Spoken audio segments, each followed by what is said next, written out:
A moonlit forest sets the stage for a lecture on 3 ironclad rules, as the instructor gathers the students for their very first lesson, emphasizing that even the simplest principles require constant practice to master, starting with the mandate to always protect the innocent without hesitation, followed by the demand for unwavering honor and integrity, before Novice is called upon to demonstrate the final rule of selfless service, but a dark, winged familiar watches over him as he ponders the weight of these oaths, and the instructor unveils a gruesome surprise hidden beneath a white sheet, pulling the cloth away to reveal a blood-soaked prisoner tied to a chair, pointing out that the most efficient way to survive here is simply to drink blood, while the surrounding classmates reveal their true predatory nature with glowing red eyes, and Novice questions how he ended up stuck in such a nightmarish vampire academy. Staring up at the Gothic spires of the school while his familiar hovers nearby, 6 months ago, Novice stood at the edge of a battlefield against a horde of bandits, witnessing the hopeless capture of innocent merchants, yet instead of retreating, he prepared to defy the odds all on his own, acknowledging the daunting scale of the threat but choosing to engage regardless, as his familiar channels a burst of magical energy, casting a powerful acceleration spell to push his physical limits.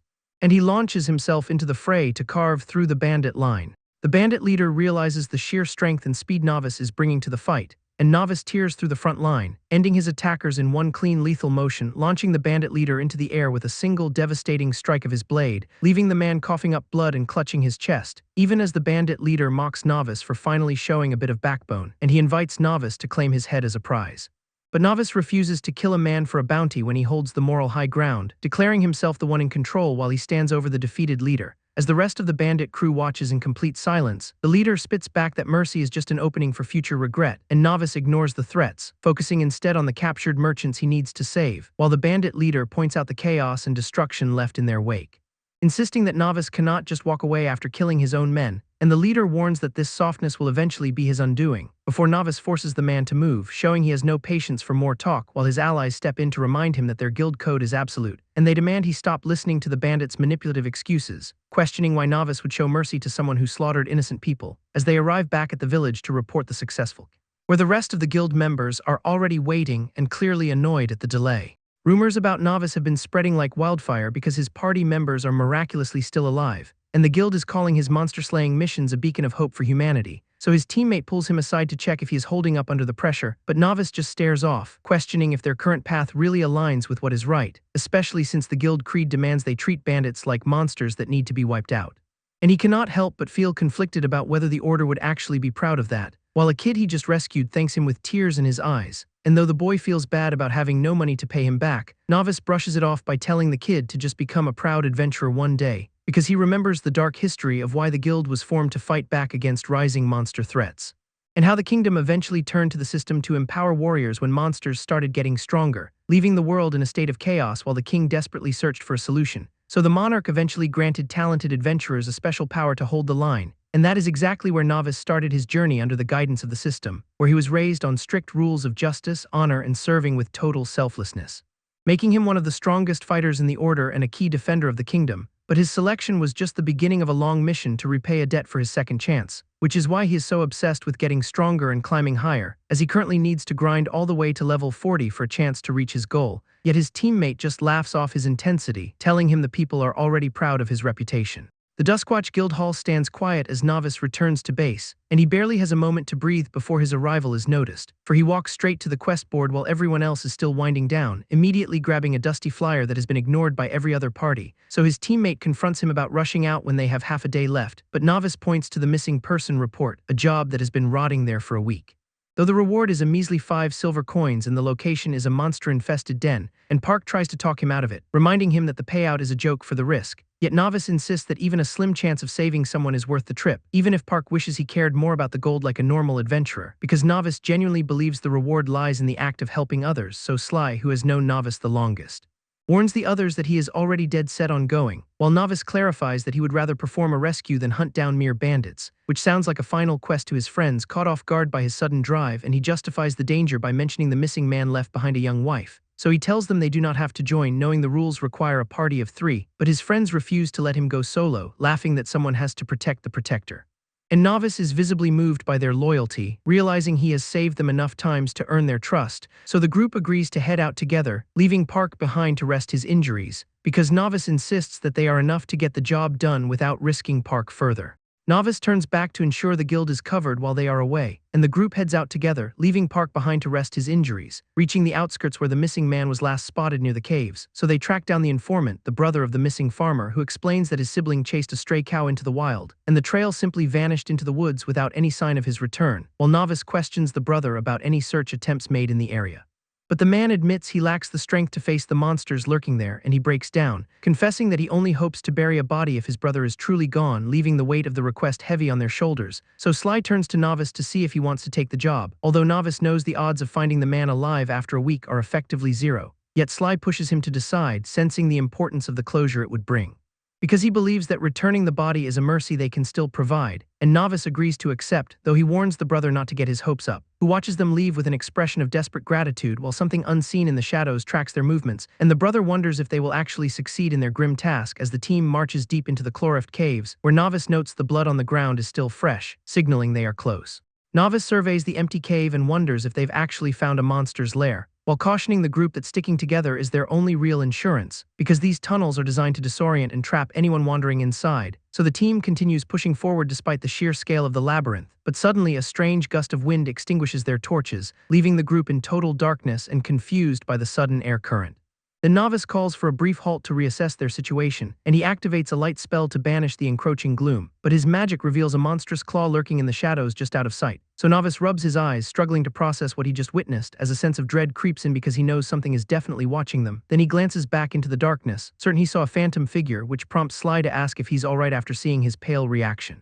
But Novice locks eyes with the creature hiding right behind his companion, as a bloodthirsty monster reveals itself mere inches from their position, and Novice screams a warning to Sly to watch his back, but the beast is already lunging forward with its razor-sharp claws, as the monster strikes with lethal precision before they can mount a defense, and Sly is run through by the creature's attack in a spray of red, leaving Novice horrified as the reality of their fatal mistake sets in. Novice stares at the chaos, his mind racing to make sense of the monster's presence, while his teammates argue about their code and whether these creatures are worth the cost. But Novice cannot stand by as Sly bleeds out, his life slipping away in the dark, and Sly uses his final breaths to urge Novice to take down the beast, so Novice snaps, his grief turning into pure unadulterated rage, and he screams his hatred at the shadows, ready to tear them apart. While Novice commands his remaining allies to form a defensive line against the ambush, as the group struggles to find their footing in the suffocating darkness of the cave, until a familiar scout warns Novice that another threat is closing in from behind. So Novice whirls around, eyes locking onto the next target with lethal intent, and he triggers his skill, pushing his speed to the absolute limit because he refuses to let anyone else fall to these monsters, while Novice swings his blade, catching an attacker off guard as the enemy gasps, his composure shattering under the sudden, brutal pressure. Then Novice cleaves through the air, his strike landing with bone-crushing force, which prompts an ally to call out, surprised by the raw power on display as the team rallies, checking in on each other amidst the fading echoes of combat. But the suddenness of the assault leaves them questioning if bandits or beasts are responsible, and Novice finally chokes out the news that Sly is gone. So the scout lets out a desperate cry as the gravity of their loss hits home. Cold sweat beads on Novice as he realizes they are not dealing with simple beasts, because a pair of glowing red eyes pierces the darkness, revealing a humanoid figure waiting for them, and before anyone can react, a flurry of razor-sharp slashes rips through the air, so Novice snaps into action, forcing his system to trigger a defensive maneuver, as the interface registers his crescent block at level 2, creating a protective barrier, but the shockwave from the collision sends sparks flying, forcing the team to hold their ground, while the unseen attacker moves with unnatural speed, keeping them on the defensive, though one teammate tries to keep morale up by praising Novice. Novice ignores the chatter and demands light so they can actually see their enemy, so Stefan struggles with his staff, his hands shaking as the pressure mounts, but he manages to channel his mana, casting the Illuminate spell, which floods the dark cavern with brilliant light, finally revealing their assailant. And the enemy lets out a guttural, inhuman roar, lunging straight into the fray. As the monster closes the distance, Novice prepares his counterattack with chilling precision. Finding an opening in the beast's guard, he does not hesitate for a single second, and Novice activates his speed-boosting skill, cleaving through the enemy's arm in a single fluid motion while the attacker falls back, clutching his severed limb as blood splatters the ground. The creature's eyes widen, pure malice and shock flooding his face as he stares at the loss. Then Novice identifies the truth, realizing these are not mindless monsters but a group of humans, so he steels himself for the rest of the fight, knowing they have to end this now. Stefan screams at Novice, insisting that these attackers have long since lost their humanity, grip tightening on his blade. Novice understands his teammates' hesitation to shed blood, but the desperate, feral state of their assailant makes it impossible to ignore the threat. Novice sheathes his own weapons, choosing to let his teammate take control of the situation, while Stefan steps forward, his expression hardening as he decides to execute the enemy, grip firm on his weapon. He pushes past the conflict to end the fight once and for all. Stefan lunges, swinging his blade in a wide, glowing arc of lethal energy, and the attack slices through the air, aimed directly at the weakened attacker, but the enemy reacts with shocking speed, parrying the strike with brute force. Their strength proves far superior to the common monsters they have faced so far. A small creature beside them watches in terror, unable to process the sheer intensity of the exchange, even as the battle rages. Novice remains haunted by the raw, murderous intent in the enemy's eyes. The attacker screams, channeling mana as he prepares to activate a powerful combat skill, and his eyes flare with a sinister red glow, signaling a dangerous counterattack. The enemy executes a great push, unleashing a concussive shockwave that slams against the team. Novice manages to keep his footing, impressed by the raw power behind the maneuver, while the attacker immediately follows up. Launching himself back into the fray to land a killing blow, shock registers on the enemy's face as he realizes the speed of his target is unmatched. They are stunned to see Novice keeping pace with their movements despite the heavy pressure, so Novice shifts his focus, deciding to isolate and eliminate the most dangerous target first.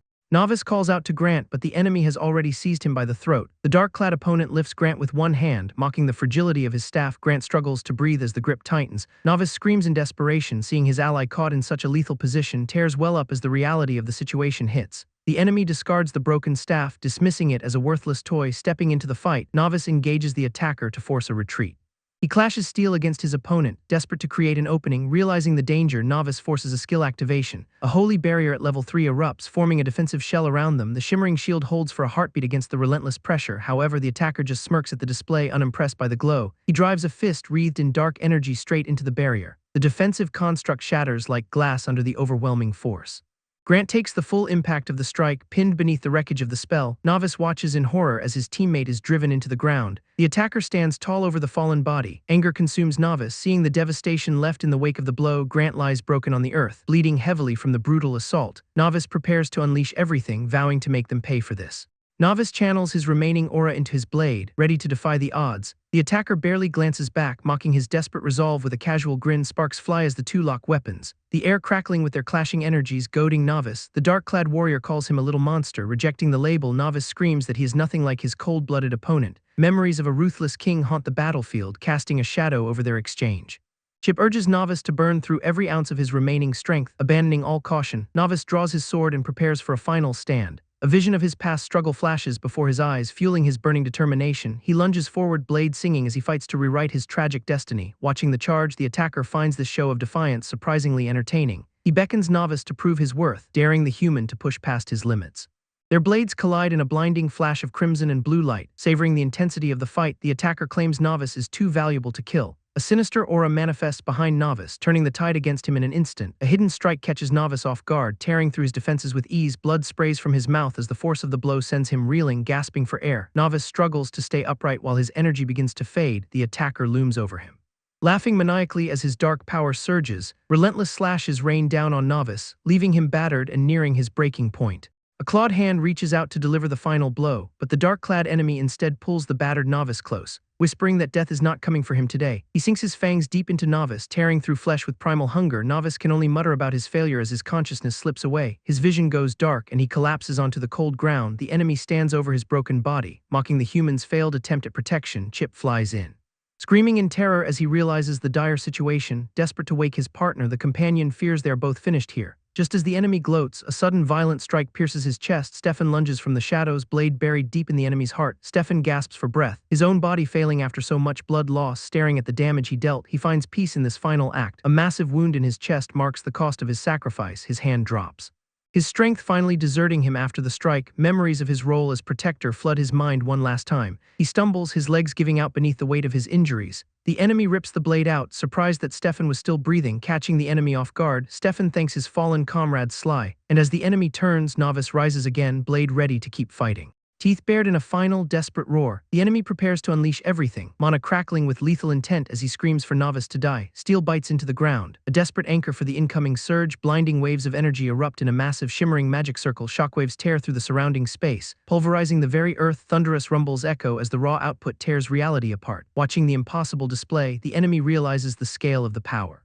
Novice stares through the chaos, cold and focused despite his grave wounds. A massive pillar of light annihilates the area, swallowing all resistance. Silence follows the blast, leaving Novice slumped on the barren, broken ground. Chip hovers over his partner, breathless and frantically checking their depleted mana stores. Novice gasps, wondering how the enemy could still be standing after that. Blood drips from his mangled hands, the cost of the last exchange. His vision flickers estrange. Red glow reflecting deep within his eye, crimson warning text flashes across the sky, announcing a system-wide failure. Chip screams as a dark, corrupting energy begins to consume his form. Arcane symbols swirl into a violent vortex, dragging the companion into the abyss. The system interface glitches, confirming that the entire network is now infected. Consciousness fades for Novice, casting him into a dark, watery void of memories, waking up in the darkness.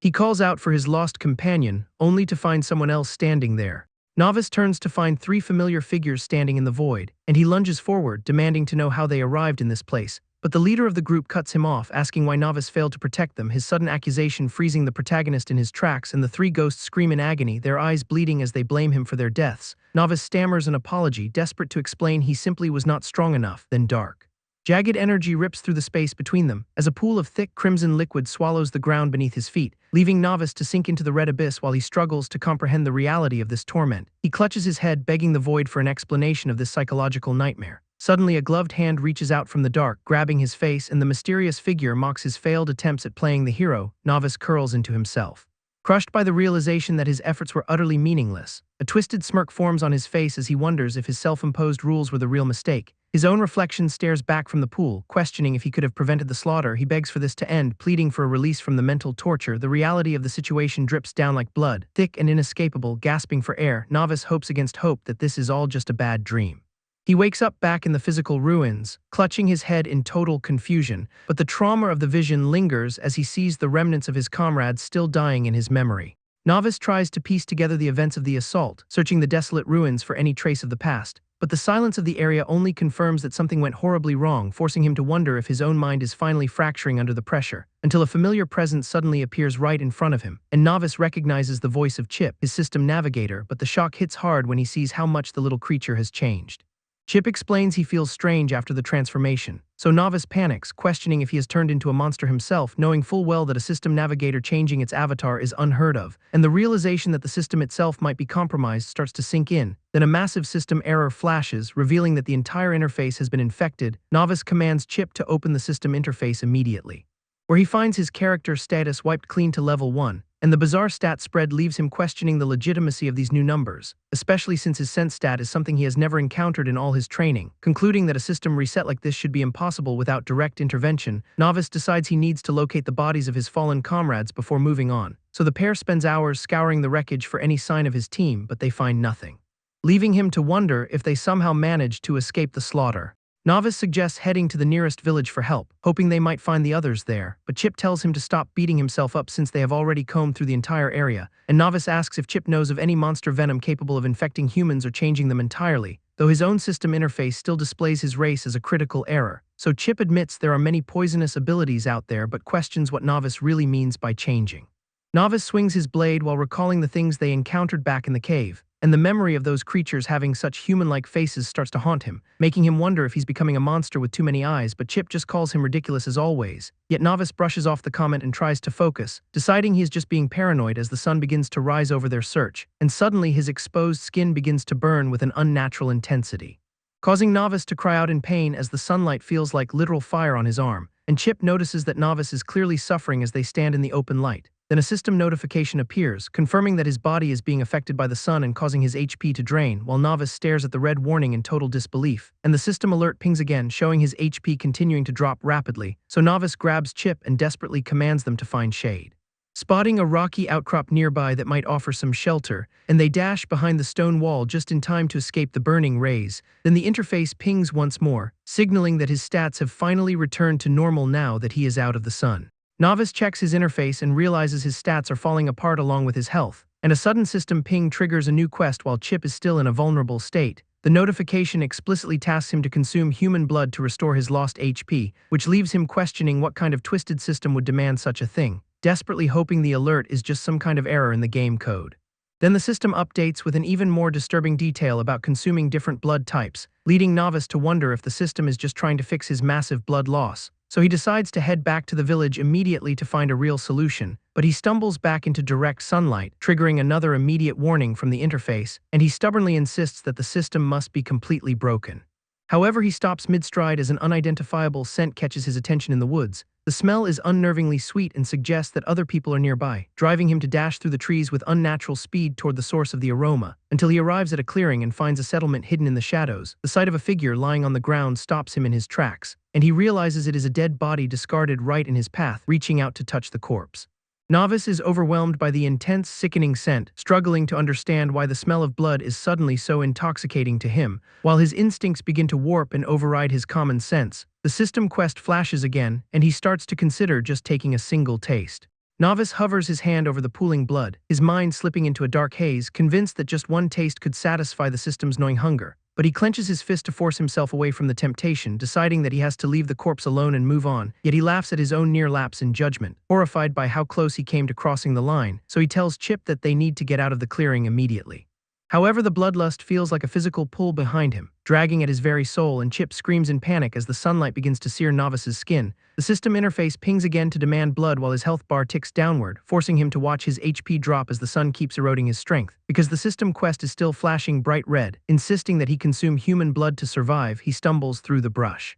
Gasping for air while trying to reassure a worried Chip, with the little creature questioning how he can be so sure that a village is actually nearby, Novice just mutters that it is a hunch, ignoring the blood still staining his own hands. They emerge from the trees to find that his intuition was spot on, but he suddenly clutches his mouth in agony as a fresh wave of sensory input hits him, realizing with dread that he can smell the living people in the distance.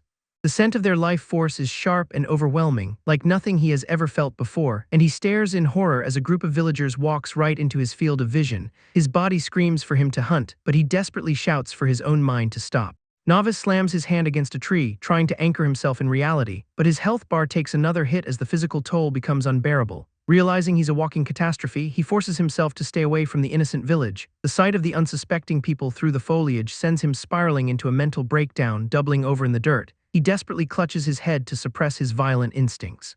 A guttural scream tears from his throat while he fights the urge to hunt. His bloodlust spikes as the system warns him of his darkening state. He digs his fingers into his own skin, praying for the urge to stop, questioning if his new existence is destined to be nothing but a cycle of carnage. Suddenly, the brush nearby snaps, interrupting his internal war with a very real threat. A level 5 boar charges through the undergrowth, its red eyes locked directly onto him. Chip shouts a warning. Confirming the beast must have heard his earlier outburst, Novice realizes he is severely outmatched as a level 1 against this monster. The massive creature barrels toward him with lethal intent. Adrenaline kicks in just in time for him to narrowly evade the collision. He rolls across the forest floor while the beast skids to a halt, stunned by his own survival. He realizes his body moved on instinct alone. He notes that he did not even need to use his acceleration skill to dodge. The boar pivots for a second strike, leaving him no room to process his newfound speed. He readies a counterstrike, aiming for the beast's head to buy himself some breathing room. Novice lunges with a desperate strike, pushing his body past its limits. The impact connects with the beast, and he realizes he actually has a fighting chance. His fist drives home again, shattering the boar's defenses in a blur of motion. The creature collapses into the dirt, lifeless before he can even catch his breath. System notifications confirm the kill and award him 50 experience points. He stares at his own hands in confusion, wondering how a level 1 human could wield such power.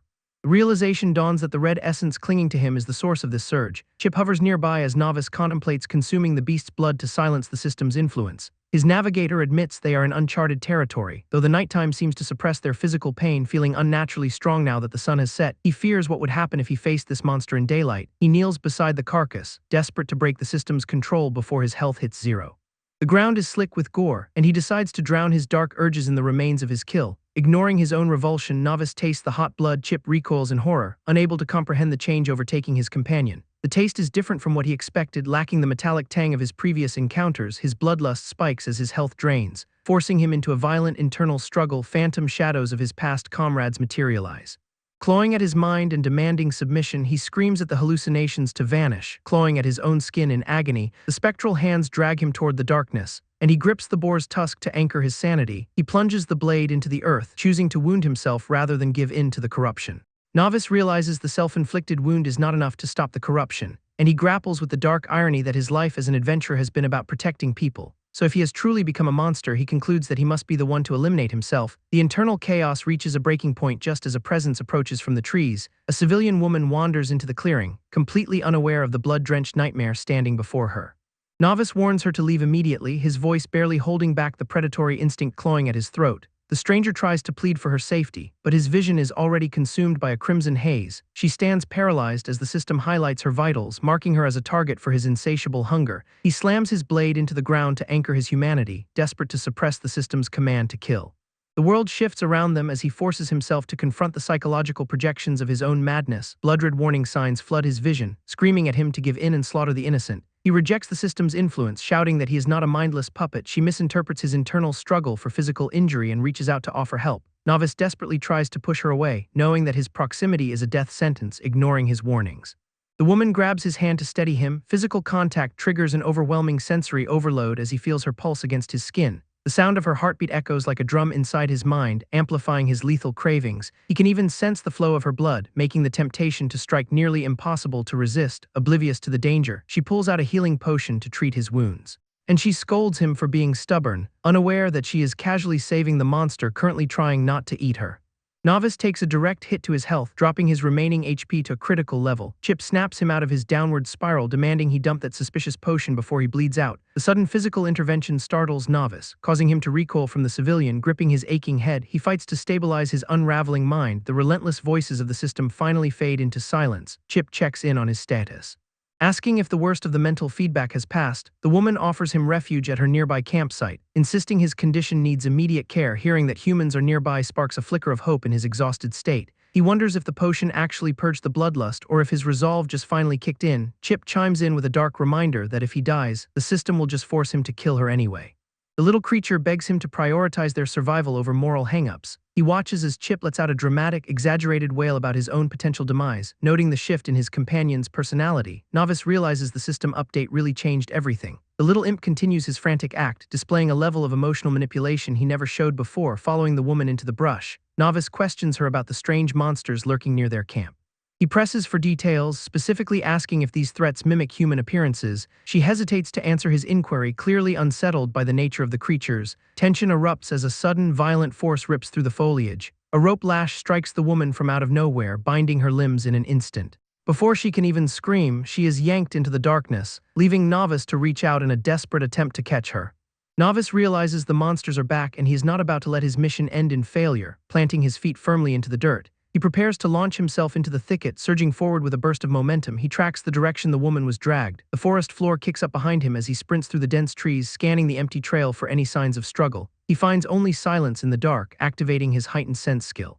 He hopes to track her through the overwhelming ambient noise. Chip tries to chime in with another snide comment, but Novice shuts the imp down immediately. The sudden influx of sensory data crashes into him like a physical blow. Clutching his head in agony, he catches a distinct, lingering scent on the wind. The sensation is so intense it triggers a sharp, localized pain that drains his vitality. His vision blurs as his health bar drops to a critical state. Voices emerge from the shadows. Discussing the legendary status of their new captive, the system warns that his bloodlust is spiking, pushing his remaining health to the brink. Chip shakes him violently to pull him back from the edge of unconsciousness. Blinking through the haze, Novice slowly regains his focus. He finds himself bound and locked inside a cage, the system warning light still pulsing. Glancing through the bars, he sees a bandit camp bustling with activity near a fire. A grizzled man inspects the loot.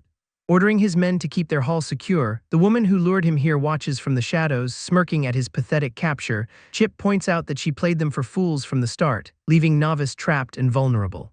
Novice realizes the woman caught his fellow prisoner too, and the reality of her betrayal sinks in as he stares at the bars. Memories flash back to their party walking into the ambush in the dark woods. They had been exhausted and unsuspecting before the trap snapped shut. Novice recalls the moment everything went sideways. His allies were cut down in the brush without a chance to fight back. Sandra was targeted by the attackers while the rest were helpless. A single strike silenced their resistance as the others watched from the shadows. The woman stood over them with her blade, mocking their foolish trust. The prisoner beside Novice wonders how she ever infiltrated the guild. He suspects her entire official quest request was just a calculated fabrication. Guilt consumes him because he pushed everyone to accept that deadly mission. The grizzled bandit leader taunts the battered prisoner, mocking his self-righteous code. Novice coughs up blood.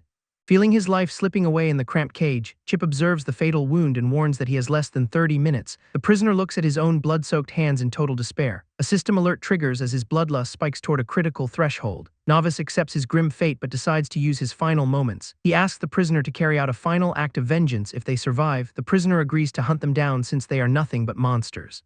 Novice makes a desperate choice to honor his comrade's sacrifice. Teeth sink into flesh as he consumes the life force of the fallen. Memories of the bandit's cruelty flood his mind with every drop of blood. The true nature of his captors manifests as pure, unadulterated evil. He reaches out to the corpse one last time, honoring his final request. The system registers a completed quest and restores his health points. Blood-soaked and revitalized, he vows to slaughter every single one of them. A new skill called Blood Claws unlocks as he taps into his inner monster. Meanwhile, two scouts creep through the dark woods, sensing something is deeply wrong. They read a ransom note demanding gold for the hostages they left behind. Concern grows as they realize their friends have not returned from the camp, stealthily moving through the brush. They close in on the enemy perimeter. Guards keep watch over the captives in the center of the camp. The woman approaches the cage to taunt her broken prisoners again. She kicks the unresponsive Novice, demanding he pay attention to her words. Resentment boils inside him while he pretends to remain unconscious. His grip tightens as he waits for the perfect moment to strike back. A sinister transformation takes hold in the shadows of the cage. She continues to gloat, completely unaware of the threat rising beneath her. Arrogance blinds her as she dreams of the ransom money waiting for her. Novice lunges from the cage, instantly silencing the woman before she can process her mistake. The lock clicks open as he strikes, leaving her shocked and stumbling back into the bars. Disbelief hits her as she realizes her prize is no longer a submissive captive. She starts to tremble, seeing the lethal shift in his eyes. Insanity takes hold as she tries to rationalize his violence as a twisted friendship. Novice turns his predatory gaze toward her. And she finally understands the monster she has awakened. The system confirms her death with an experience payout, leaving her corpse on the ground. The nearby guards notice the commotion and immediately swarm the cage. Seeing the woman dead, the enraged bandits charge in with weapons drawn. Novice calls on Chip to dump all his remaining points into agility. Stats surge through his veins as the system processes the request. He moves with unnatural speed, closing the distance before the first bandit. A blurred strike lands, catching the lead attacker completely off guard. Blood sprays as Novice tears through the front line with his bare hands. The red-haired bandit tries to counter, but his strike misses the mark entirely. Another system notification pops up as Novice finishes him off. Picking up a discarded blade, he prepares to carve through the rest of the camp. He notes his lack of movement skills, but compensates with pure raw speed. Multiple kills rack up rapid experience points as he dances through the defensive line. Standing amidst the carnage, Novice declares a death sentence for every survivor left. Novice strides calmly through the ruined camp, stepping over the piles of bodies he just created. Chip breathes a sigh of relief as the pressure finally starts to bleed away. But the silence is broken when the bandit leader steps out from the shadows, applauding the carnage while mocking Novice for his sudden change in philosophy. The leader sneers at the sight of Novice covered in blood, questioning his newfound lethality, and the tension spikes as the leader pulls a dagger, closing in on our protagonist. Novice realizes the man he thought he finished earlier is actually alive and ready for round 2. The leader insults him further, calling him a monster made by the king. While Chip urges Novice to just command him to bite, Novice glares back, justifying the slaughter as necessary because those monsters deserved it. Suddenly, the leader lunges forward with a speed that catches him completely off guard. A heavy blade slashes into Novice, cutting his health down as he hits the ground.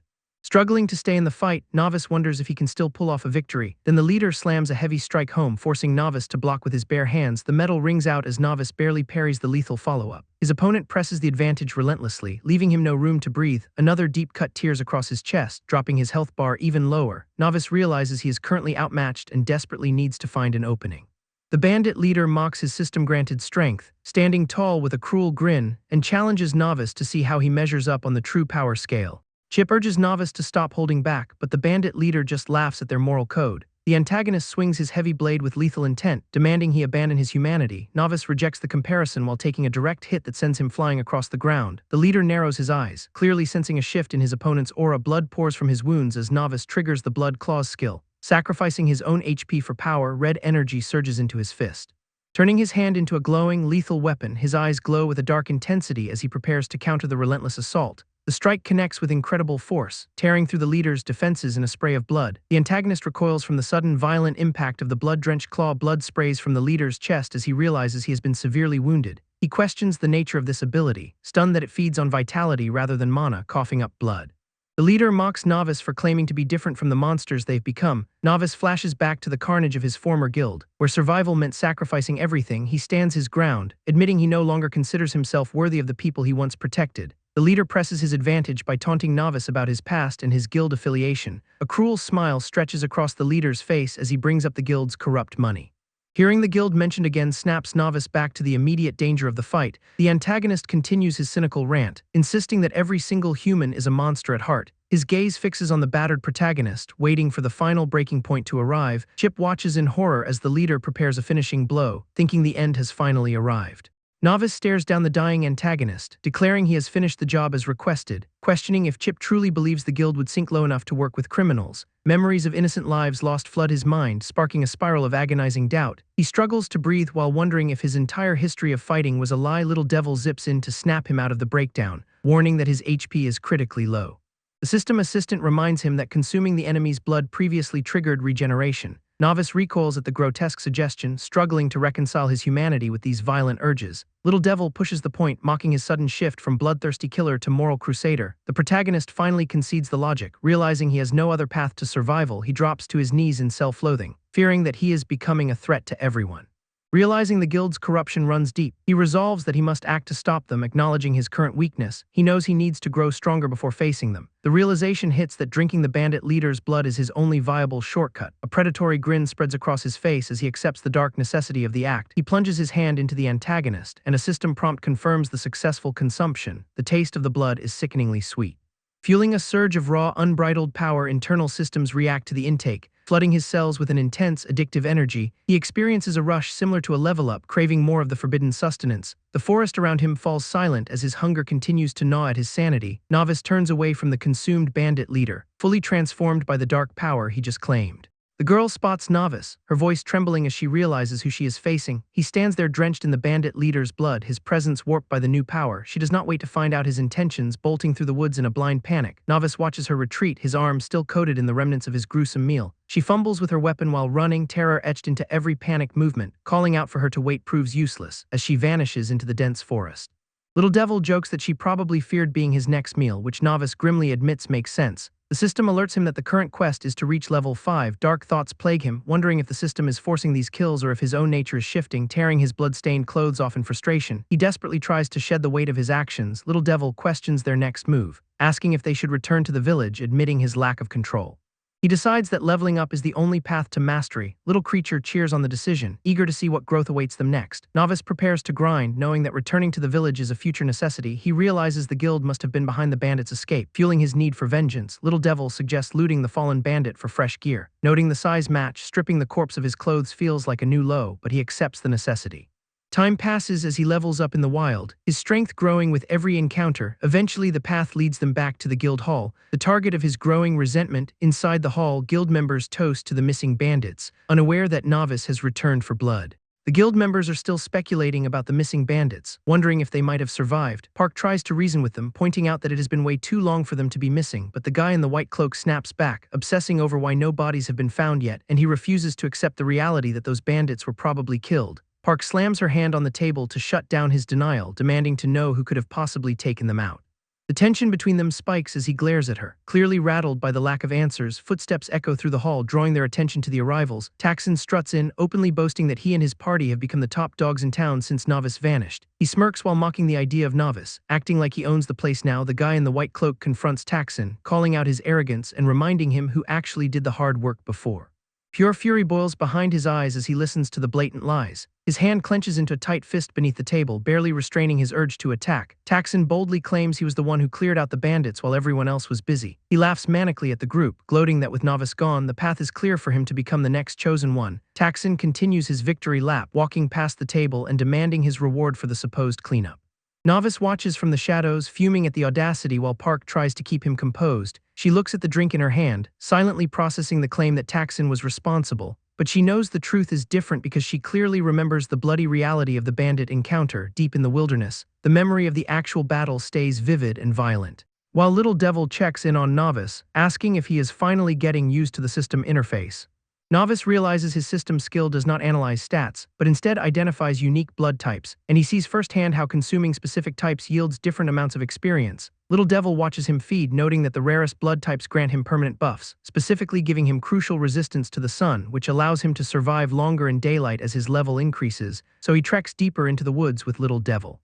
Eventually reaching the entrance of Winklow Hollow, where he prepares to push his limits, needing just one more level up to complete his current quest. Novice draws his blade, checking his stats as the system confirms he is at level 4, and he steps into the dark zone with the goal of hitting level 5. While back in the village, a knight asks Claire about the day she returned, wondering exactly what she witnessed out in the wilderness. She recalls the terrifying sight of creatures lurking in the shadows. Describing monsters with glowing red eyes and an endless hunger for blood, Claire struggles to recount the horror she survived. The knight listens intently, though he clearly has no idea what he is dealing with. She trembles as she tries to put the experience into words, finally revealing that the attackers were not mere beasts but something far worse, and she drops the horrifying truth that they were vampires. Novice unleashes a high-speed strike that instantly obliterates the encroaching avian monster, and the system logs 15 experience points, confirming he needs a massive haul to hit his goal. Surrounded by a literal swarm of creatures, our guy prepares for a long, bloody grind. Little Devil cackles on his shoulder, eager for the bonus he gets from the slaughter. Monsters converge from every angle, but Novice holds his ground in the center of the fray, tightening his grip on the steel.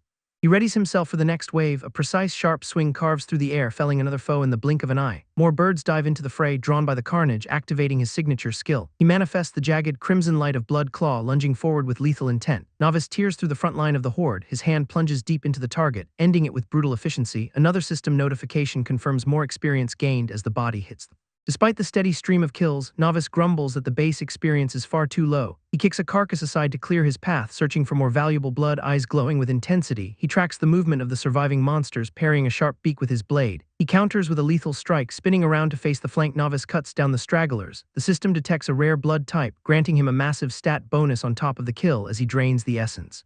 The memory of a past opponent flashes through his mind, and he realizes that the path to true strength is paved with the blood of his victims. Lunging into the fray, Novice strikes with precision, but his own skill turns against him, draining his health as he fights. Sunlight pours into the cave, and the system warns that his stats are tanking.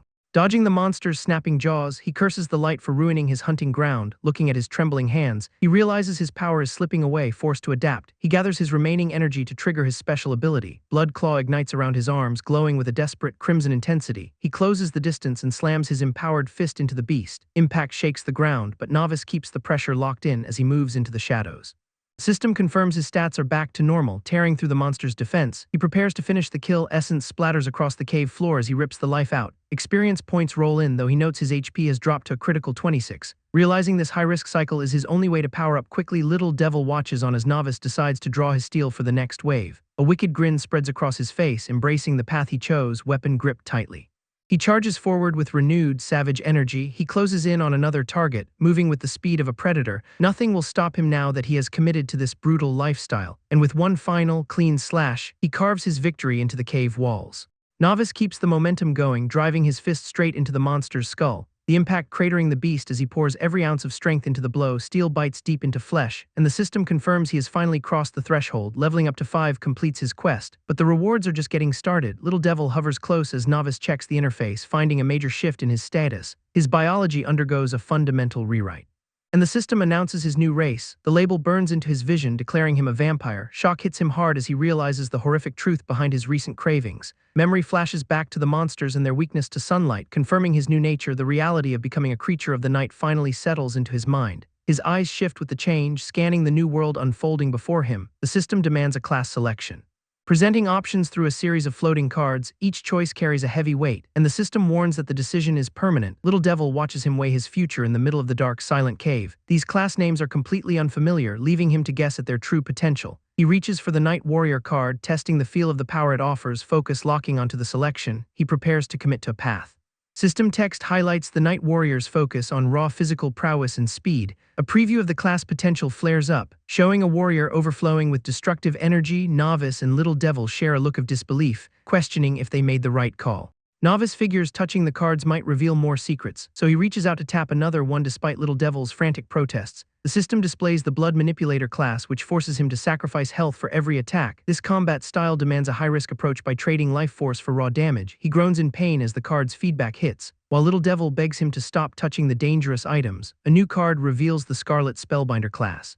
Unlocking a mana-based energy source, spirits surround the practitioner to provide magical versatility, allowing blood to act as a mana backup. Novice winces from the sensory overload and drops the cards, still undecided on his future path. Returning his focus to the Night Warrior card, he weighs his options against his past combat experience. Memory of his previous life as a defensive paladin surfaces, showing him relying on sword skills to survive. He realizes that leaning back into basic swordplay will not help him grow in this new world. Little Devil suddenly lunges at him, shaking him and pointing toward a specific card. The tiny creature forces the Blood Manipulator card into his hand, insisting it is the superior choice. Novice hesitates, worried that burning his own health for skills will just get him killed. His assistant reminds him that their bond links them to the system itself. Little Devil swears on their partnership that Blood Manipulator is the only class worth picking. Novice falls silent, reflecting on whether his partner has ever led him astray before. A new spirit named Chip appears, hovering excitedly and shouting for him to use a barrier. Chip continues to pester him about defensive tactics while the system waits for his final decision. Battle flashes in his mind as he realizes defense is a luxury he can no longer afford. Novice takes a breath, accepting that he is finally ready to commit to his new path, trusting his partner to guide him toward the strength he desperately needs right now. He slams his hand onto the card and the system confirms the selection of the Blood Manipulator class. Raw energy surges through his frame, tearing at his muscles as the transformation takes hold. Blood begins to swirl around his raised hand, vibrating with a dark, ancient power. His own eyes shift. Burning with a predatory red light as his fangs sharpen, the surrounding forest hums with the intensity of his newly awakened aura. Novice plants his feet, struggling to contain the volatile mana leaking from his pores. He focuses his mind, pushing back against the overwhelming urge to lose control. A system prompt flashes before him, officially crowning him as a level 5 blood manipulator. Clutching his chest against the lingering agony, he wonders if this torture is standard for vampires. A new skill notification appears, detailing how he can now weaponize his own life force. More alerts flood his vision, crowding out his perspective with an endless stream of updates. The interface warns that while his sun resistance has grown, his HP will still dip under direct light. He takes note of this critical weakness, realizing he must now plan his movements around the day. A fresh notification pings, demanding his attention and forcing him to tap the screen, reading through the details. He learns how different blood types will permanently boost his core stats. The system also highlights a reduction in his constant blood hunger. Shock washes over him as he realizes the spirit was actually right about this choice. 3 massive new quests appear, including a requirement to use his blood slash ability 1,000 times. The system deadline for Novice is ticking down, and failing to consume blood within 24 hours means a brutal penalty. He realizes the severity of his new class restriction, and the sheer desperation of his situation starts to sink in, feeling the physical toll of the hunger. Novice turns to Little Devil for some kind of answer. Little Devil just grins with a sinister glint in its eyes, teasing him about his insatiable craving. The creature seems to relish Novice's predicament. Clearly enjoying the chaos of this new, darker dynamic, Novice blames himself for trusting such a shady companion, and he realizes that Chip has somehow morphed into something untrustworthy. Watching Little Devil taunt the spirit Chip, Novice decides he can no longer rely on either of these entities. The trio treks through the brush, and he notes that he has already wiped out every bandit camp in the vicinity. Sunlight no longer drains his life force. And he realizes this newfound resistance is the only advantage he has right now. Deciding it is time to return to town, he starts cutting through the dense foliage to find a path. He heads back toward the settlement, determined to uncover the truth behind all these recent, bizarre events elsewhere. An enigmatic, pale-skinned figure wipes blood from its lips, signaling that its own messy work is finally reaching completion. The figure smirks at the carnage left behind. Confident that all the loose ends have been thoroughly tied up, footsteps echo away from a fallen corpse, and the perpetrator vanishes into the shadows without a trace. Back at the guild hall, the atmosphere turns volatile as someone makes an aggressive, power-hungry declaration. Voices rise in the crowded hall as members argue over the radical claim that the guild needs a completely new direction. A man steps up to the podium, boldly announcing his intent to take over as the next guild leader. Whispers of dissent ripple through the room, and someone pointedly asks what the challenger plans to do about the current leader. The aspiring leader brushes off the question about the incumbent, dismissing the importance of his predecessor's absence. Meanwhile, a lone guard patrolling the forest path stumbles upon something unexpected, and he hesitantly calls out into the trees. The challenger insists that with a murder on the loose, he is the only one fit to lead. Guild members argue back that criminal activity is surging and that Taxon, who is currently missing, was the one maintaining order. A hand grips a gauntlet in frustration as the challenger rejects the notion that the former leader's past efforts matter. Onlookers watch the tense standoff, wondering if the guild's identity is truly built on brute force alone. Defense of the weak is the core mission of the guild. And some members remind the crowd that protecting the townspeople is their real purpose. The challenger points toward the quest board, mocking the lack of activity. Every high-level contract has been ignored since Novice departed, and the board is now filled with abandoned requests. Frustration peaks as the tension in the room becomes suffocating. Instead of helping, the challenger taunts the crowd, asking why they do not take those dangerous quests themselves if they care so much.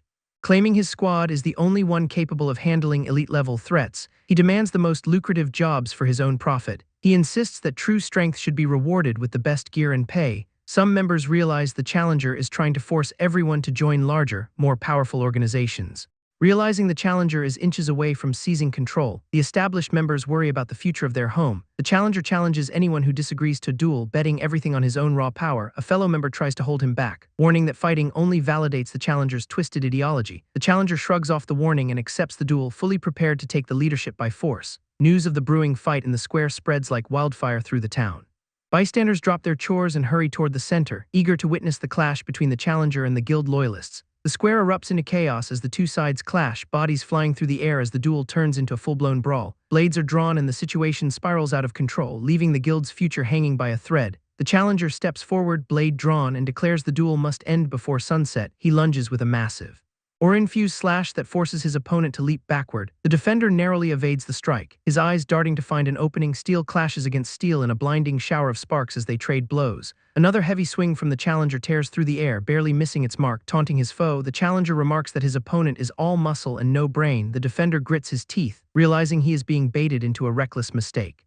A swift dodge allows the defender to slide under a wide horizontal sweep. The challenger grins, deciding he has played enough games with this pathetic display. Both fighters lock eyes, measuring the distance for one final decisive movement. A single lightning-fast motion from the challenger finds a gap in the defender's armor. Blood sprays as the challenger's blade bites deep into his opponent's chest. Pain racks the defender, his breath hitching as he realizes he is finished. Raising his weapons high, the challenger claims the blades were forged from the great harpy monsters. He declares that these trophies justify his right to lead the guild, spitting blood. The fallen defender looks up at his conqueror with pure spite. The challenger looms over the defeated man, mocking him for thinking he could win. A mention of his predecessor makes the challenger pause in sudden, sharp irritation. The defender gasps out that the former leader sacrificed everything to keep the guild together. The challenger dismisses the sentiment with a final, cold insult before the watching crowd. The guild loyalist tries to spit out one last defiance, but the ambitious usurper silences him with a brutal, crushing blow. Throwing the broken man to the ground while mocking the absence of his former protector, Park continues to rain down vicious strikes on the already incapacitated defender. Onlookers fear that interfering will only draw Park's lethal rage toward them. A golden-haired woman desperately tries to rush forward to save her comrade, though her companion holds her back, warning that she will only suffer the same fate. Tears stream down the woman's face as she realizes the sheer brutality unfolding before her. She breaks free from his grip, shouting that she cannot simply stand by and watch. Her eyes widen in total disbelief as a mysterious figure steps onto the battlefield. The newcomer moves with quiet, steady purpose toward the center of the chaos. A hooded stranger calls out a sharp command, forcing Park to halt his assault. Spinning around with pure venom, Park demands to know who dares to interrupt his lesson. The stranger slowly lowers his hood to reveal his face to the entire crowd. Novice stands revealed, his eyes cold and his posture radiating a dangerous, quiet authority. The guild members freeze in place, staring at the man they thought was long gone. Whispers ripple through the crowd as they confirm that Novice has finally returned. The battered guild loyalist manages a weak, bloodied smile at the sight of his savior. Hope floods the golden-haired woman as she watches the standoff begin. Park sneers, telling Novice that he is the one who truly needs to be taught a lesson. Novice calls out the guild's decline and the abuse of their own members. Park scoffs at the accusation, claiming this is a fair fight and demanding Novice answer for his absence. The usurper presses for the location of the others, his grin growing wider as he baits his rival. Realization dawns on Novice that Park knows more than he is letting on. Park lunges forward with his blade drawn, mocking Novice for preferring words over actual combat. The usurper warns that he will make Novice regret this interruption. Novice narrowly sidesteps the initial strike, admitting to himself that this opponent is far less hesitant than expected, feeling his own body lagging behind his intent. Novice struggles to keep up with the aggressive assault. Metal clashes against metal as Park forces the exchange into a brutal, close-quarters struggle. Park taunts him to fight properly while raining down heavy, relentless blows. Little Devil watches the carnage from the sidelines, noting that the public setting is far from ideal for this clash. Sparks fly as the two warriors trade rapid, high-impact strikes that tear through the surrounding ground. Guild onlookers murmur in confusion, wondering why Novice is failing to retaliate against the usurper. The golden-haired woman realizes Novice has yet to regain his full combat prowess. Park cackles, mocking the returned protector for his noticeable physical decline. Dark energy surges from Park's weapon, overwhelming Novice with a flurry of vicious slashes. Novice checks his status screen and sees his health dropping rapidly, knowing he cannot sustain this fight for long. A final heavy blow sends Novice reeling and crashing into the dirt. Park stands over his opponent, declaring himself the victor for all the guild to witness. As the crowd panics over the leader's defeat, Park arrogantly marches forward to claim his dominance. Park struts away from the wreckage, declaring that he has a whole building to manage now. Novice lies broken in the dirt as his concerned ally rushes across the battlefield to reach him. The ally pulls Novice up, noting his pale skin and sickly appearance with obvious distress. Novice admits he is not in fighting shape, which only makes the ally more furious about the reckless challenge. Admitting he knew defeat was inevitable, Novice leans on his companion while they slowly retreat. The crowd watches them leave the square in silence, the weight of the defeat settling over the guild. Novice confesses he only fought to keep his friend from getting hurt. Despite the terrible outcome, Little Devil pops up, whispering that Park needs to be dealt with because he smells absolutely delicious. Dark energy swirls around the guild building, highlighting the lingering, sinister presence of the usurper inside the guild hall. The golden-haired woman listens as Novice and his ally recount the disastrous duel. The ally stares in disbelief, realizing that their former allies have completely abandoned them, asking for the truth. The golden-haired woman questions if Novice really threw the fight for revenge. Novice confirms he broke the Order's code that day, effectively cutting all ties with his former life. The ally brushes off the news of his excommunication. Simply relieved that Novice is still standing, Little Devil laughs at the idea of Novice being broken, insisting he is actually stronger than before. A system chime rings out, signaling a change in status or a new hidden potential for Novice. The group discusses the brutal 10 o'clock curfew enforced by the murderer, hoping for a way to stop him. Novice mentions his past run-in with Taxon, lamenting that everyone is too terrified to confront the killer, tired from the day's events. Novice stands up to head to his room and recover his strength. The golden-haired woman watches him go, her expression hardening with resolve as the night settles in. Novice keeps his head down while walking through the corridor, noticing the wanted posters for the Slayer and Nog the Goblin, plus a system alert demanding human blood within 8 hours, and he decides if he must feed, he might as well pick a target that actually deserves it. Little Devil catches up to him and asks how he plans to track down the murderer, which Novice dismisses with confidence, claiming the task will be much simpler than Little Devil expects.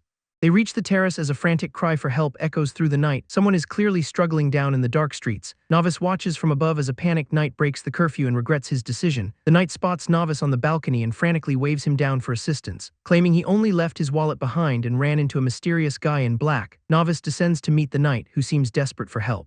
Leading the way toward the supposed threat while Novice stays on high alert, the knight asks Novice to handle the dangerous stranger for him. Then the knight drops the act and lunges with a blade, but Novice effortlessly parries the ambush. The attacker sneers, genuinely surprised that Novice saw through his performance, boasting that his disguise was flawless until the very last second. Novice coldly points out that he could smell the stench of blood on him all along. The murderer licks his blade and mocks Novice for thinking he stands a chance, and Novice readies his own sword, prepared to test his new skills against the killer without the sun's aid. Novice sheds all restraint now that the fight is finally underway, and he locks eyes with the murderer across the quiet city street. The killer laughs off the challenge while invoking the name of his fallen comrade, but Novice blitzes forward with blinding speed that catches the assassin completely off guard. A flurry of steel connects in an instant, showing the killer he underestimated his target. The assassin reels back, realizing Novice was concealing his true strength this entire time. Another strike forces the killer to scramble backward to regain his footing. Novice keeps his guard up and decides to maintain space for a tactical advantage, and he darts across the rooftops, putting distance between them in a flash. The murderer watches him leap away from the street into the dark, keeping his blade ready while scanning the area for his next move. The assassin growls at the perceived retreat, misinterpreting the strategic withdrawal. He claims the secret is out now that Novice has seen his true face, charging after him with killing intent. Refusing to let his prey escape alive, Novice decides it is finally time to unleash the full potential of his new abilities. A crimson glow envelops him as the system activates his skill. The blood-red slash tears through the air, shocking the pursuing murderer. Impact forces the killer to block the overwhelming power of the strike, forcing him to brace against the onslaught as the force pushes him back. Little Devil watches from his shoulder as Novice confirms these skills are as lethal as they look. The murderer realizes Novice still holds his old skills, and he keeps his guard up while the Return Protector moves across the rooftops.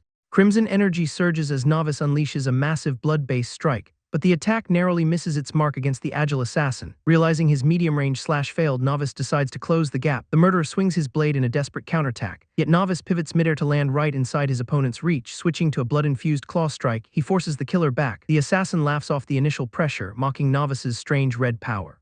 His health bar drops as Novice lands a direct, glowing crimson blow. The Return Protector continues his relentless assault with high-speed maneuvers. Noticing the speed gap, Novice decides he needs to lock the killer down. The assassin taunts him for a lack of real power, and Novice realizes he must master his blood control to shift the tide. Red ribbons of energy manifest as he activates a new, experimental technique. Surprise flickers across the murderer's face as the air begins to solidify around him. Novice channels the skill, forcing the environment to bend to his will. Crimson coils wrap tightly around the assassin's limbs like a snare, dragging the killer into a restricted movement zone despite his frantic resistance. The Return Protector grins, finally catching his prey in the bloodstained trap. The environment turns into a literal cage of crimson energy, and the assassin finds himself completely immobilized by the blood-infused bindings. Novice recognizes the utility of his new blood control skill despite the health drain, launching a final, high-velocity strike that sends the murderer flying through the air. He closes the distance with lethal precision, brandishing his blood-red claws for the kill. The Return Protector pierces through his target and ends the fight on the rooftop. A system notification confirms the kill and triggers a level up for the victor. Novice notes the 5 bonus stat points in his increased health pool with satisfaction. Little Devil alerts him to a fresh skill unlock as the interface pings. The new blood cannon ability offers massive damage but demands half his current health. He weighs the heavy cost of the technique against its raw destructive potential. Little Devil reminds him to check his remaining stat points as the battle smoke clears. A quest completion notification pops up, fully restoring his health and resetting his timer. Novice wipes the blood from his face while checking his updated blood type status looking at the corpse. He decides it is time to abandon the scene before sunrise. Little Devil frets over leaving the coins behind, but the Return Protector insists on fleeing, fearing discovery. Novice dashes away from the rooftop to avoid any unwanted attention. He focuses his mind on finding a permanent solution to his system-related woes. Crossing the skyline with rapid speed, the duo disappears into the night. A lone guard discovers the aftermath of the battle as the trail goes cold. The blonde guild member watches the Return Protector return, wondering why he is back so early, sensing that something about his behavior feels off. She walks through the crowded town square, blending into the morning bustle, catching sight of a familiar face approaching through the market. A male adventurer greets her, breaking the silence with a casual wave. He mentions the daily guild meeting while casually holding a bag of groceries. The conversation shifts to the latest town gossip about a serial murder striking again. News of a fresh corpse found on a rooftop stops the blonde guild member in her tracks. She reacts with genuine shock at the mention of the crime scene location. Meanwhile, the Return Protector fights for his life out in the wilderness. His system interface warns that the harsh sunlight is actively having all his combat stats. A monstrous wolf lunges from the shadows, pinning the exhausted fighter down. Steel clashes against razor-sharp teeth as the beast tries to overpower him. Allies in the distance spot the struggle and scramble to provide backup. A teammate charges in with shield raised, desperate to reach the fray. He swings his blade with lethal precision, carving deep into the monster's hide. The fight concludes with the beast falling, leaving the shield bearer contemplating the Return Protector's dangerous life. Support arrives to pull the Return Protector up from the dirt. A weary smile crosses his face as he accepts the help, despite the overwhelming situation. Back in the city, the male adventurer slams his fist down, finally confronting the reality of the mounting body count. The energetic teammate proposes a new quest to get everyone moving, but Claire voices her concern for Novice, who is still recovering from his recent injuries. Novice insists that he is fine and needs the activity, while his teammate firmly grips his shoulder to seal the deal. He knows his combat stats will remain halved during the daylight hours, yet he pushes to test his limits regardless. The teammate takes his agreement as a green light. Immediately planning to recruit 2 more members to round out their group of 5, he spots 2 nearby warriors and points them out, setting their sights on expanding the party. The chosen recruits turn around in surprise, caught off guard by the sudden request to join the Protector. A sudden dark bloodlust floods the air, triggering a haunting vision of slaughter that causes Novice to lose his composure. The team stops mid-sentence, sensing his volatile shift. Novice growls through gritted teeth, warning them never to use that name in his presence again. Shifting back to the field, the group coordinates a strike against a pack of wolves. Novice swings his blade with lethal precision, carving through a beast while his teammates flank the pack. The teammate gives a confident thumbs up, satisfied with their lethal efficiency. Novice offers a calm, weary nod in return, acknowledging their success. Claire channels her energy to finish off the remaining threats. They wrap up the hunt with double the expected materials. Feeling confident about their haul, a frantic cry for help interrupts their celebration, snapping the group into high alert. A panicked villager sprints toward them, breathless and terrified. The teammate rushes to steady the stranger, demanding to know what has gone wrong. She reveals that a giant bird is terrorizing their village, leaving the group to wonder why the local guild has not stepped in to stop the chaos. The villager trembles while explaining that most of her people are forced to run for their lives. The teammate presses for details, needing to know exactly what kind of monster they are facing. She describes a beast with wings that breathes fire, leaving no doubt about the threat. Flames erupt in the distance as the creature unleashes its power. Claire and her armored companion trade looks, recognizing the deadly description immediately. They identify the attacker as a griffin, a monster that should not be roaming this area. The guild members question how a grade B threat could possibly be overwhelming local defenders. Urgent action becomes the only priority to prevent the village from total destruction. Novice takes command, deciding he needs to head back for reinforcements while the others engage. Claire urges Novice to move fast, emphasizing that they are relying on his speed. He notes that the nighttime hours give him an advantage, so he departs without delay. Determination sets in as he prepares to make the trek as quickly as possible. His teammates trust him to get the job done, and he vanishes into the night. The remaining party members sprint toward the chaos, knowing the villagers are running out of time. Novice pushes his physical limits, worrying that even with Park on the front lines, the battle might be too much. He aims to stall the beast just long enough for help to arrive, reaching the guild headquarters in a blur of movement. He prepares to sound the alarm. He bursts through the doors, calling out for Taxon in a desperate bid to get the guild involved. The interior remains eerily indifferent, with guild members drinking and lounging while the village burns. One of the members looks up with pure annoyance, clearly not wanting to be bothered by the news. Novice pleads with the guild members to help Yonville, but they barely look up from their drinks. One of them slams a bottle down to shut Novice up, mocking the idea of helping a competitor. The guild member claims there is no profit in saving Yonville's people, so they have no reason to lift a finger. Novice counters that Park and the others are already out there risking their lives, but the guild does not care. The guild member sneers that if Park went of his own accord, his death is his own problem. Cold indifference washes over the guy's face as he tells Novice to handle the beast alone if he cares so much. They mockingly call him the Protector, but Novice just stares down the little devil at his side. The little devil whispers that the name is a curse and warns Novice that his friends might be dead soon. Novice acknowledges the grim reality of the situation, his eyes hardening with a dangerous resolve. He threatens the guild members with a dark vow to settle this later, then turns to Lev. Snapping into action, he commands the little devil to dump his remaining stats into agility. Speed blurs his vision as he tears across the landscape. Far faster than any normal human, he arrives at the village to find the griffin unleashing hell with its fire breath. The beast stands tall while Park and his team struggle to even get close enough to strike. Carnage fills the air as the villagers cry out for someone to save them from the flames. The griffin hurls a massive sphere of fire at the frontline defenders. Park tries to block the incoming blast, but the raw power of the attack is overwhelming. An explosive impact sends shockwaves through the area, throwing the defenders backward. Park's sword shatters against the creature's defenses, leaving him weaponless and vulnerable. The team realizes they cannot reach the beast as the flames continue to consume the village around them. Novice surveys the chaos from the shadows, his expression grim as he assesses the hopeless defense. He notes to the little devil that Park and his team are clearly outmatched by the griffin. Searching for a long-range solution, he wonders if there is a way to strike without drawing immediate retaliation. The griffin continues to dominate the battlefield with its relentless fire breath, forcing the defenders into a desperate retreat. Memories of past failures haunt Novice. Fueling his resolve to prevent another tragedy from unfolding, he gathers his internal energy, channeling it into a singular, concentrated point. Darkness and red light swirl around his hand as he prepares to unleash a forbidden technique. The griffin remains focused on the front line, unaware of the massive strike brewing in the forest. Novice pushes his power to the absolute limit, eager to test the destructive potential of his current build.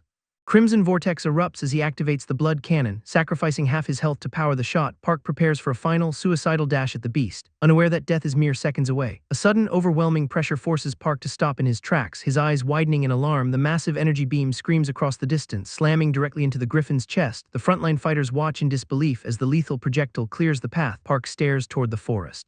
Paralyzed by the sheer magnitude of the power that just saved them, the impact craters the earth, obliterating the griffin's defenses in one clean, devastating strike. Silence falls over the clearing as the team confirms the griffin has finally been slain. Guild members frantically scan the tree line, trying to identify the source of the mysterious, godlike attack. No one is found, leaving the survivors to wonder about the hidden protector who intervened at the last second. Far off in the trees, Novice retreats with his health bar dangerously low, exhausted by the cost of the kill. Novice clenches his fist in frustration, knowing that if that last attack had missed, the griffin would have wiped the squad. His body is still reeling from the massive health sacrifice. But the lingering hatred for his fallen rival burns brighter than the pain. A system notification chimes as he levels up to 8. A small consolation for the chaos he just navigated. Meanwhile at the guild hall, a restless crowd of members murmurs in anticipation of the official announcement. An armored veteran steps up to the podium and demands silence, signaling that it is time to address the guild's future. The leadership confirms that they have finally reached a decision regarding the vacant sub-guild leader position. They formally name Taxon as the new appointee, a move that immediately triggers a wave of whispers through the hall. Shock ripples through the members as they question if this is really happening. Given the reputation of the man chosen, Novice watches from the back, his expression darkening because he knows Taxon is the absolute worst person for a role of such authority. The new sub-guild leader stands tall and reveals the guild's primary objective.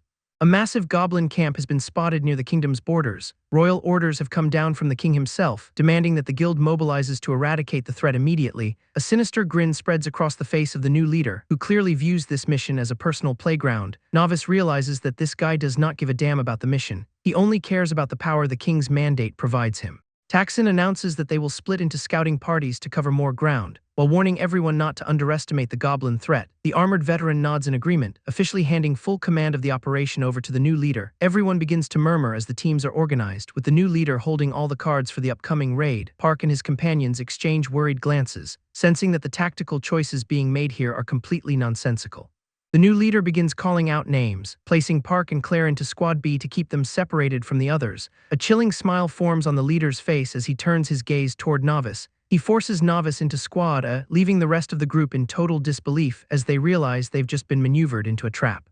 Claire grabs Novice to stop him, desperate to keep the team from making a scene. The tiny demon pet is just as disgusted as her, but Novice remains focused on why Taxon specifically demanded his presence. Taxon moves in close to stare Novice down, clearly relishing the chance to corner the one guy who sees through his act. The new sub-guild leader claims he is looking forward to their collaboration. Even as his grin suggests a much darker agenda, Claire watches them with a sinking feeling. Hoping her gut instinct about this entire setup is just a bad dream, the order is barked out to mobilize, and heavy boots stomp against the floorboards as the guild prepares to depart. Gear is gathered in a frantic rush, with Park and Claire checking their weapons while Novice prepares for the worst. The group exits the guild hall to meet their assigned squads, heading out toward the designated western path. Taxon stands at the front of the line, watching his subordinates gather with a calculated, cold authority. He confirms the assigned routes for every party leader, making sure each group is exactly where he needs them to be. Novice keeps his eyes locked on the surroundings, scanning for any sign of the trap he knows is coming. Park gives him a final nod before parting ways, promising to finish their section quickly and meet back up. Novice stays silent, determined to use this time to figure out exactly what Taxon is hiding in those woods. The party marches deeper into the wilderness. With Novice keeping his guard up among the rest of the squad members, the group reaches the forest edge and Taxon signals for total silence. Sensing they're finally approaching the hideout, Novice spots fresh tracks on the ground, his pet warning him to stay sharp while the sun is still high. Shadows begin to stir within the brush as a swarm of goblins emerges from the dense forest cover. The frontliner shouts a warning to the rest of the team, pointing out the incoming wave of enemies. Weapons are drawn in a blur of motion as the skirmish erupts instantly, steel clashes against claws, and the team dives into the thick of the fight to survive the ambush.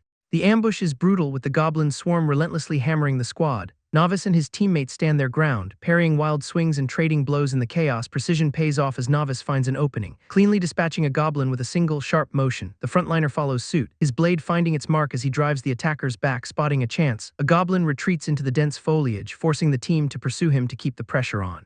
Novice surges forward through the trees, but a sudden system alert paralyzes him as his stats are cruelly slashed in half. He pushes past the debilitating debuff, lunging through the brush with everything he has left. Park shouts a tactical command to flank, trying to coordinate their movement amidst the confusion. They strike the right side together, cutting through the forest line to overwhelm the remaining targets. The team maintains their momentum, but the terrain is shifting under the weight of the hidden traps.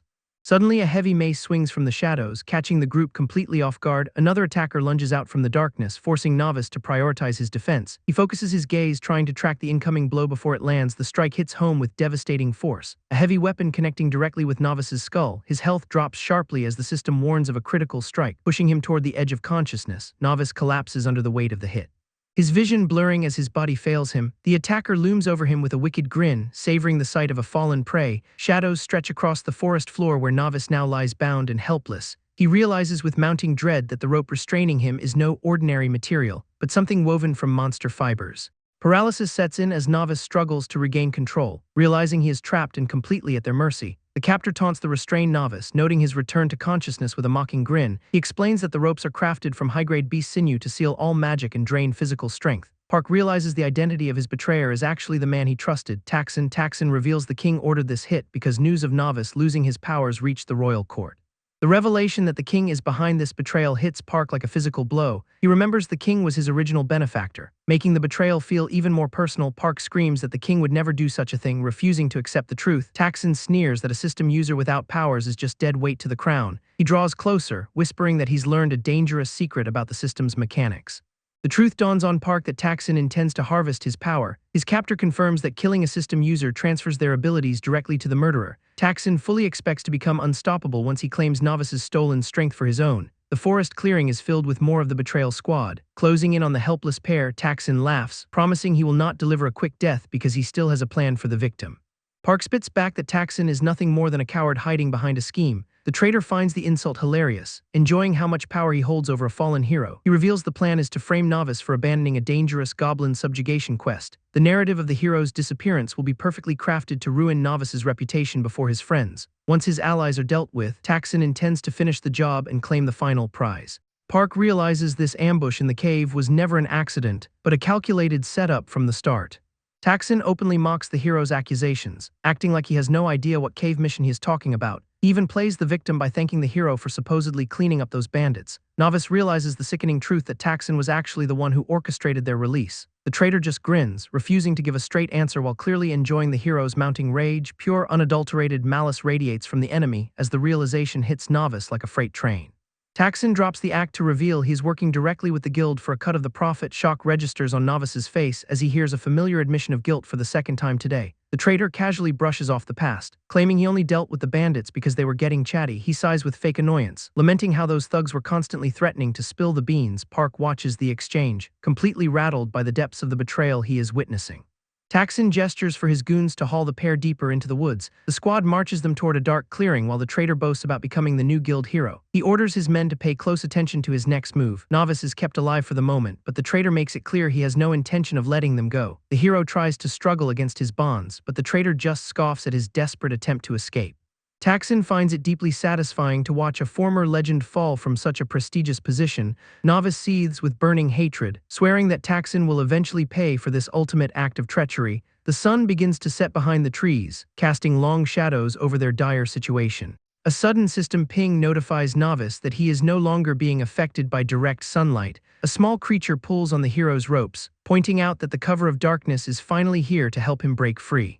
Novice tries to tear through his restraints, but the enchanted rope bites deeper into his wrists. The small creature notes that these magical bindings are suppressing his abilities, leaving the hero feeling completely powerless. A system interface flickers into view with nothing but errors, signaling that even his own internal support has abandoned him. The realization of his helplessness hits home. Then a crimson system alert pulses into his field of vision, demanding he consume blood within 6 hours. Novice grits his teeth at the timing, knowing the last cycle did not trigger until midnight. Dread creeps in as he wonders what catastrophic fate awaits him if he fails to meet this hunger. He warns the guard that keeping him here is dangerous for everyone. The goon just orders him to stay silent, clearly unbothered by the threat. An unnatural sound erupts from the darkness behind them. Something predatory snaps inside Novice as the transformation begins. Internal organs flare with agonizing heat, forcing the hero to fight against a total loss of self-control. The system timer drops down to under 3 hours, fueling the desperate cycle of his starvation. His vision begins to distort into a predator's focus. Everything around him starts to look like a potential feast. He snarls a final warning to the guard, promising death if he is not released immediately. The thug refuses to take him seriously. Dismissing the outburst with a callous command to shut up, panic sets in as Novice realizes he might actually die if the hunger is not satisfied. The countdown hits 60 minutes, and his body begins to buckle under the physical strain of the deprivation. The system clock hits 0, and the final penalty phase begins to take hold. The system officially marks the quest as a failure, leaving Novice to suffer the consequences. He begs the guard to understand the gravity of his situation, but the warning falls on deaf ears. Confusion shifts into annoyance as the guard raises his weapon, completely unaware of the looming threat. Physical agony tears through Novice, forcing him to the ground as his restraint finally shatters. The returned protector loses his grip on humanity, his eyes and teeth warping into something monstrous. Alarm bells ring in the guard's head as he realizes something is horribly wrong with the prisoner. A feral, inhuman roar erupts from the cell, signaling the true awakening of the hunger. The guard recoils, his initial confidence replaced by the raw, terrifying reality of the monster before him. Pure instinct drives him to prepare for a fight he's completely unprepared to win. System notifications cascade as the transformation takes full hold, sealing the fate of everyone nearby elsewhere. The rest of the party finishes clearing out the remaining enemies in the forest. A final strike lands true, bringing the skirmish to a messy but decisive end. The female lead confirms the last foe is down, though her expression remains tight with unspoken doubt. Her teammate checks in, hoping for reprieve from the exhaustion of the constant fighting. Everyone catches their breath while assessing the casualties and the state of their gear. Talk turns to the next objective as the group prepares to head toward the forest edge. Concern for Novice bubbles up, with the team questioning if he can actually handle the task alone. The female lead admits her anxiety. Fearing the unstable dynamic between him and the late Taxon, they decide to pick up the pace, rushing to reach the meeting point before anything else goes wrong. Moving through the dense brush, the group remains oblivious to the catastrophe unfolding back at the camp. Park spots his allies caught in a brutal ambush, and the forest is swarming with so many goblins that the other party is already struggling to hold their ground. The armored warrior charges in, screaming for everyone to help before they get completely overrun. Blades swing through the brush as the team tries to carve a path through the green tide. Mana reserves are hitting empty, leaving the mages and fighters desperate for a way to break the siege. One of the fighters takes a nasty hit, blood spraying as a goblin slips past her defenses. The situation turns dire when a goblin leader corners her. Its claws bared and ready for the kill. Pain flashes across her face, but she grits her teeth to stay in the fight. Then a sudden, powerful surge of energy cuts through the air, carving a bloody arc through their attackers. Taxon steps forward, his boots crushing the forest floor as he single-handedly clears the immediate threat. He mocks the group for struggling against such weak monsters, his presence instantly shifting the battlefield's momentum. Blades flash as he tears through the remaining goblins with effortless, cold-blooded precision. Watching the slaughter, Taxon smiles, clearly savoring the fact that these simpletons are now desperate for his help. He lands a brutal strike, relishing the power trip as the last of the nearby goblins falls. The clearing finally goes quiet as Taxon stands amidst the carnage, claiming this moment of dominance for himself. Looking around, the group realizes the threat has been neutralized, leaving the forest eerily still. Teammates rush over to thank Taxon, genuinely believing they would have died without his timely intervention, but the mood quickly shifts when they scan the area and notice a glaring absence. Panic sets in as they realize Novice is nowhere to be seen. forcing them to question why he is not with their savior. Taksin sighs, acting nonchalant while claiming Novice panicked and fled the moment the first goblin attacked. Park refuses to believe the claims, insisting that Novice would never abandon them during a fight. The team knows Novice is in no condition to survive alone, especially with goblin scouts still prowling. Taksin shuts down any rescue mission, citing the danger of the dark and the need to finish their quest. Park tries to push back against the order, desperate to leave and track down their missing friend. The sub-guild leader leans in with a twisted grin, forcing Park to choose between obedience or another beating. Intimidation tactics keep the others in line, and the group begrudgingly turns their backs on the search. Camp construction begins in silence, the weight of their forced inaction pressing down on every member while some slaves are put to work. The group settles in, their spirits crushed by the day's events. Clearing brush and setting up the perimeter becomes a hollow routine, one devoid of any real hope. Night falls over the campsite, the crackling fire casting long, dancing shadows against the dark forest edge. Huddling near the flames, the team whispers in frustration, knowing they are trapped under Taksin's iron thumb. Park stares into the fire, teeth gritted as a new burning resolve begins to replace the earlier despair. Strength is the only path forward if they ever hope to reclaim their agency and protect their own. Fatigue finally claims the others. Leaving the camp to the mercy of the flickering, dying light, slumber brings no peace to the exhausted party, their bodies broken from the grueling hours of combat. Deep in the woods, a lone figure stalks the perimeter, watching the camp with predatory patience. Fingers grip the rough fabric of a tent flap, a silent shadow moving to avoid any detection. Taksin sneaks away from the main group, whispering to himself that his presence will be accounted for. The sub-guild leader drifts further into the darkness, his steps light and purposeful as he leaves the camp. Moonlight illuminates his path as he wonders aloud what it feels like to finally hold the power of a system user. Taksin pushes through the dense brush, finally reaching the spot he suspected would hold the truth, but the sight waiting for him stops him dead in his tracks. Blood stains the forest floor and tree trunks in a brutal, jagged mess, and the shredded remains of the rope that once held the captive now hang limp from a nearby tree. Realizing the prisoner has escaped, Taksin draws his blade and roars into the silent woods. His boots crunch over the carnage as he surveys the aftermath. Stopping where a pool of fresh blood still glistens on the grass, Taksin stares down at the gore, identifying the body as his own subordinate, accusing Novice of murder. He channels his killing intent, his voice dripping with venomous spite. Scanning the shadows for his prey, he prepares for the confrontation he clearly craved. A figure emerges from the gloom, standing still as a statue among the trees. Spotting Novice, Taksin calls out with a challenge, eager to settle the score, but Novice counters the accusation.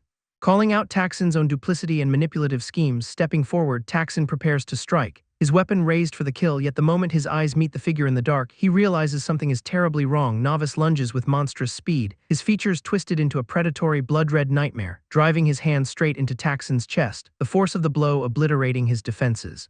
Tearing through flesh and bone, the strike leaves the sub-guild leader reeling. Pain explodes across Taksin's vision as he realizes the sheer scale of the power he unleashed. And as he struggles to push the beast away, Taksin finally understands his fatal, arrogant mistake.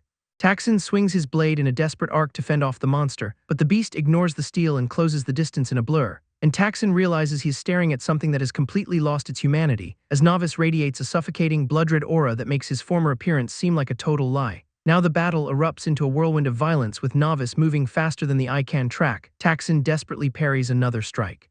Yet his blade barely holds against such overwhelming pressure. Novice strikes again with terrifying speed, leaving Taksin struggling to keep up with the onslaught. Blood spills from Taksin's wounds as he realizes the sheer impossible gap in their physical stats. Every time Taksin tries to counter, Novice effortlessly intercepts his moves and shuts him down. The blade is locked in a crushing grip, and Taksin feels the true monstrous strength behind the beast.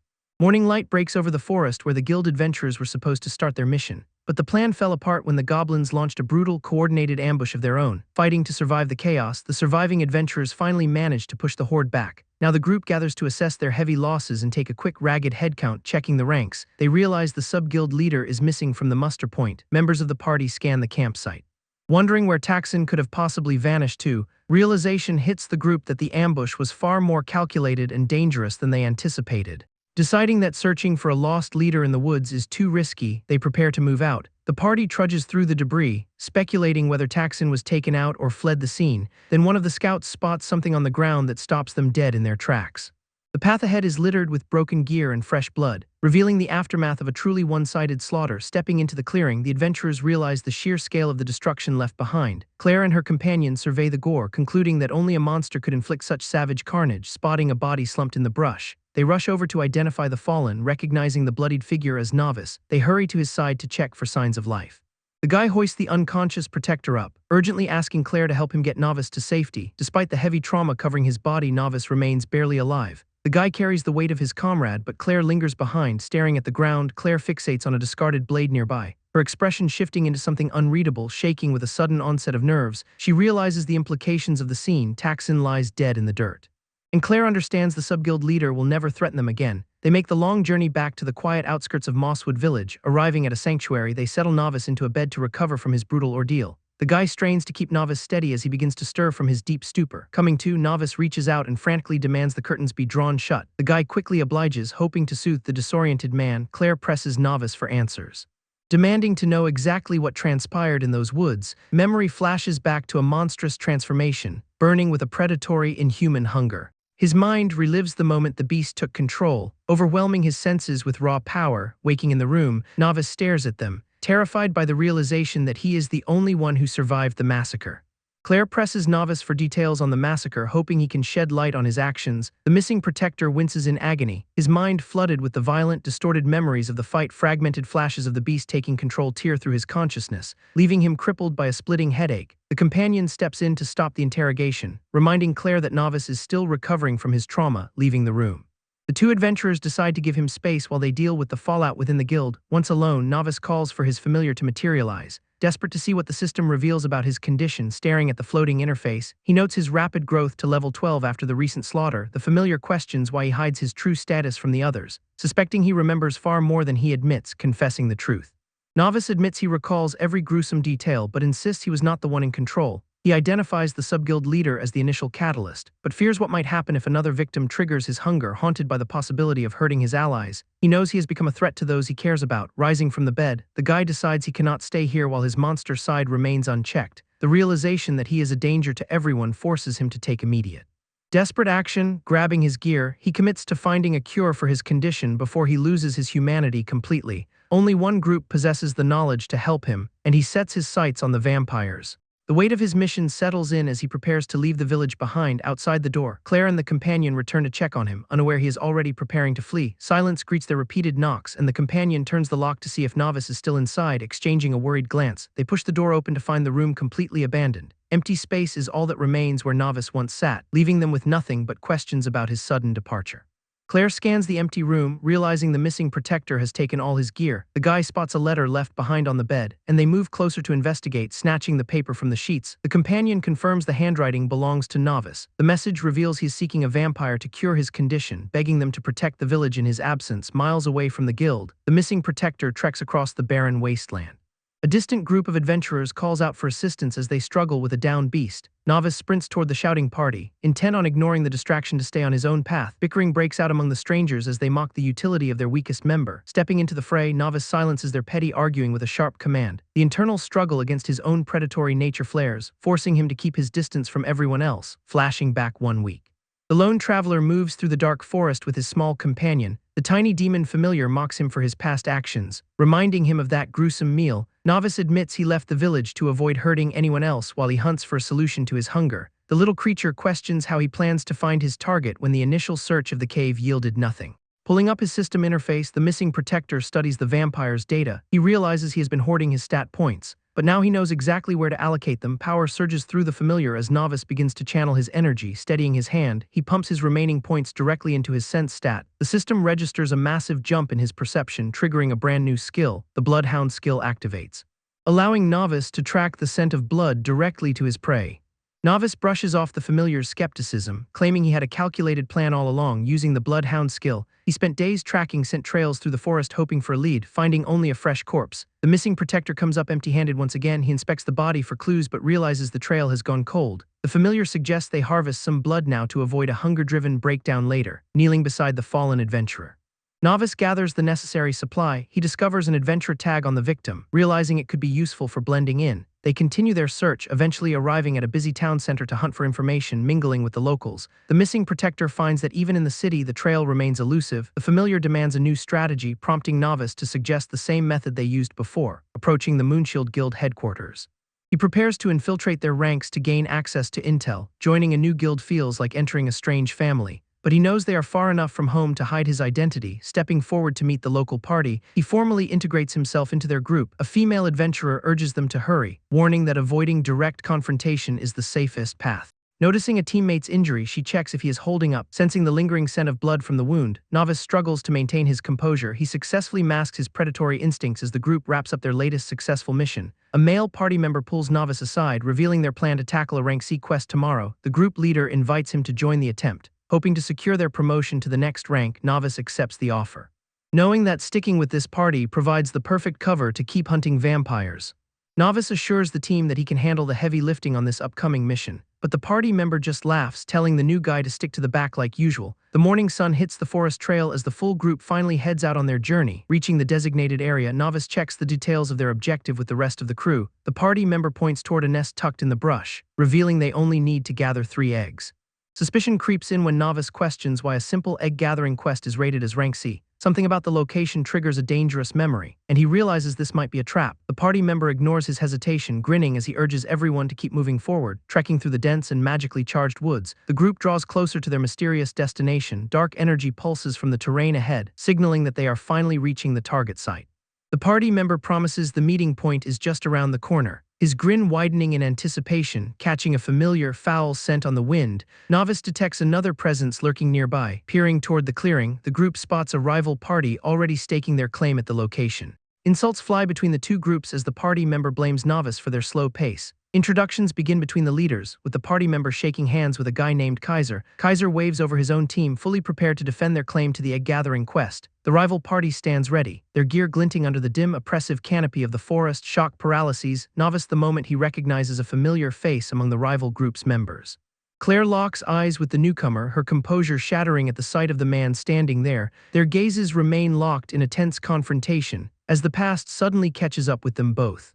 Claire frantically declares she needs to share a vital secret with Novice, stepping forward as she questions why he vanished without a word. Novice desperately tries to hold her back before she blurts out their history to the entire group. Panic sets in as he realizes the awkward situation is quickly spiraling out of control. Kaiser dismisses their sudden reunion as a helpful coincidence for their upcoming mission.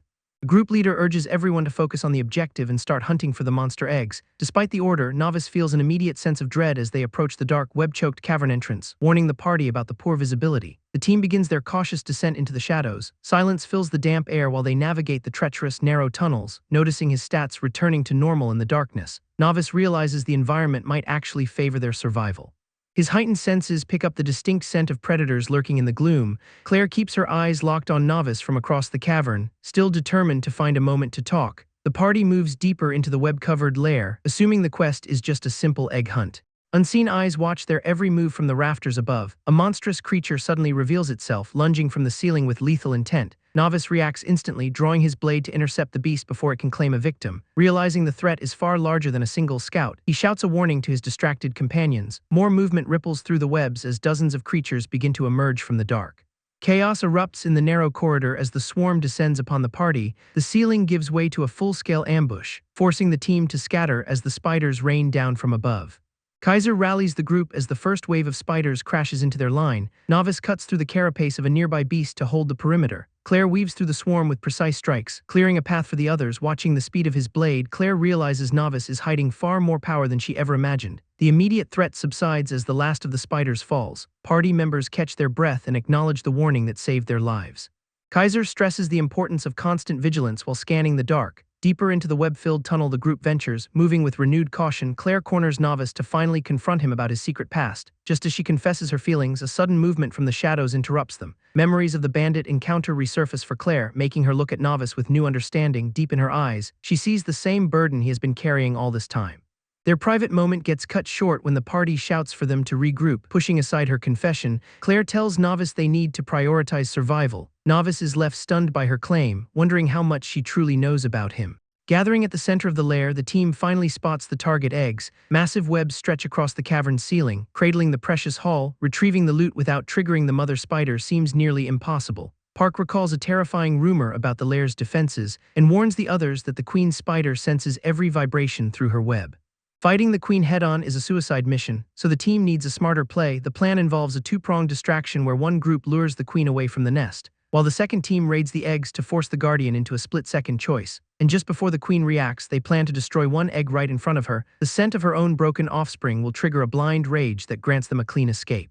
Novice knows there is one thing even more sensitive than vibrations to this monster. That specific pheromone will be the key to buying them the necessary head start. They need to sprint toward the exit while the Guardian is distracted by the chaos. The party members look to Novice to see if this risky strategy is actually legitimate. Claire trusts that Novice has the experience to pull this off given his background. Their roles are clearly divided, with the second team acting as the primary bait.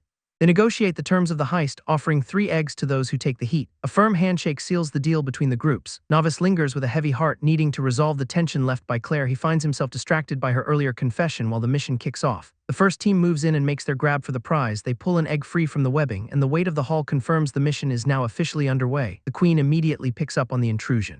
As she drops from the ceiling to hunt the intruders down, Novice stares down the massive limb of the Queen, doubting they can actually win, while the team leader screams for the others to act right now. The stolen egg flies through the air as the signal to trigger the trap, but their plan hits a snag when the egg shatters on the ground, leaving the group exposed as the Queen's sharp claw slams into the floor. The team realizes this mistake is their only path to survival, and the leader smiles bitterly, finally understanding that they were set up to fail.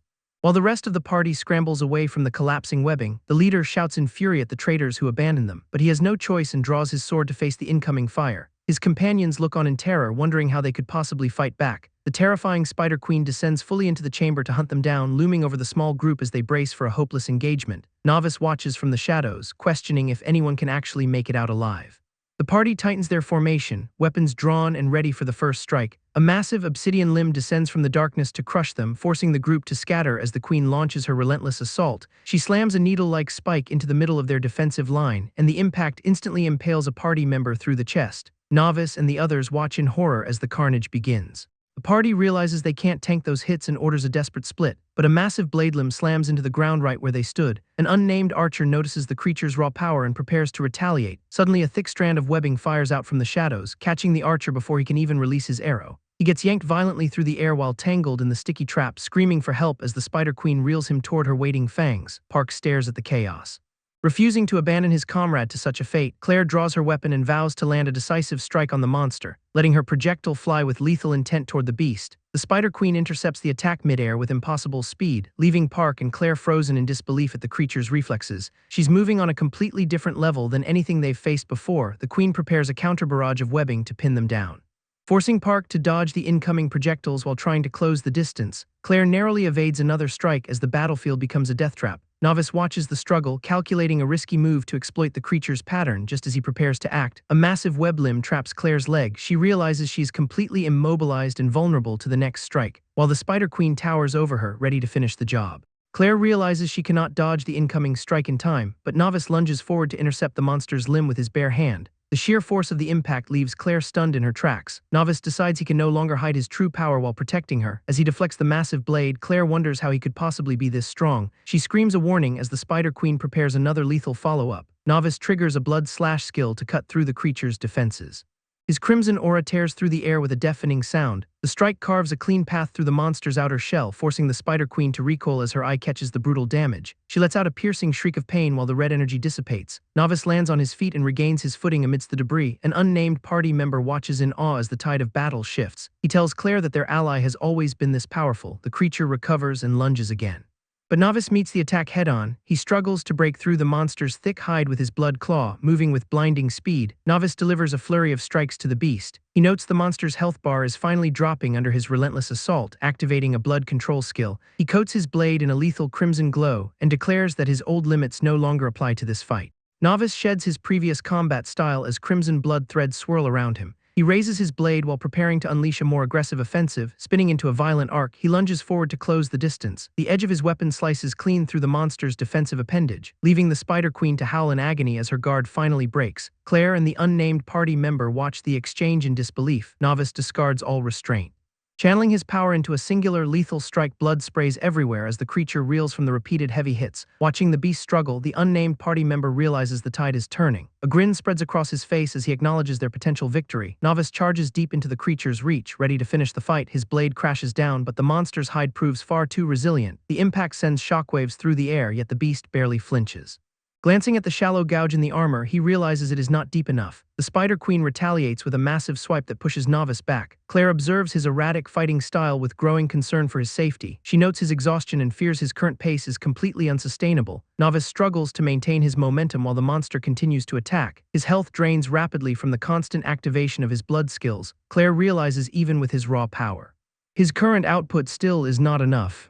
Novice ignores the warnings and charges forward, shouting for support to cover him. Claire screams for him to stop, but he's already committed to the assault. His health bar plummets past 30% as he trades HP for raw damage, sprinting headlong into the spider's reach. He prepares one final desperate strike. Jaws snap shut inches from his face, but he pushes through the lethal threat. Fangs tear into his shoulder and blood sprays across the cavern floor. The impact leaves Novice reeling, his armor shattered and his body failing him. Watching from the sidelines, Claire cries out as she witnesses the brutal blow. Novice falls to his knees, haunted by the realization that he lacks the strength to save them. His blade clatters to the ground, slipping from his blood-soaked fingers. The monster looms over him, ready to finish the fight with one last strike. Crushing force slams into his chest, pinning him beneath the beast's weight. Debris rains down as he lies broken under the rubble of the cavern.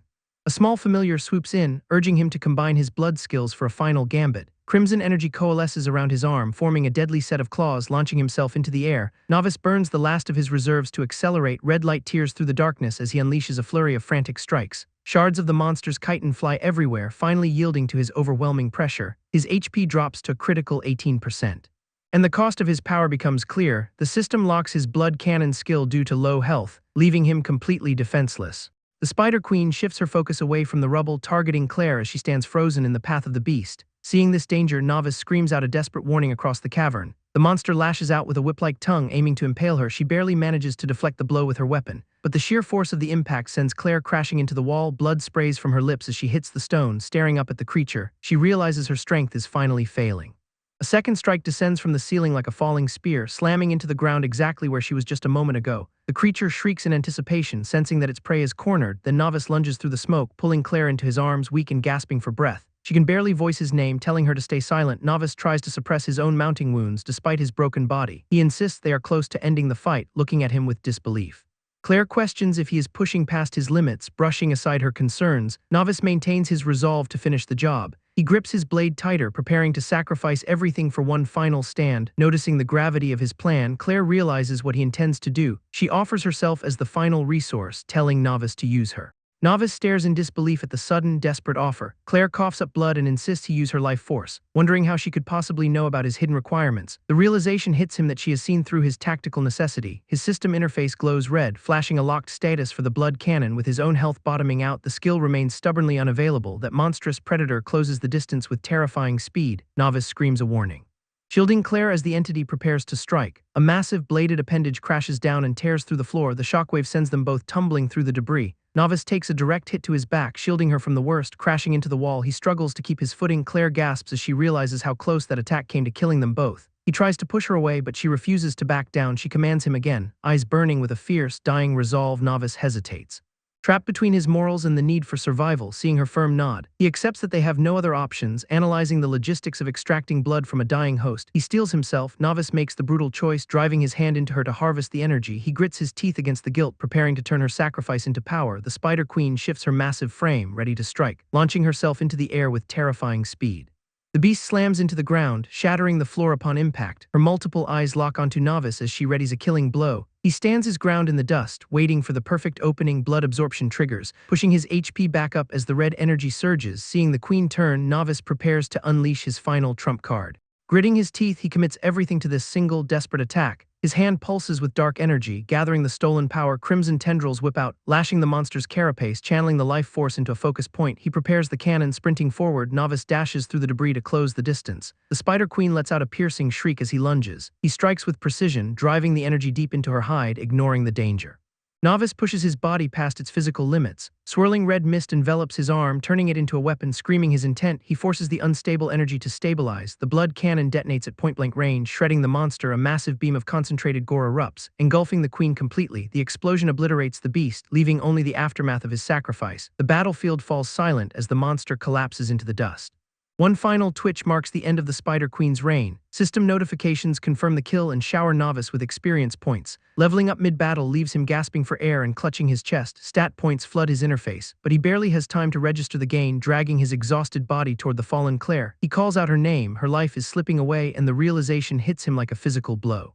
Guilt gnaws at him knowing his own reckless power caused this bloodshed. A sudden emergency system prompt offers a way to save her with his own blood. His companion creature chimes in that turning her might be the only way to keep her alive. Biting his lip, Novice prepares to take that irreversible step. A frail hand reaches up to stop him before he can act. Confusion crosses his face as he realizes she is still conscious. She touches his face and whispers that she has known his secret all along, tears well in his eyes, his fangs bared in a mix of shame and sorrow. Admitting she saw the signs, she confesses she ignored her own doubts for too long. A hollow smile plays on her lips as she struggles to speak. She insists he is no monster, even if he is no longer purely human. Novice reaches toward the glowing emergency prompt. His resolve wavering in the air, she begs him not to turn her, pleading to stay human until the very end. Claire manages to whisper that Novice can find the truth hidden inside a diary at her old inn, specifically tucked away in the top drawer of the desk in her room, while Novice clings to her, begging his only companion not to leave him behind. But the system suddenly pings with a cold notification that the time for conversion has expired, and before he can process the words, a final alert confirms that Claire has passed away, leaving Novice alone in the dark. Silent ruins of the spider nest with her body in his arms, the weight of his failure crushing him as he realizes he was supposed to be her protector, while his small creature companion hovers nearby, silent and watching, and the massive spider corpse looms in the background as a grim reminder of the cost. Novice vows to learn more about his own vampiric nature if it's the last thing he does, turning his back on the carnage to start the long journey toward those answers. He eventually arrives at a quiet, lonely patch of earth beneath the setting sun, marking the final resting place for Claire with a makeshift headstone and her own sword. The silence of the graveyard is deafening as Novice reaches out to touch the stone, apologizing to her for letting his own warnings fall short of what she needed. His composure finally shatters as he realizes he has failed his friends yet again. And the small creature tries to comfort him by insisting he did everything he possibly could, but Novice brushes the sentiment aside. Bitter that his absolute best still ended in tragedy, standing alone in the field of graves, he stares off into the distance, determined to hunt down that diary because it is the only lead he has left. Novice tracks the truth about his cursed condition, moving through the night with his small companion, arriving at a quiet village under the moonlight to hunt down the mystery. Shadows stretch across the wooden floorboards as he approaches the inn. The innkeeper hears a sudden disturbance in the dark and jumps in alarm, convinced that investigating the noise will surely lead to his own untimely end. Novice ignores the trembling man and walks right up to the room, pushing the heavy door open with a slow and rhythmic. The chamber is completely empty, yet he wonders if the rumors about ghosts are true. His companion panics at the thought, pleading for his life while questioning if Novice is actually the ghost here. A dusty journal sits on the desk just as Claire once promised, and Novice reaches out, terrified of what dark secrets might be hidden inside those pages. Stepping back out into the village streets once he has secured the book, Park wanders through the same dark alleyway, muttering to himself about his failure to find Novice or Claire. The sound of approaching footsteps catches his attention in the stillness of the night. Locking eyes with a familiar silhouette, Park realizes it is actually Novice, sprinting forward to close the distance before his target can disappear again. He skids to a halt, ready to confront the man he has been chasing, breathing heavily as he looks around, confusion washing over his face, staring at the empty space where Novice stood just a second ago. Park collapses in disbelief, questioning his own sanity and wondering if he is finally seeing ghosts. Park is spiraling after losing his target, questioning his own sanity as he wonders if he should abandon the search. Somewhere out in the wilderness, Novice takes a moment to rest while his small companion keeps watch nearby, pulling out the stolen diary. The missing protector prepares to uncover the truths Claire left behind. Pages filled with memories reveal her past life in the crime-ridden seaport of Elysia, a young, desperate girl running along the shore, trying to survive in a place that offered no mercy, struggling through the grime and violence of the slums. She quickly learned that life was a constant fight, constantly on the run from people who wanted her head. She developed a hardened edge, even back then she was picking pockets, clutching stolen treasures with a devious grin, checking the alleyways for pursuers. She realized someone had finally tracked her down. A local thug named Casso had caught her stealing from his stash, forcing her to make a break for it. Darting through the narrow streets, she tried to lose her pursuers in the maze of buildings, but Casso and his crew cornered her, promising to take back the loot with interest. Just as they lunged to grab her, she struck back with a hidden blade. The sudden counterattack sent one of her pursuers reeling back, stunned by her ferocity. Casso sneered, ready to teach the girl a lesson in pain for crossing his crew. He smashed through the wooden structure she was hiding behind, shattering the floorboards. His confidence evaporated instantly as a wave of killing intent flooded the area. Out of the shadows emerges a red-eyed figure, radiating a terrifying aura that stops the thugs in their tracks. The newcomer closes the distance in a blur of motion, striking before Casso can even blink. Slamming a hand directly into the thug's throat, the stranger cuts his taunts short with lethal precision. Castle lashes out in a desperate panic, demanding to know the identity of the red-eyed stranger, but Novice responds with a brutal display of force, crushing the thug's defenses and ending the threat instantly. The unnamed party member struggles to regain his composure and urges Claire to flee the scene, watching the carnage unfold. The survivor recalls a pivotal memory of a brave woman who saved her life. Claire remembers how that mysterious savior displayed power unlike anything she had ever encountered. Those glowing red eyes seared into her memory, becoming a symbol of the strength she craved. The chilling intensity of that gaze and the power in those hands left no room for doubt. Claire followed her savior that day, clinging to the hope of understanding such raw, untamed ability. Despite her constant questions and persistent curiosity, the mysterious woman refused to reveal her secrets. Idolizing her savior's strength, Claire began documenting every observation. Hoping to unlock the key to her own transformation, she spent nights obsessing over the woman's impossible speed and freedom, dreaming of a life free from poverty. When the woman finally offered to show Claire the truth of her existence, the girl jumped at the chance, reaching out a hand. The mentor invited Claire into a world of power, but the reality was far darker. The horrific truth behind their nature hit Claire like a physical blow as she witnessed their true form. Realizing the cost of such power meant becoming a monster, Claire turned and fled from her former idol. Now Novice stares at the diary in disbelief, struggling to process the disturbing entries detailing the mentor's nature. The words scrawled across the page suggest a dark secret about what the mentor and her kind truly are. Park glances over the notes, noting that Claire seemed terrified by the implication that they might be vampires. Despite the chilling nature of the discovery, Park remains curious about the strange biology described in the text. The horizon clears to reveal a distant ship, leaving the trio to wonder what other threats await them beyond the shore.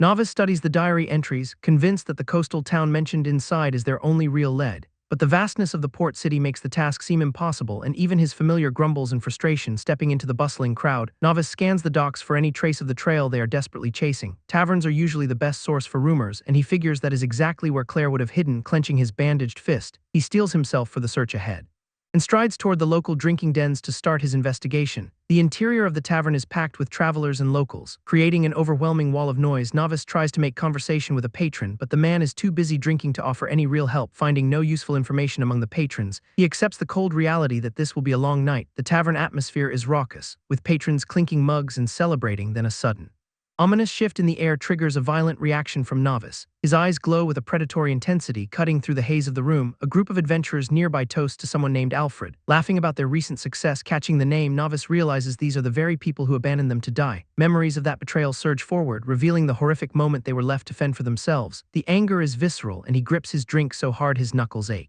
Thoughts of Claire's current state fuel his rage, making the injustice feel even more unbearable. Across the room, the adventurers finally lock eyes with him, and the recognition hits them like a physical force. Shock registers on their faces as they realize Novice has tracked them down to this exact table. The tavern goes deathly quiet as he slams his mug down, finally ready to demand an answer. The lead adventurer mocks Novice for surviving their betrayal.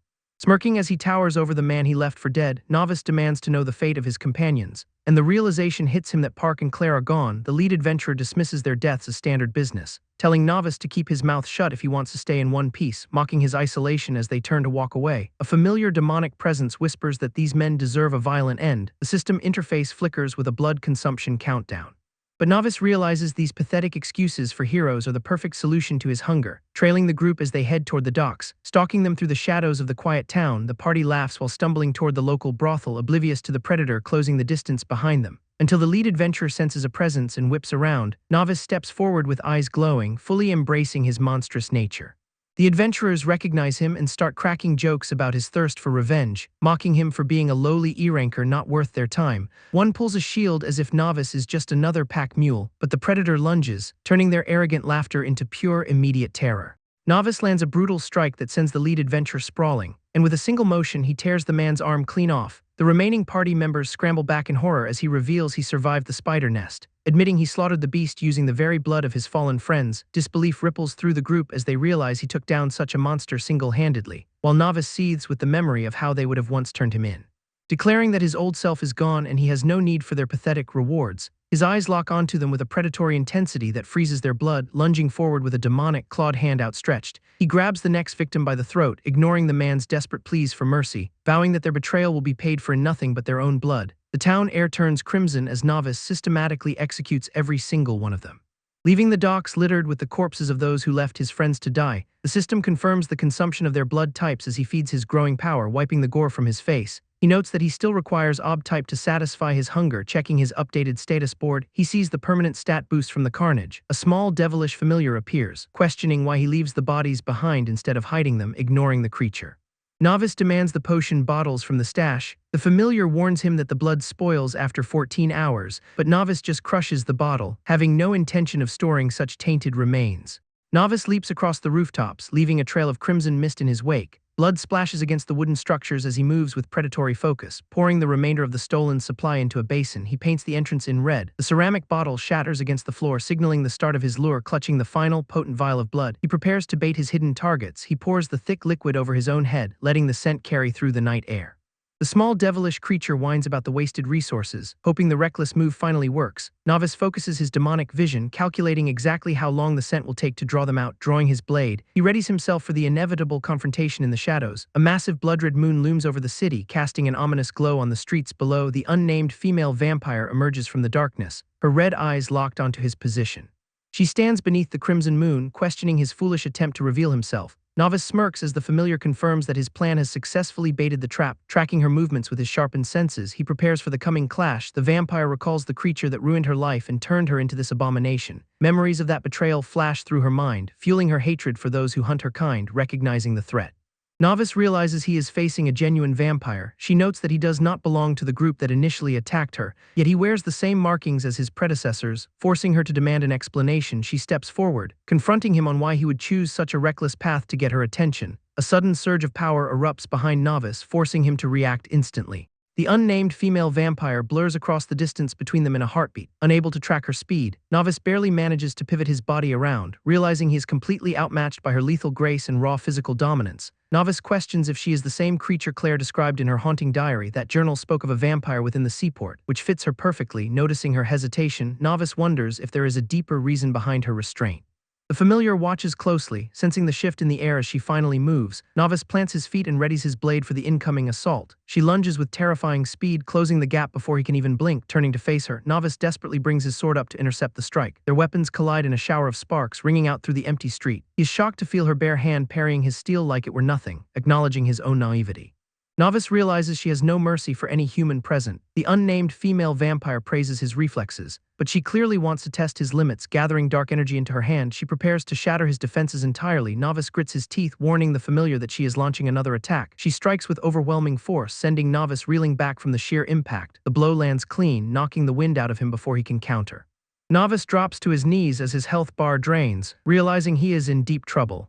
The hilt of his blade vibrates in his trembling grip. Breathing hard, Novice realizes that brute strength is only half the problem. She closes the distance again like a shadow, ignoring his desperate defensive stance. Dark energy coils around her limbs as she initiates another strike. He barely manages to sidestep the initial arc of her movement. Narrow misses define the rhythm of this exchange as the environment takes the impact. Novice tries to force a counter, but the vampire mentor catches his wrist with ease. She pauses to acknowledge his attempt at using skills. Every instinct he has screams that letting his guard down means instant death. Once in close quarters, he catches a glimpse of a critical weakness. He attempts to snap her defense, but she reacts with superior speed. A surge of energy detonates against him, throwing him back across the bridge. She follows through with a crushing blow that leaves him reeling. His health bar drops by another 50 points from the sheer weight of that strike. The familiar screeches for a retreat, but Novice knows he cannot find an opening. She lashes out with a blood swipe that cuts through the air, barely dodging the blade. He gasps as she mocks his lack of fundamental technique. She questions his identity, clearly unimpressed by his amateur performance. Novice finally identifies her nature, realizing he is dealing with a turned vampire standing before him under the red moon. She looms as an insurmountable wall. The unnamed female vampire summons a dark, swirling energy orb directly from her palm, and a complex magic circle manifests in the air, fueling the massive blade she draws. Novice realizes the sheer scale of the weapon she has conjured. She declares that wielding such a power violates the vampire code, which marks his discovery as a highly illegal secret. So the unnamed female vampire coldly announces that she must eliminate him to cover her tracks. He stares at the legendary-grade weapon in disbelief, never having seen anything like it before, and she prepares to strike while the blood moon looms overhead. The familiar pipes up about the absurdity of getting a cool weapon right now. Novice shakes off the distraction, knowing their survival is the only thing that matters. She launches herself into the air with the massive scythe ready to descend. Novice tightens his grip on his own blade, bracing for the impact. His knuckles turn white as he readies a desperate countermove. She swings the blade with enough force to carve through the very ground beneath them. Dodging the initial sweep, he tries to close the distance to find an opening, but the unnamed female vampire generates a shockwave that sends him skidding back. She smirks at his futile efforts, calling his struggle completely pointless, and another blast of energy erupts from her weapon.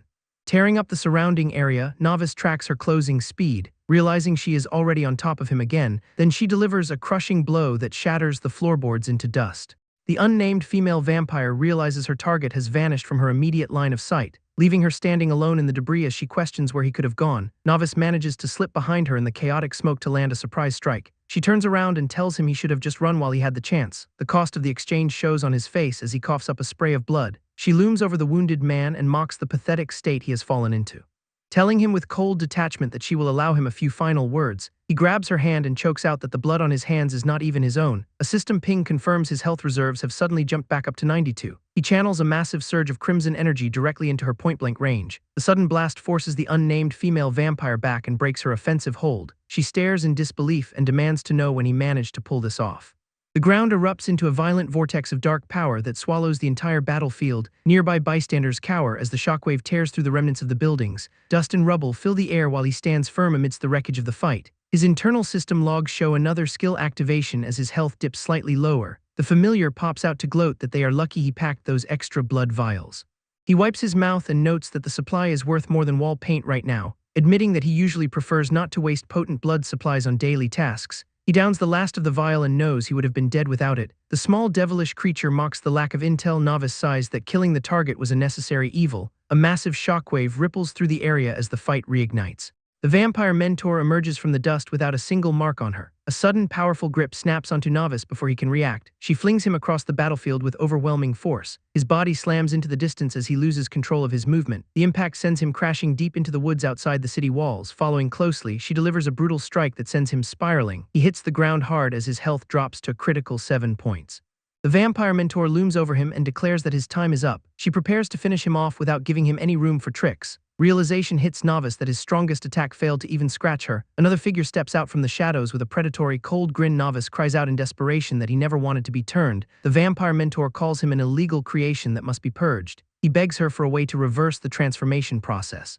She acknowledges his skill but confirms he has reached his limit. Wondering who turned him in the first place, she eyes his blood cannon ability. He desperately looks for an exit as the blade inches closer to his neck. The unnamed female vampire crushes his hope by revealing that a permanent cure for his condition simply does not exist. Novice struggles to process this news, questioning how he is expected to survive this cursed existence indefinitely. She sheathes her blade and offers a single, radical alternative to his current path of suffering. Discarding his past identity is the first requirement if he wants to survive the night. The gravity of her demand hits him as he contemplates the heavy cost of her proposed transformation. She mentions a specific institution that holds the knowledge required to reshape his very nature. The Vampire Academy is the only place left where he can learn to master his new reality. Novice wonders about her true motives, and if her guidance is a genuine chance for survival. She provides him with written instructions, and he studies the pages to understand what lies ahead. Uncertainty clouds his thoughts while he tries to decipher what she actually expects him to become. He realizes she might not be the cold-blooded killer he once feared, given her distance from the others. Peace briefly settles over the clearing as she stands back and waits for his inevitable decision.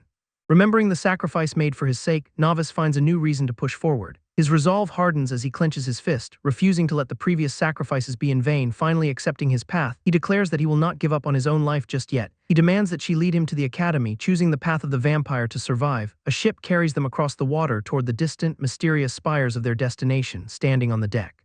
Novice looks out over the horizon and reflects on the bizarre turn of events. The small devilish creature is shocked to learn that an entire school for his kind exists. Novice agrees that the existence of such a place is hard to believe, but his journey is only just beginning.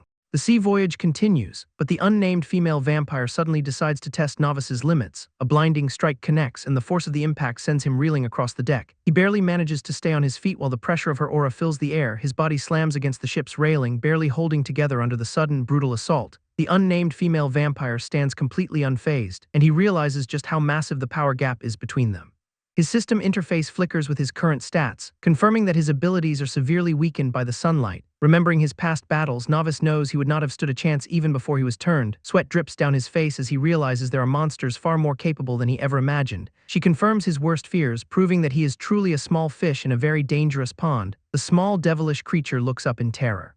Having never even sensed her movement before the strike, his legs give out beneath him, leaving him trembling on the wooden planks of the deck. The small devilish creature whispers in panic, convinced that she intends to drain them both dry. She looks down at him with cold indifference, mocking his pathetic inability to handle a single blow. The parasol she carries seems to be the only thing keeping his stats from dropping even further. She tells him that survival at the academy requires far more strength than he currently possesses. With one hand, she effortlessly hauls him to his feet, leaving the small devilish creature stunned. He tries to understand why she singled him out, but she only offers a cryptic warning. She explains the fundamental divide between those born into vampire blood and those who were turned. The pride of the born vampires runs deep, and she warns him that they look down on his kind. Their history is built on power and indulgence, and now he has to navigate that deadly hierarchy. The unnamed female vampire explains that turned vampires either pledge loyalty to established houses, or they are selected specifically for their innate potential, creating a bitter rift within their ranks that often turns violent, because many see this selection process as a theft of their natural power, and the resulting conflict has only deepened the hatred between the two factions, leading to a reality where turned vampires are seen as opportunists desperate to climb the social ladder. And this constant internal bickering has made the divide between them far worse than ever before. Yet the unnamed female vampire notes that distinguishing between born and turned vampires is becoming impossible. She warns Novice that if his status as a turned vampire is exposed at the academy, he is finished. Novice struggles to comprehend the sheer weight of this secret while clutching his cloak, knowing full well that being discovered means certain death. She shifts the conversation and directs his attention toward the massive fleet on the horizon. Every single one of those ships is transporting students directly to the academy. She clarifies that failing to attend the academy results in being branded as an illegal entity, and she reveals that this legal threat is the only reason she did not decapitate him earlier, mocking his background as a stray who was likely abandoned by whoever turned him in the first place. The academy is not just a school but the primary home for these elite vampire families. She closes her parasol, preparing for their inevitable arrival at the destination. Novice grips his hand tightly as the reality of his situation sinks in, and he realizes the academy is essentially a slaughterhouse for those who cannot survive the brutal hierarchy. Novice questions why the vampires hide their existence while his mind is flooded with dark, chaotic thoughts, and he wonders if graduating from this hellish academy will finally grant him control over his own bloodlust. But the ship suddenly careens toward a massive cliffside, causing the tiny bat familiars to panic as they scream that the vessel is about to shatter. So Novice snaps out of his internal struggle and watches in complete disbelief as the ship sails straight into the solid, imposing rock wall.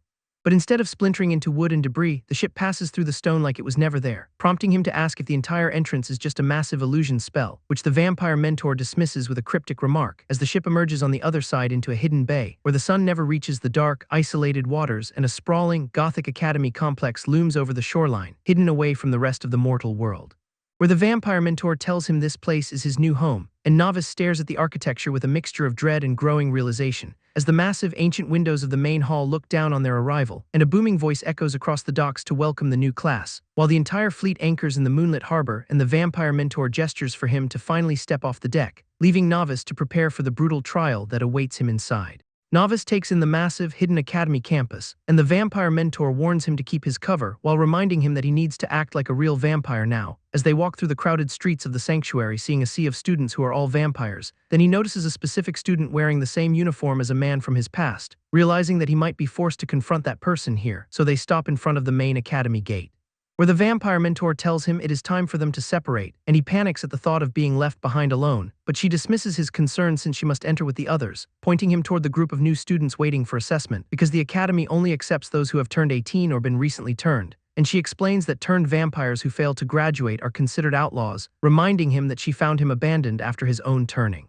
So he must stay vigilant since no one will protect him here, and she warns him that families hide their young to avoid being targeted. Then she gives him a final piece of advice before wishing him luck, leaving him to realize that his survival in this world is entirely his own responsibility, as he watches her walk away and wonders what the academy uniform truly signifies. Novice surveys the crowded academy grounds, eyes scanning for any potential threats, noting the massive, imposing structure that serves as the heart of this vampire institution, and he acknowledges that survival is his only path forward if he wants to stay alive, so he steels himself for whatever the incoming assessment might demand of him, walking slowly toward the center of the courtyard as the weight of the situation settles in, while other students pass by, completely oblivious to his presence or his precarious status. But a sudden nagging sensation of being watched forces him to grind to a halt, his hand clenching into a tight fist as he prepares for a potential confrontation, yet the source of the gaze remains hidden among the dark, towering stone corridors. High above, an unseen observer watches the new arrivals with a sense of detached curiosity, hoping this new batch of students will finally offer someone worthy of their ancient bloodline. and the shadowy figure anticipates a display of power that will determine who manages to rise, while Novice refocuses his energy, pushing aside his unease to maintain a facade of control, swearing internally that he will overcome whatever trials the Academy throws his way, until his companion chirps up with guesses about the nature of the upcoming assessment, wondering aloud if they will be tested on endurance or their ability to withstand the sun, so he sighs at the creature's relentless energy. Deciding to just wait and see for himself, as the massive gates of the academy loom over them, marking the start of a new semester, because the season for testing has arrived, signaling a time of intense change for everyone, and the academy seal glows faintly, welcoming the new candidates into its cold, unforgiving walls. Inside the grand hall, the empty chairs at the long table hint at a meeting delayed, suggesting that even among the elite, schedules are rarely kept with any real urgency. The mentor vampire scans the room, hoping this new class actually brings some rare talent, while her colleague scoffs at the thought, claiming the pure bloodlines will always outclass the rest, because anything less than absolute superiority from those families would be a massive failure. Another instructor notes the mounting pressure on the academy as the outside world turns hostile, citing that their kind is dying in droves thanks to the king's reckless, talent-focused missions, and down in the training grounds, Novice pushes his magical output to the absolute limit. The sheer force of his energy tearing through the stale air of the practice hall, suddenly a heavy presence fills the room, signaling the arrival of their supreme leader. Causing the instructors to snap to attention as the figure strides toward the head seat, the leader commands them to keep a sharp watch on the new students during this critical year, insisting they find recruits of real potential regardless of whether they were born or turned, and the leader's sharp fangs glint, hungry for a new generation that can survive the coming war. Meanwhile, the resentful vampire walks alone through the academy grounds, focused on her own path until a fellow student calls out. Rushing over to catch up with her brisk pace, the friend teases her about her distracted state of mind ever since she returned from outside, prying if there is a secret behind her silence or perhaps a new person she met. Her relentless teasing escalates into wild theories about a secret boyfriend, which leaves the resentful vampire clearly irritated, but her friend persists, wondering if the mystery person is actually another vampire. The friend keeps digging into her romantic life, even suggesting she's caught up in a forbidden human affair, which triggers a memory of a human offering his own blood for her to consume, leaving the resentful vampire obsessed with that specific promise of his life force. But she snaps out of it as her friend continues to trail her across the academy grounds, telling her friend to back off while she tries to regain her composure, and realizing she is already behind schedule for her first class. While her friend keeps complaining about the lack of rewards for reaching their second year, she suddenly stops, sensing a mysterious summons pulling at her attention, so she puts a finger to her lips to silence her friend, acknowledging the stress of her situation with a knowing, cryptic smirk, telling her friend she will handle the teacher and collect both their gifts. Then she pivots and heads toward the academy gate, leaving her companion behind, who shouts after her that she'll keep the secret about the human boyfriend, and the resentful vampire just laughs off the accusation as she moves away, before she breaks into a sprint, closing the distance to the forest with supernatural speed, feeling that something is deeply wrong with being summoned right at the start of the year. While a small creature scurries across her path, she ignores it to maintain her momentum, vaulting over obstacles in her way to reach the academy's outer perimeter, where the dark silhouette of the estate looms ahead as she heads toward her destination, finally arriving to find two figures waiting for her at the iron gates. The emblem on the gate marks the authority of a powerful vampire house, and the guard at the entrance demands the gate be opened immediately, leaving the resentful vampire no choice but to walk into the lion's den, where she steps onto the long red carpet leading deep into the estate, her cape swishing behind her as she marches toward the main hall. Dozens of servants lined up in silent rows bow in unison, and they greet her with a chilling formal welcome back home, but she keeps walking, her boots clicking rhythmically against the stone floor, clearly despising every single second she has to spend in this suffocating place, moving through the vast corridor toward the private chambers of her father, who watches her approach from behind the massive arched window, so she pushes open the heavy wooden doors to confront him directly, announcing her arrival and stating she has answered his urgent summons. Then the father turns around to face his daughter with a stern gaze, accusing her of wasting her break far away from the family's influence, and he demands to know if she has done anything to embarrass their lineage, but she coolly assures him that her time away has not been wasted, while he gestures grandly to remind her of their status among the 10 clans, emphasizing that her role is vital and her actions define the entire house. Though she silently bristles at the lecture, having heard his repetitive warnings 100 times over, the patriarch declares her refusal to stay on the island a stain on their name, and he admits he only let her leave because he expected results, so she bites her lip in silent frustration at his cold ultimatum, warning her that failure this year means she is never leaving the island again. Then he asserts that as a member of the 10 clans she must hit the top 10, while her heart sinks at the sheer weight of that impossible demand, visualizing the ruthless elite students she would have to surpass to survive, so she forces a stiff promise to do her best, but the father explodes with raw power that shakes the entire room, sneering that her best is nowhere near enough to satisfy him, as he looms over her with an aura of absolute authority, mentioning that many direct descendants are enrolling in the academy this year, specifically naming her fiancé as one of the rivals she needs to manage, and he instructs her to maintain a close relationship with the guy, showing her a glimpse of the elite student she is expected to handle. Then he dismisses her with a final reminder of the brutal stakes.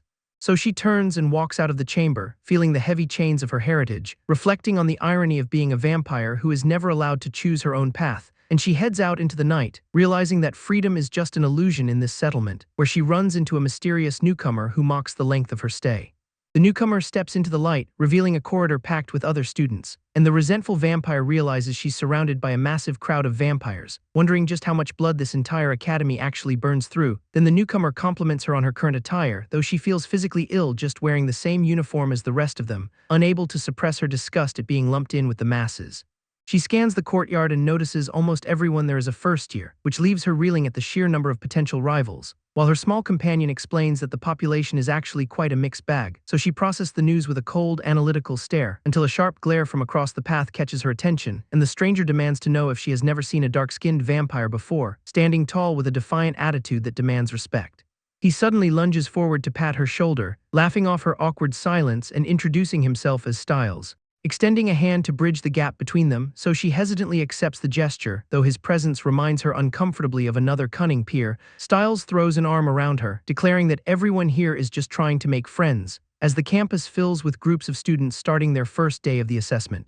Novice tries to play it cool despite his nerves, while Styles insists on sticking together to help the poor guy relax. Then Styles pulls him in to ask if he belongs to any of the major clans, although Novice admits he has no idea what that even means since he was avoiding everyone, and Styles realizes they might be in the same boat, pointing out that the 10 clans run everything around this academy, plus they are always scouting for new talent to bring into their ranks. So Styles gestures toward the looming academy building and declares his goal to be the absolute best, and Novice wonders if these clans are just vampire versions of guilds that poach the top students. As a mysterious figure approaches from the shadows of the hallway, Styles immediately dismisses the idea of being the best, because the newcomer, a sharp-eyed female student, already stands in their path, and she stares them down with a look of pure, cold superiority, casually brushing off their presence as she passes by, while she boasts that her mastery of Mora spellbinding skills will force the clans to choose her. So Styles leans in to whisper a warning to Novice about how dangerous spellbinders can be, specifically noting that women with those abilities are the most lethal of all. But the woman overhears every word and stops dead in her tracks, as the sky above the academy darkens with a sudden swarm of bats while deep inside the academy, a group of cloaked figures gathers around a glowing orb to watch the chaos unfold. The cloaked figures watch the students through their magical orb, noting that this method lets them scout talent without putting any pressure on the candidates, because anyone outside the major clans is not even worth their time, though one elder warns that wildcards have appeared before and could easily do so again. As the new academy students gather in the Great Hall, a sharp-featured instructor takes the stage to address the crowd, demanding everyone's immediate attention.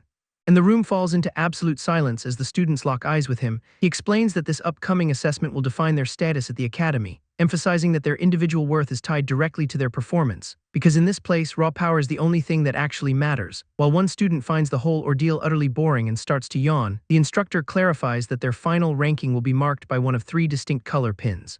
But he adds a thin layer of hope, noting that even bottom-ranked students can climb to the top. As the bored student wonders just how strong the vampires here really are, the instructor points to the wristbands they were given with their uniforms, and every student checks the device on their arm, which begins to pulse with a faint, ominous light, because these bands were crafted by the most elite spellbinders, and they are about to reveal the true extent of every student's dormant blood power. The air crackles as the testing phase officially kicks off, and electricity arcs between the students as their bands start to sync, with everyone scrambling to check their scores in the sudden chaos. While one student realizes his score is a 2 and questions its worth, but a snide peer nearby immediately mocks him for having such a low rank, as that same arrogant student demands to know everyone else's numbers, and a quiet, silver-haired guy watches the room with sharp, focused eyes, while his own fingers twitch with a barely contained, restless energy, because the band on his wrist finally flashes a steady, glowing 4, and the instructor clarifies that the scale runs from 1 to 10, noting that 10 represents the absolute peak of raw blood strength, though he admits these devices ignore physical experience or combat training. So the instructor reminds them that this number is not necessarily permanent, and warns them not to obsess over the display during their assessment.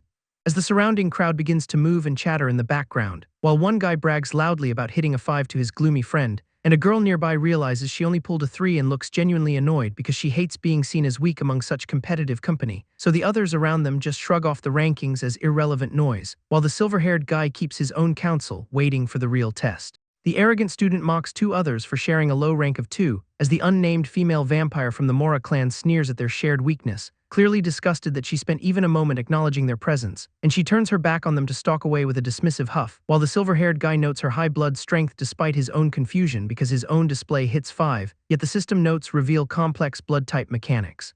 But he realizes these system variables do not correlate to the strength numbers as he expected, so Park, the one with the low rank, tries to shake off the embarrassment of a 6, and the silver-haired guy comforts him by repeating the instructor's lesson on raw blood strength, while Park insists his focus is on physical combat rather than these magical metrics, as the silver-haired guy muses on the haughty nature of spellcaster vampires.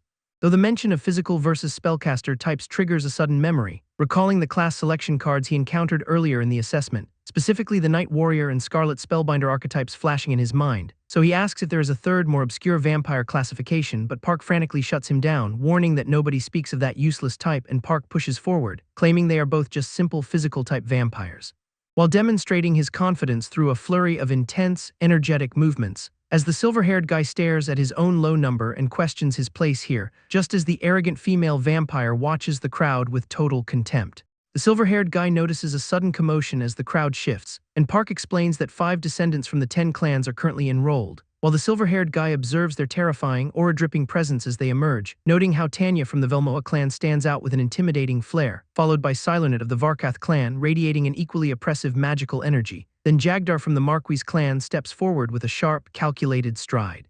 And Bronk of the Dravan clan displays his raw physical dominance for all to see, while Zen from the Obsidianth clan rounds out the group with a cold, piercing gaze, as the gathered students instinctively pull back to give these elites space, so Park warns the silver-haired guy that getting on their bad side is a death sentence, and the silver-haired guy struggles to process how many threats this academy actually contains, while his own red glowing system bracelet pulses with a rhythmic, warning intensity.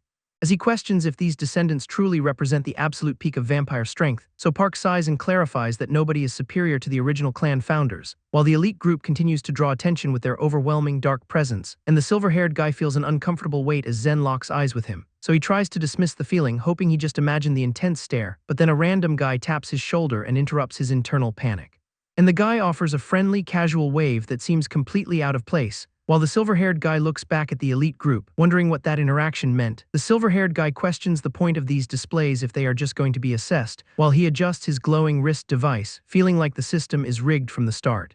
The instructor snaps his hands together to grab everyone's attention, and the massive crowd of students falls silent as he announces that the first assessment is finally ready to begin. A predatory grin spreads across the instructor's face, and he prepares to deliver the rules to the assembled students, holding up 3 fingers to clarify the first requirement, before ordering everyone to form their groups of 3 right on the spot.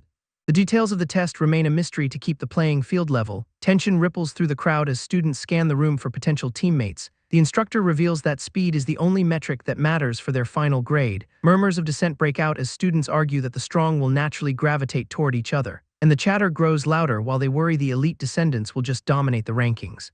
A sharp-eyed student interjects with the cold logic that the elites would never actually team up. She explains that their pride prevents them from sharing the spotlight even with their own kind. The instructor claps again to shut down the noise and regain control of the hall. He addresses the complaints about why the assessment requires a team in the first place, showing them that true vampire missions always require coordination against lethal threats. And the reality of the danger sinks in as they realize they have to fight as a unit. He pulls out a pocket watch and gives them a 5-minute deadline to find their partners. The starter's signal drops and the hall erupts into chaos as everyone scrambles for partners. Students weave through the crowd, desperate to find a team before the clock runs out. Panic sets in as groups rush to secure their members. The dreadlock student grins at his partner, suggesting they just need to scout for one more person.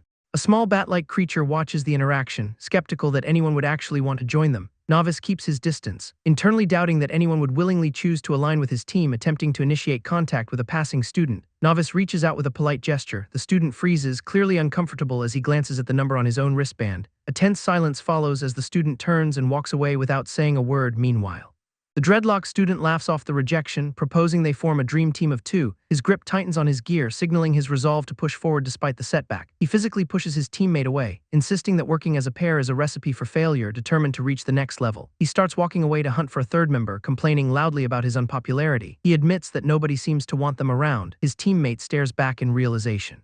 Finally accepting that they really are on their own, scanning the room for any other stragglers, they desperately search for one more person to complete the group. The small bat-like creature catches sight of Novice standing alone across the hall. Novice stands isolated in the middle of the room, oblivious to the eyes fixed on him. His hand clenches as he prepares for the inevitable pressure of the upcoming trial. The pair approaches him, tapping his shoulder to see if he is willing to join their group. Novice questions their choice, pointing out his blood strength is merely level 1. Styles chimes in that his own rank is only 2, so they are not that different. The dreadlock student shouts in excitement, assuming they finally found a powerhouse. He realizes his mistake the moment he sees them, begrudgingly accepting their weak status. He sighs that beggars cannot be choosers, asking if either of them is a spellcaster. He reveals his hope for a balanced team. Novice admits he is just a physical vampire. The dreadlock student groans at the lack of magical support. Knowing teams usually need one, deciding they have no choice but to work with what they have, he introduces himself and his partners. Nomo pipes up with a smile, promising to do his best to keep up. The trio officially forms their team, raising their hands for a group pact. They bump their fists together to seal the deal. Nomo chuckles at how cheesy it feels for 3 strangers to be doing this. Styles agrees.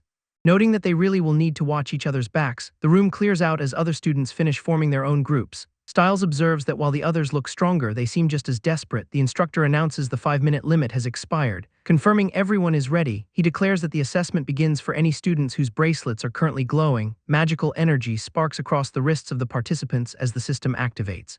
A brilliant light pillar erupts from the ground to signal the start of their trial. The instructor orders Novice, Styles, and Nomo to walk through the portal. They move forward together, stepping straight into the swirling energy. Their silhouettes vanish into the blue glow, leaving the others behind. Rumors ripple through the remaining students as they question what lies on the other side.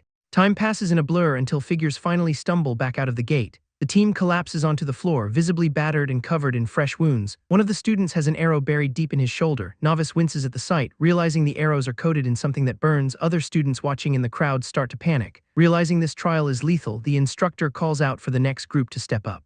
The new team walks toward the gate while the clock ticks down their window of opportunity. Exhausted survivors from the previous wave crawl away from the portal. Struggling to breathe, Nomo watches the carnage, noting that whatever is inside is clearly not a one-time ordeal. He wonders aloud if they are about to face monsters or elaborate death traps. The young student standing next to Nomo starts shaking, his face turning pale. Panic sets in as the students notice their own bracelets pinging with a sudden warning.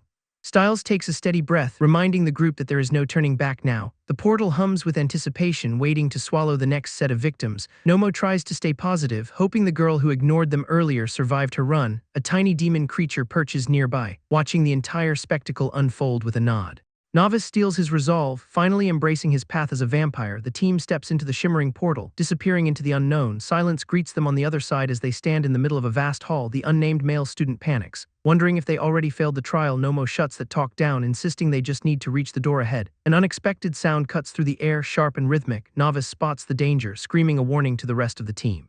A projectile whistles through the space where they were standing just a moment ago. The arrow impacts the ground with enough force to shatter the stone. Nomo realizes the truth behind the previous team's injuries. His eyes wide with clarity, a massive volley of arrows rains down upon them from the darkness above. The unnamed male student catches a glancing blow, gritting his teeth against the sting. Novice refuses to stay put, urging them to push forward toward the exit. He lunges into the gauntlet. His movements blurring as he dodges the incoming barrage. Every muscle in his body strains to maintain the pace under the relentless pressure. Dodging arrows becomes a frantic daily routine, pushing him to his absolute physical limit. Nomo barks at the others to keep moving, forcing them to maintain their momentum. The unnamed male student deflects an arrow midair, barely saving himself from a direct hit. Nomo manages to pull off a successful parry, grinning through the exhaustion. But then a stray arrow pierces his shoulder, drawing a fresh spray of blood. Novice curses his luck as the arrows keep flying, but he remains untouched. Nomo notes how physical-based fighters thrive in this assessment, while the others watch the gauntlet. The trio reaches the massive doors, surrounded by a floor littered with broken projectiles. Catching their breath, Novice checks on his teammates as they regroup. Nomo struggles with the arrow embedded in his shoulder, biting back a pained shout, downplaying the injury. He claims it is just a scratch that will heal. A small creature reminds Novice to focus on the door, since this is only a trial, nodding in agreement. Novice pushes the heavy doors open, marking the end of the first test. Inside lies a chamber filled with floating bubbles, each containing a single key. The main gate features a lock, and they realize one of those orbs holds the solution. Nomo lunges forward to grab a nearby bubble, but the system denies his attempt. The bubble zips away from his grasp, forcing him to chase it through the air. Darting between the floating targets, he finally manages to snatch one from the swarm, triumphantly clutching the orb. He prepares to test it on the locked door. The lock refuses to budge, leaving Nomo frustrated with his failed attempt. He lets out a roar of annoyance. Realizing this will not be a simple game of luck, looking at the sea of glowing orbs, Novice wonders if they have to check every single one. Seeing the sheer number of keys, the student with dark hair sighs at the overwhelming task. Novice decides to scan the room instead, using his abilities to sift through the floating mess. His system highlights the correct key, and the bubbles change color to signal the breakthrough. Novice lunges at the glowing orb, snatching the correct key right out of the air. The system confirms it's the right one, and he holds the prize firmly in his hand. His smug little companion chimes in, begging for some well-deserved praise for the assist. Nomo is practically gasping for air, leaning against the wall while Novice walks over to the gate. The key slides into the mechanism, and the lock finally gives way with a satisfying click. Novice flashes a grin at the group. Eager to get moving before their luck runs out, the student with dark hair shrugs it off as a lucky break. But Nomo is not so sure. Nomo laughs it off, calling Novice their designated lucky charm for this entire run. They step through the portal together, leaving the chamber of floating keys behind them. The path ahead leads them deep into a desolate hall towards a massive sealed door. A shimmering magic circle glows on the floor as they approach an altar lined with vials, staring at the mysterious potions. The trio wonders what kind of trap they've walked into. The student with dark hair steps up, insisting he takes the lead to make up for his shortcomings. He kneels down to touch the glowing circle, feeling the raw energy surge beneath his palm. Intense heat erupts from the floor, engulfing his hand in a blinding, searing light. Smoke rises as the student with dark hair recoils, clutching his hand in pure agony. He compares the sensation to walking directly into the sun, warning them of the immense power. Nomo eyes the 9 vials on the altar, wondering if this is another test of their resolve. Novice spots a handwritten note lying next to the potions and leans in to decipher the text. The message reveals they can only take 3 vials, or else the rest will vanish for good.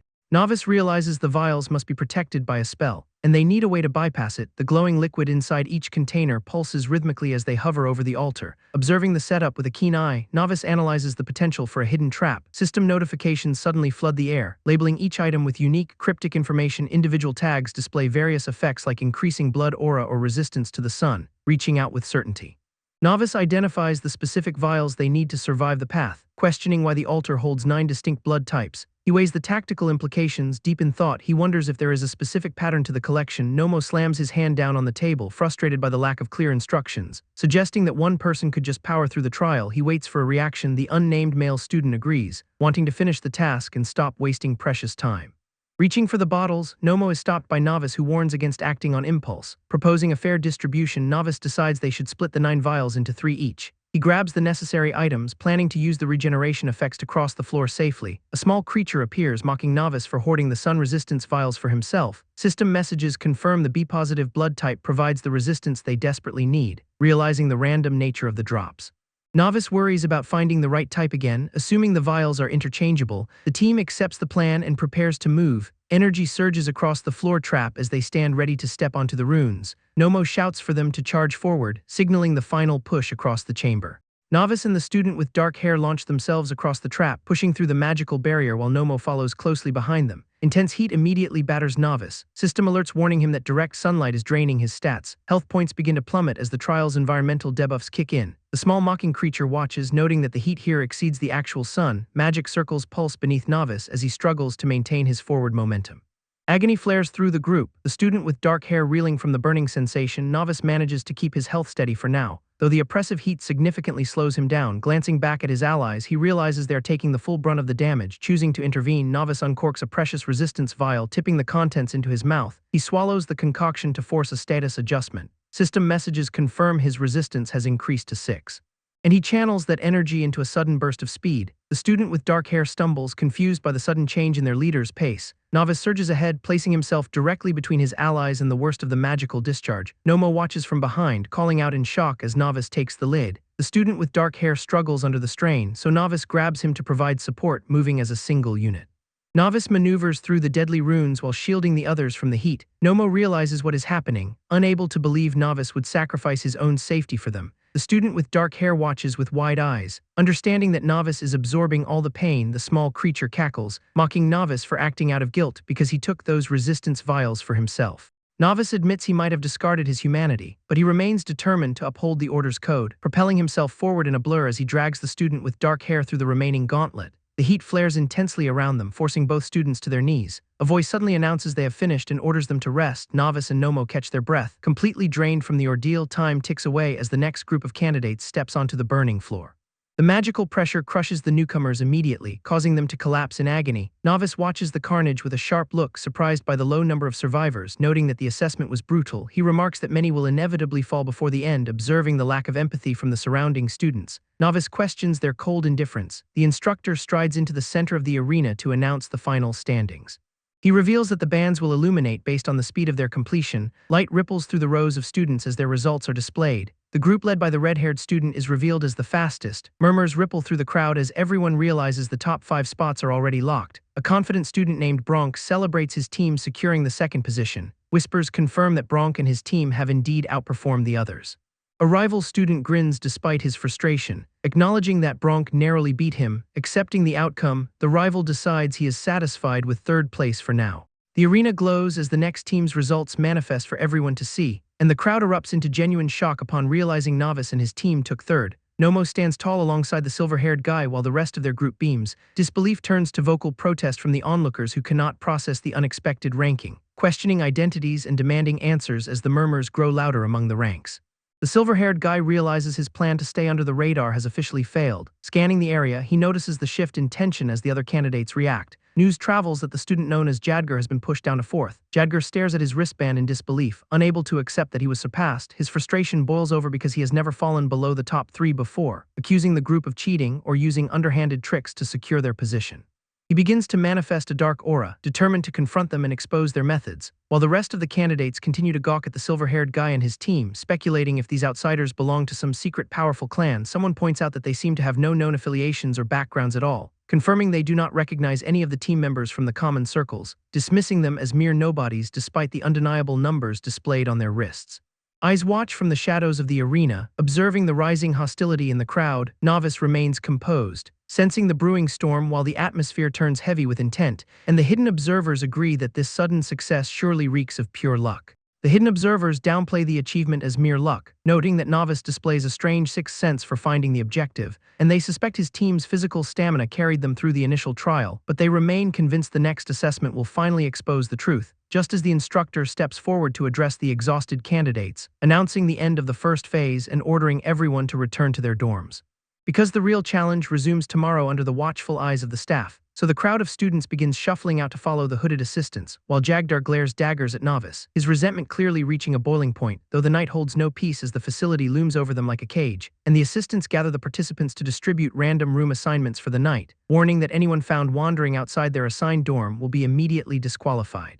Then the keys are passed out one by one to the waiting students, as Nomo checks his own room number, his expression sharpening with focused intensity, realizing the key he holds marks his specific destination for the night ahead, so Novice points out that they have been separated across different floors, but Nomo insists that their bond remains unshaken regardless of the physical distance, and he bows to Novice to express his gratitude for their survival so far, leaving Novice momentarily surprised by the sudden display of genuine appreciation, until their comrade chimes in, confirming that their teamwork has placed a target on their backs. Novice grins because his team has officially cracked the top 3, though his tiny familiar warns him that drawing this much attention is a massive tactical error, so he pulls out a small gift to offer his thanks for their recent cooperation, revealing a custom-made pendant that catches the dim light of the corridor, explaining that since his family runs a jewelry shop, he crafted this piece specifically for Novice, and Novice reluctantly accepts the trinket while insisting it was unnecessary. Then the group parts ways as they head toward their designated dorm rooms, with Novice finally reaching his assigned quarters to escape the day's stress, collapsing onto the bed in total exhaustion the moment he steps inside, where he sighs in relief as the weight of the intense assessment finally settles, while his familiar floats nearby, musing that he might just dominate the next trial too, yet Novice grips the pendant tightly, reminding himself that his true goal is to master his own power. Because he has no intention of rotting away in this facility for the rest of his life, and he lies still in the dark, preparing for whatever the next day will demand, while the other students across the dorms drift off into fitful, uneasy sleep. But a floorboard creaks somewhere in the quiet hallway outside his door, as a mysterious shadow approaches, its silhouette cast against the wooden entrance. Then a hand reaches out and begins to manipulate the lock from the outside. So the mechanism clicks open, signaling that someone has breached his privacy, and an intruder with glowing eyes stands at the doorway, looming over the sleeping room. Novice remains fast asleep, completely unaware of the shadow creeping over his bed, and the intruder leans in closer, eyes burning with a menacing crimson glow, while a hand stretches out toward him, ready to strike at a moment's notice. But in the room next door, Park is wide awake and buzzing with adrenaline because the high ranking they achieved today has him too hyped to even close his eyes, so he decides to sit up and burn off some of that restless energy with a workout, yet a heavy, ominous silence suddenly floods the room, making him freeze in his tracks, and he turns his head toward the door, wondering if he should just go grab a drink instead, when he spots someone standing in the doorway, causing his pupils to dilate in pure alarm, because a dark figure looms over him, warning him to stay silent or face the consequences, and the intruder steps fully into the light, revealing a cold, arrogant expression while Park realizes he is trapped.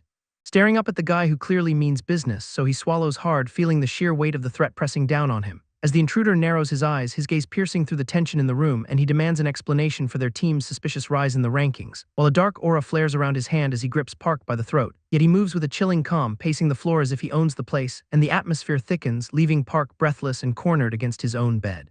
When the stranger's hand drips with blood, emphasizing the violence he is prepared to unleash, so he issues a final ultimatum, demanding to know how they rigged the assessment.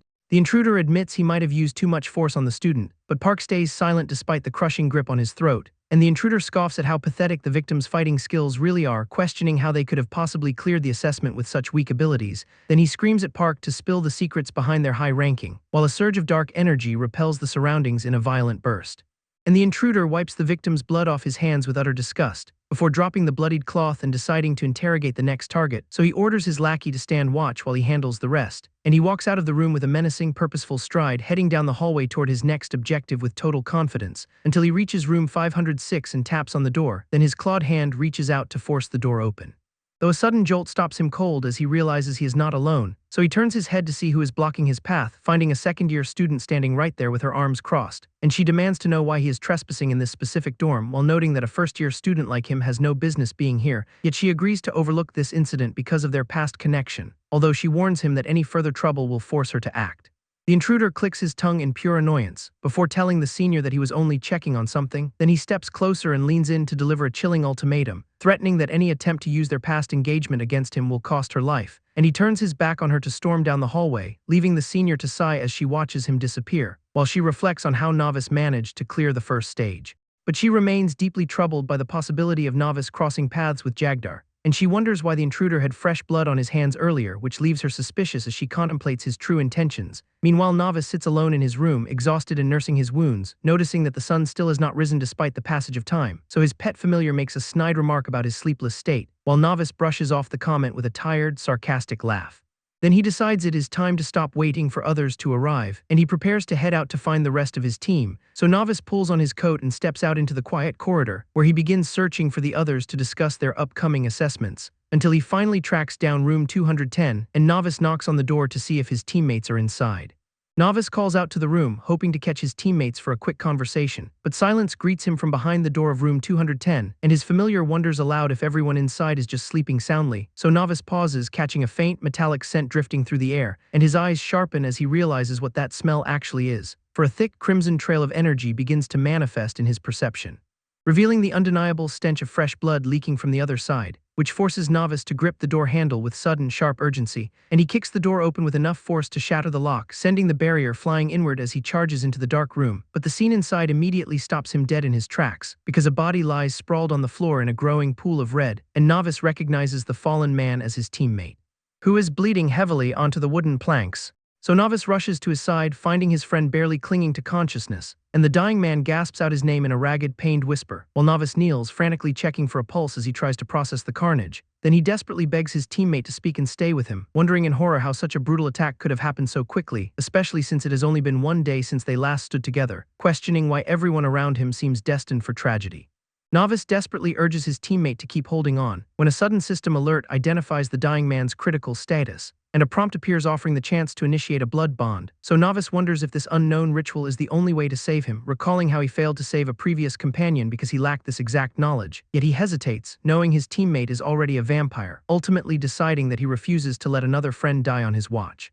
And he triggers the blood bond protocol immediately, as an intense surge of energy erupts between them, confirming the bond is active and the connection is stable. Then the system asks Novice if he wants to share his own health points, which he accepts without a second thought to stop the bleeding, losing 50 health points as the transfer begins to take effect, while the teammate's wounds begin to close and vanish under the influx of energy, leaving his small winged companion shocked by the rapid recovery, until the injured man finally opens his eyes, and Novice pulls him into a relief-filled embrace, telling him he is tougher than he ever gave himself credit for, while the survivor reveals he was betrayed and attacked by a mysterious assailant. Novice demands to know the identity of the person responsible for the attack, and Styles confirms it was Jagdar, one of the powerful direct descendants, leaving Novice confused about why such a target would hunt down a regular student, while Styles explains that Jagdar suspected them of cheating to clear the assessment so quickly, but Styles kept quiet to protect Novice, even as the winged companion jokes about the situation, causing Styles to realize that if he was targeted, Novice might be the next one in danger. Then a sudden, ominous shift in the air makes both men snap to attention, as Nomo crashes into the room, launching a surprise attack, and Novice narrowly dodges the strike, but the wall behind him crumbles under the impact, while the two students scramble to gain some distance from the intruder, but Nomo remains relentless, pinning Novice against the debris with overwhelming force, so Novice lunges forward. Desperate to create an opening and protect his friend, while Styles watches in horror, questioning why everything is falling apart so fast, and Novice decides to gamble everything on his remaining strength as he activates the blood bond again, pulling energy directly from his own vital reserves, which leaves Styles completely bewildered since Novice is clearly no spellcaster, but the system confirms the cost as another 50 health points are drained away.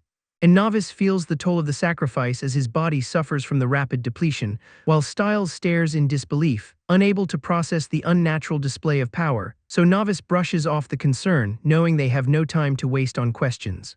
Novice calls out to Nomo, carrying the unconscious Styles away from the carnage, and some time passes as they reach a secure area where Styles is finally laid down to recover, while Nomo confirms Styles is hanging on to life, though he remains unresponsive for now, so Novice reflects on the blood bond, knowing Styles would be gone without that desperate gamble. Then a group of guards approaches Novice, signaling that their time for quiet is over. And the guards insist that all students stay put until they can be properly escorted. But Novice is not in the mood for games and commands them to get out of his way, walking straight toward the guards. He repeats the demand with a dangerous edge, and Novice loses his patience entirely, his aura flaring as he screams at them to move, which forces the guards to step back, yielding to his overwhelming presence. Now Novice points the finger directly at Jagdar, claiming he is responsible for the attack.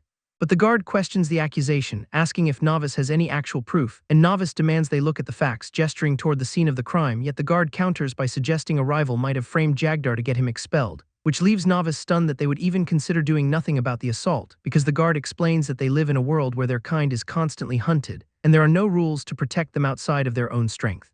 So the guard cold-heartedly states that getting into this situation is a sign of weakness. Then Novice breaks into a manic laugh, finding the guard's twisted logic absolutely pathetic, and he questions if they would react the same way if a direct descendant had been the target. If these are the rules, Novice decides he's done playing nice, so he warns the guard that retaliation is coming for the one responsible for the attack.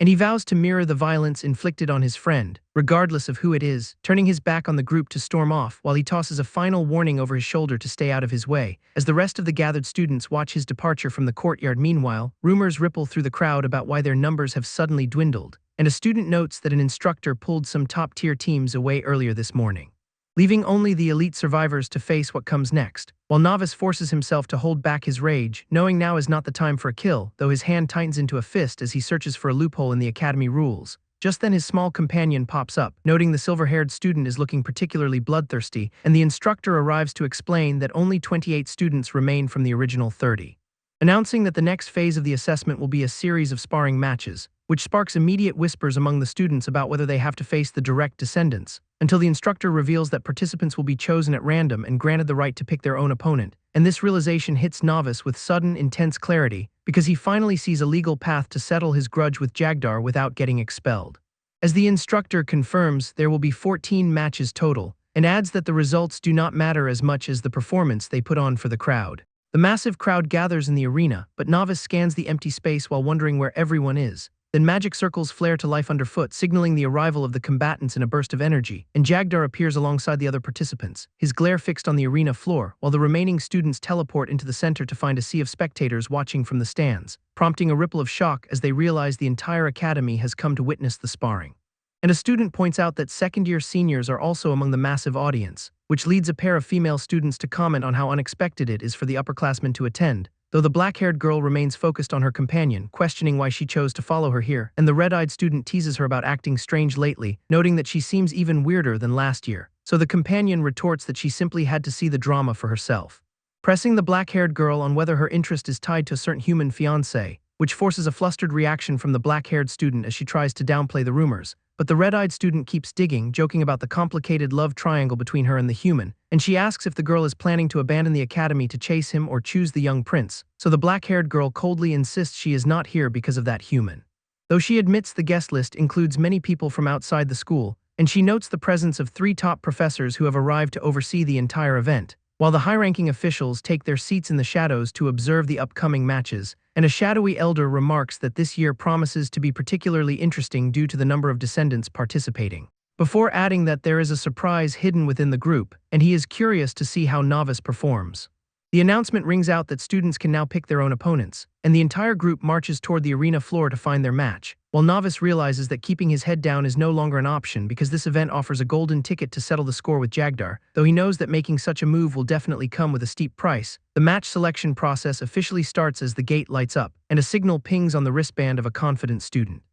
Driven steps forward with a sinister grin to claim his turn, looking over the crowd to find a target who looks easy to bully, so he points a finger directly at a trembling student near the back, leaving the poor guy stuttering in disbelief that he was actually chosen, and the match kicks off with Bronk launching himself into the air, rushing forward to close the distance with a brutal, high-speed dash, before unleashing a barrage of heavy strikes against his overwhelmed opponent, leaving the victim in shock as he realizes he is actually landing hits. Yet Bronk just yawns, completely unfazed while shrugging off the weak blows, and the attacker freezes up as he realizes his full effort did nothing, because Bronk immediately retaliates with a devastating strike that sends him flying, launching the student through the air with a single, overwhelming motion, and finally crashing him into the arena wall to end the fight instantly.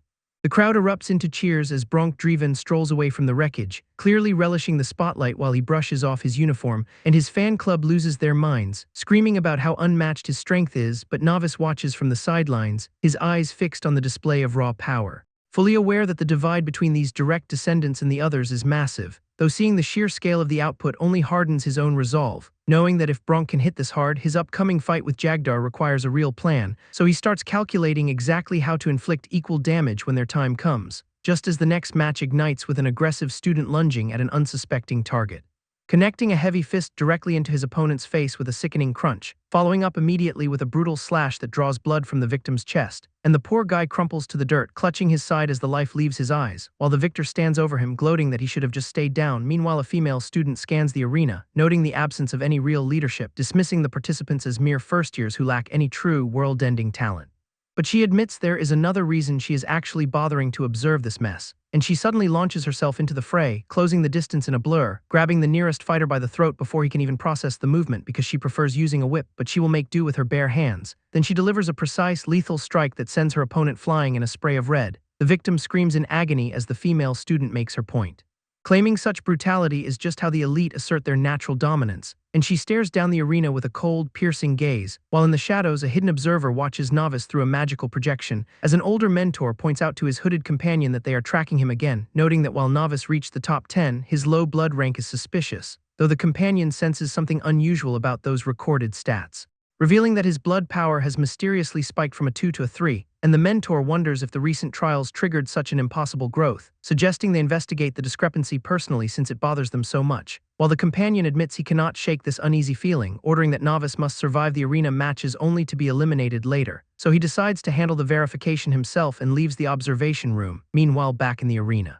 the female student blitzes toward another unsuspecting participant, and she dodges a clumsy swing before retaliating with a swift, punishing strike, taunting her target with a mocking comment right before she closes the trap. Then she unleashes a massive pillar of magical energy that shatters the arena floor, feigning a sweet apology while looking down at the wreckage she just caused, and she flashes a predatory, wide-eyed smirk that signals her true intentions, as she prepares to grind her opponent into the dirt with an overwhelming force.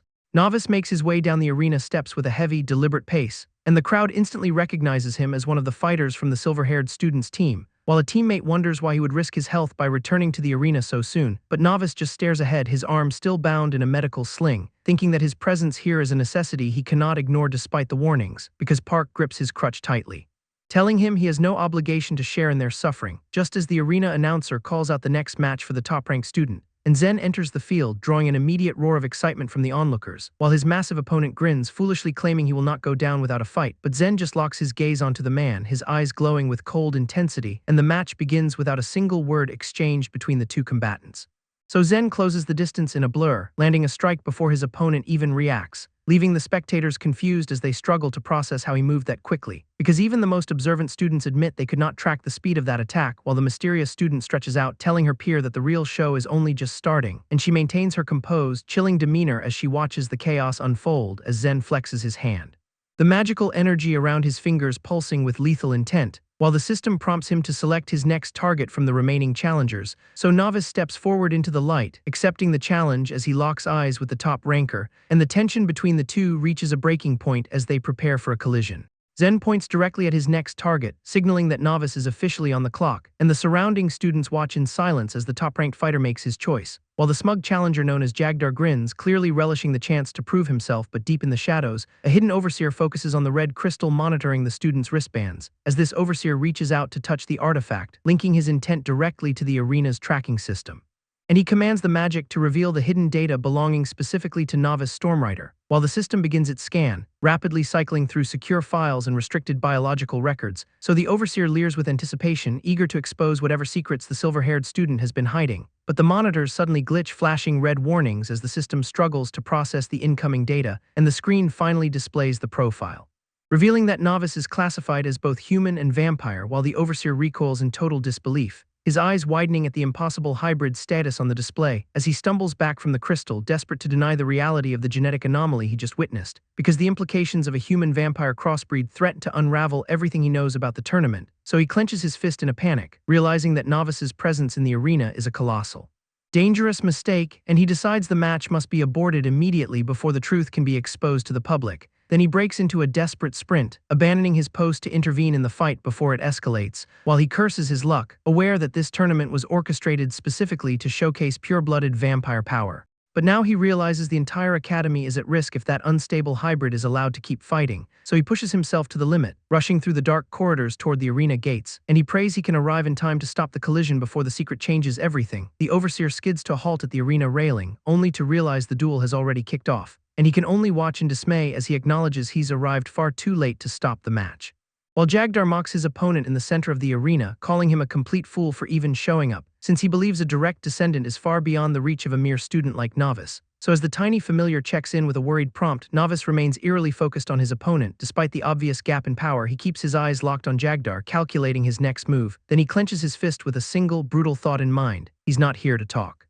He's here to win. Meanwhile, the crowd watches in disbelief as the realization hits that a standard student is actually challenging a direct descendant, and the tension ripples through the audience, leaving even the most composed observers questioning if Novice has any idea what he's doing. They can only hold their breath and hope Jagdar does not decide to turn this exhibition into a slaughter, but high above the floor.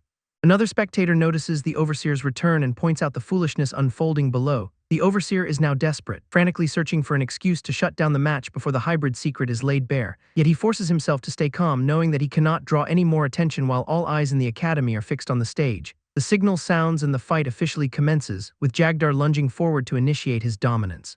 As he promises Novice a world filled with pain, the smirk on his face never wavers for a second. He launches himself across the gap, closing the distance in a blur of movement that leaves Novice barely any room to breathe. Then Jagdar delivers a crushing strike that forces Novice to shift his weight and narrowly dodge the impact, because the sheer force of the blow cracks the ground where Novice was standing just a heartbeat before, and the arena floor shatters under the pressure of the assault, sending debris flying as Novice is pushed into a defensive corner, while the system logs a direct hit for 18 points of damage, signaling just how much of a disadvantage Novice is facing right now.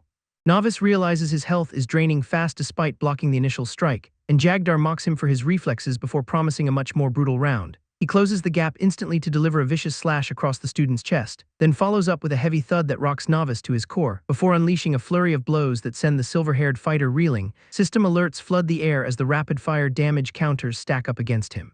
Novice attempts a desperate counterattack with a battle cry, only for Jagdar to parry the strike with effortless, condescending ease, and Jagdar stands back to laugh at the pathetic sight of his opponent struggling to remain upright, taunting the kid for his earlier cockiness while the academy watches the one-sided beating. Park looks on from the sidelines, grimly noting that the gap between them is wider than anyone dared to imagine.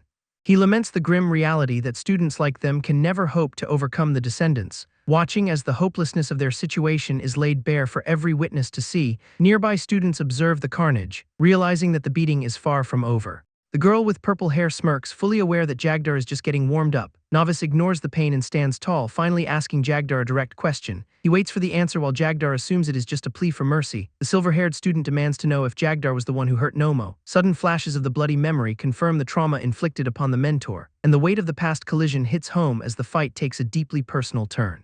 Jagdar feigns ignorance about Nomo, but his grin widens as he recalls the mentor with open disdain, calling the guy a pathetic idiot while mocking his connection to the silver-haired student. Novice snaps and demands to know the secret behind the challenger's impossible assessment scores. Jagdar just laughs at the question, fueling his aura as he prepares to unleash another blow, admitting with a sinister smirk that those responsible for his power are truly terrifying people. Novice keeps his composure despite the blood, offering himself as the sole punching bag. He begs the bully to spare his friends, showing more concern for them than his own life. The challenger ignores the plea and slams a fist into the ground, obliterating the floor, laughing as he declares that his opponent's friends have already become his personal target practice. Jagdar gestures to the carnage, reveling in the fact that everyone close to the kid is suffering.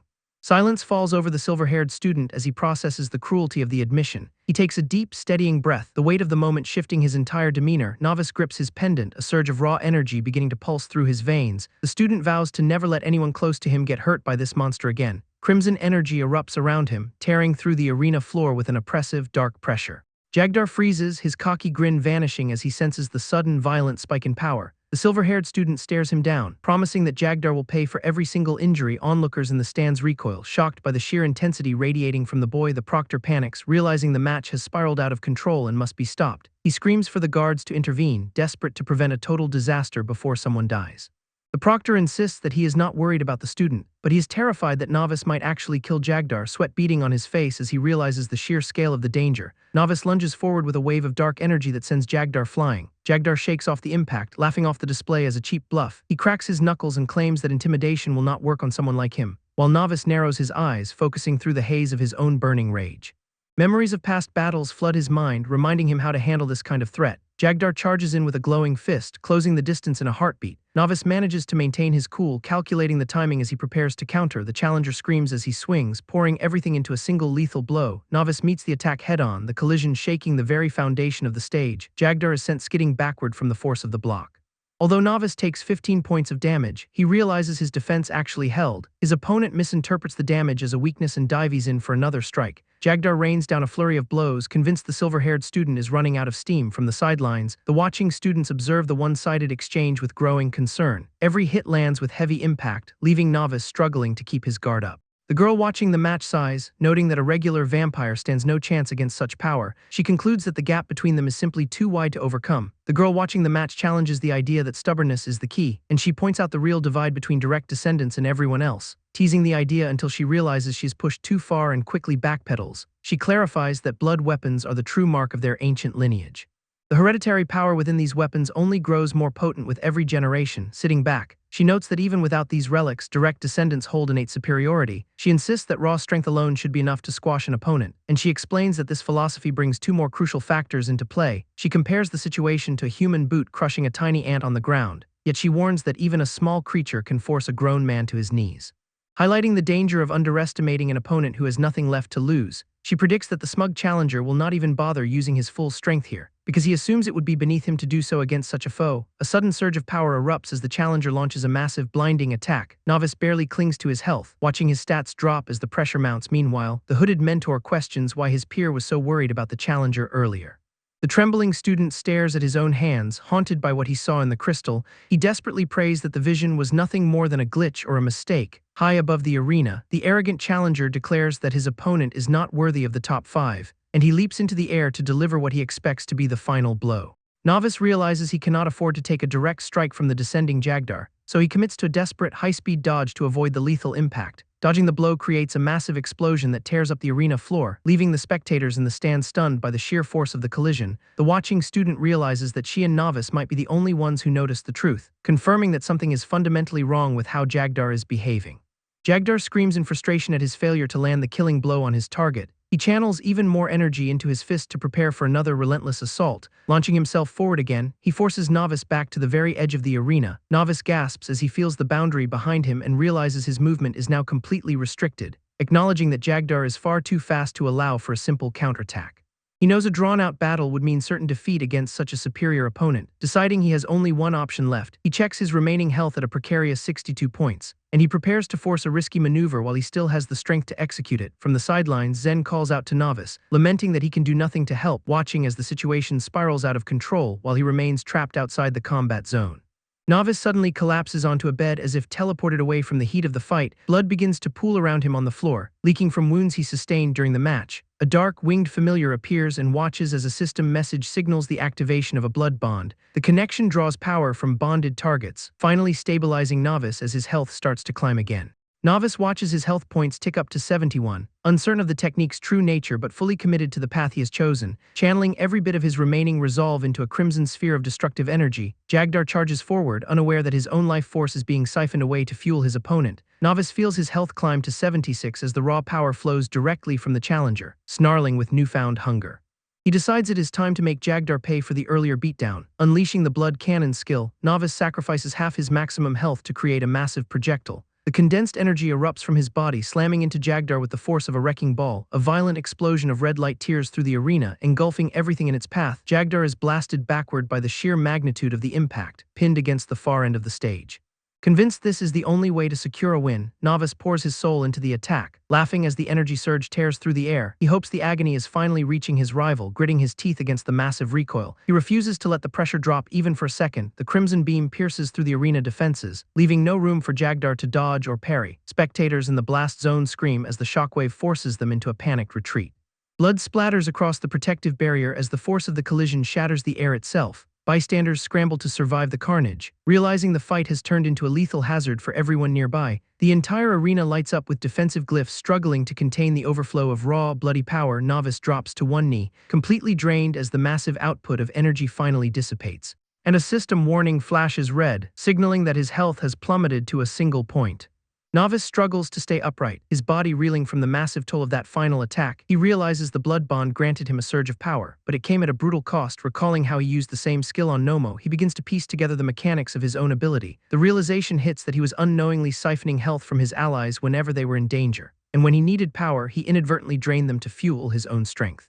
A terrifying suspicion forms that the bond might have been drawing directly from their life force. Just as he processes the horrific implications, a companion warns him that his health is sitting at a single point. He stares at the glowing notification displaying his critical status, barely clinging to consciousness. Knowing that in any real fight outside the arena he would have been dead long ago, he watches as the opponent, Jagdar, tries to stand, forcing Novice to reconsider his next move. Energy crackles through the air as the arena floor begins to warp under the residual pressure. Jagdar fights to rise despite the devastating direct hit he just took. The ground beneath the challenger crumbles, yet he refuses to stay down for the count. Novice gapes in pure disbelief that his strongest attack failed to finish the fight. Onlookers in the stands lose their composure as they see Jagdar moving again. They mutter about how impossible it is to survive such a strike, calling his kind a different breed. Coughing up blood, Novice grits his teeth and prepares to admit defeat to save his own life. He opens his mouth to surrender, but his pride threatens to keep him in the ring. The opponent stalks forward with menacing intent, eyes locked onto the exhausted silver-haired student. And finally, Jagdar collapses face first into the dirt, the fight ending in a sudden draw of strength. The arena erupts in raw energy as a final shockwave clears the dust, and Novice watches from the shadows, completely stunned that the match has ended. The system officially declares the silver-haired student the winner, sending the entire crowd into a frenzy as they scream for the underdog who actually pulled it off. Spectators cannot stop talking about how he managed to take down a descendant. And some of them are scratching their heads, wondering how a victory like that is even possible. Nomo watches the commotion with a cold, analytical gaze, clearly unfazed by the chaos. Knowing that when their blood swipes collided and neutralized each other, the outcome was inevitable. Blood swipe is a fundamental ability for any vampire regardless of their lineage, and its true power is determined by a complex set of variables, starting with raw physical output. Where the speed and strength of the arm movement dictate the initial impact, mana usage also plays a huge role, allowing skilled casters to adjust the density and velocity of their strikes, while technique determines how the aura is focused during the draw. And finally, the innate blood strength of the vampire ties everything together. Nomo notes that while machines might measure base blood strength, they fail to track these other crucial factors. Meaning an expert could easily mask their true potential from a device like that, so he focuses on the arrogance of the descendants who pride themselves on being better in every category, as they continue to boast about their superiority in strength, mana, and technique despite this loss. Yet Novice just proved that holding back does not save them from a calculated counter, and as the cheering dies down, the victor is left to process the weight of his own survival. The descendants are whispering among themselves, struggling to wrap their heads around how someone with such low physical stats performed a blood swipe on par with their own. And even though they try to downplay it by claiming the challenger was holding back, the doubt is starting to set in. One of the long-haired observers narrows his eyes, sensing that this anomaly points to a much deeper secret. Meanwhile, the silver-haired student moves away from the arena, leaving his defeated opponent to pick up the pieces. One of the old faculty members is clutching his head in total disbelief, frantically questioning how the match result could be so skewed. His mind is spiraling as he tries to reconcile the student's registered level 2 with the sheer power he just displayed. That logic is completely breaking down for him because a mere level 2 should not even be capable of standing against a descendant. He keeps fixating on the initial reading, convinced that the machine must have been faulty or tampered with. A sudden realization flashes across his face as he recalls the specific circumstances of that earlier test. He turns to confront the other instructors, desperate to verify if anyone else caught the discrepancy. The realization hits him hard. The registered level was not accurate at all, and as he stares at the screen, the data begins to fluctuate, revealing the true magnitude of the deception. His eyes widen in horror when he finally sees the real number behind the mask. The system forcefully overrides the fake stats, confirming the silver-haired student's actual power is a massive 12. Shadows of the battle linger in the air as the truth ripples through the academy. Students in the stands are buzzing with excitement, still trying to process the absolute insanity of that one-sided victory. One of the onlookers remains defiant, insisting that the challenger would have won if he had only fought at his full capacity, yet the other student beside her is not so sure, her expression turning serious as she considers the implications of such hidden talent. She begins to wonder if he belongs to one of the ancient, reclusive clans that have been operating in the shadows for centuries, and as they walk away, they speculate that he might just be a secret weapon groomed by a subsidiary family to seize control of the hierarchy. Novice stops in his tracks as the realization of his situation sinks in. The red-eyed student worries that if he is not affiliated with a powerful clan, he's basically a target. Every major faction will be gunning for his loyalty now, and if he dares to reject their recruitment, they will view him as a threat to be eliminated. Her companion agrees that someone with that kind of raw, unprotected strength is basically asking for trouble.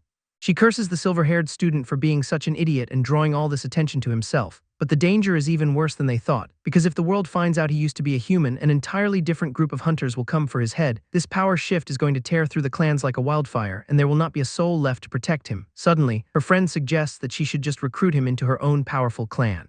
Novice is caught completely off guard by the sudden request to join her household. A mysterious notification chimes in his vision, signaling a change in his status. The system confirms he has surpassed his limits, bumping his level up to 16 and awarding him 5 precious stat points. Novice examines his new gains while reflecting on the fact that he barely survived the last ordeal. He wonders how to allocate his points to make himself more effective. The silver-haired student questions which class path will actually suit his unique abilities. His tiny familiar reminds him that he was at 1 health point and came dangerously close to dying. The little demon creature stresses that they both could have been erased in an instant. It demands to know how he managed to pull through such an impossible fight, and as Novice chuckles at the absurdity of it all, he tries to recover his strength through the Roman 4 drip. Novice jokes about the convenience of having vampire blood on hand for his recovery, and the system confirms his health is fully restored while boosting his blood efficiency stats. A sudden knock at the door breaks his concentration. He calls out for the visitor to enter. Park hobbles into the room, his arm still heavily bandaged and supported by a crutch. Novice notes that his physical injuries are proving far more stubborn than his missing health points.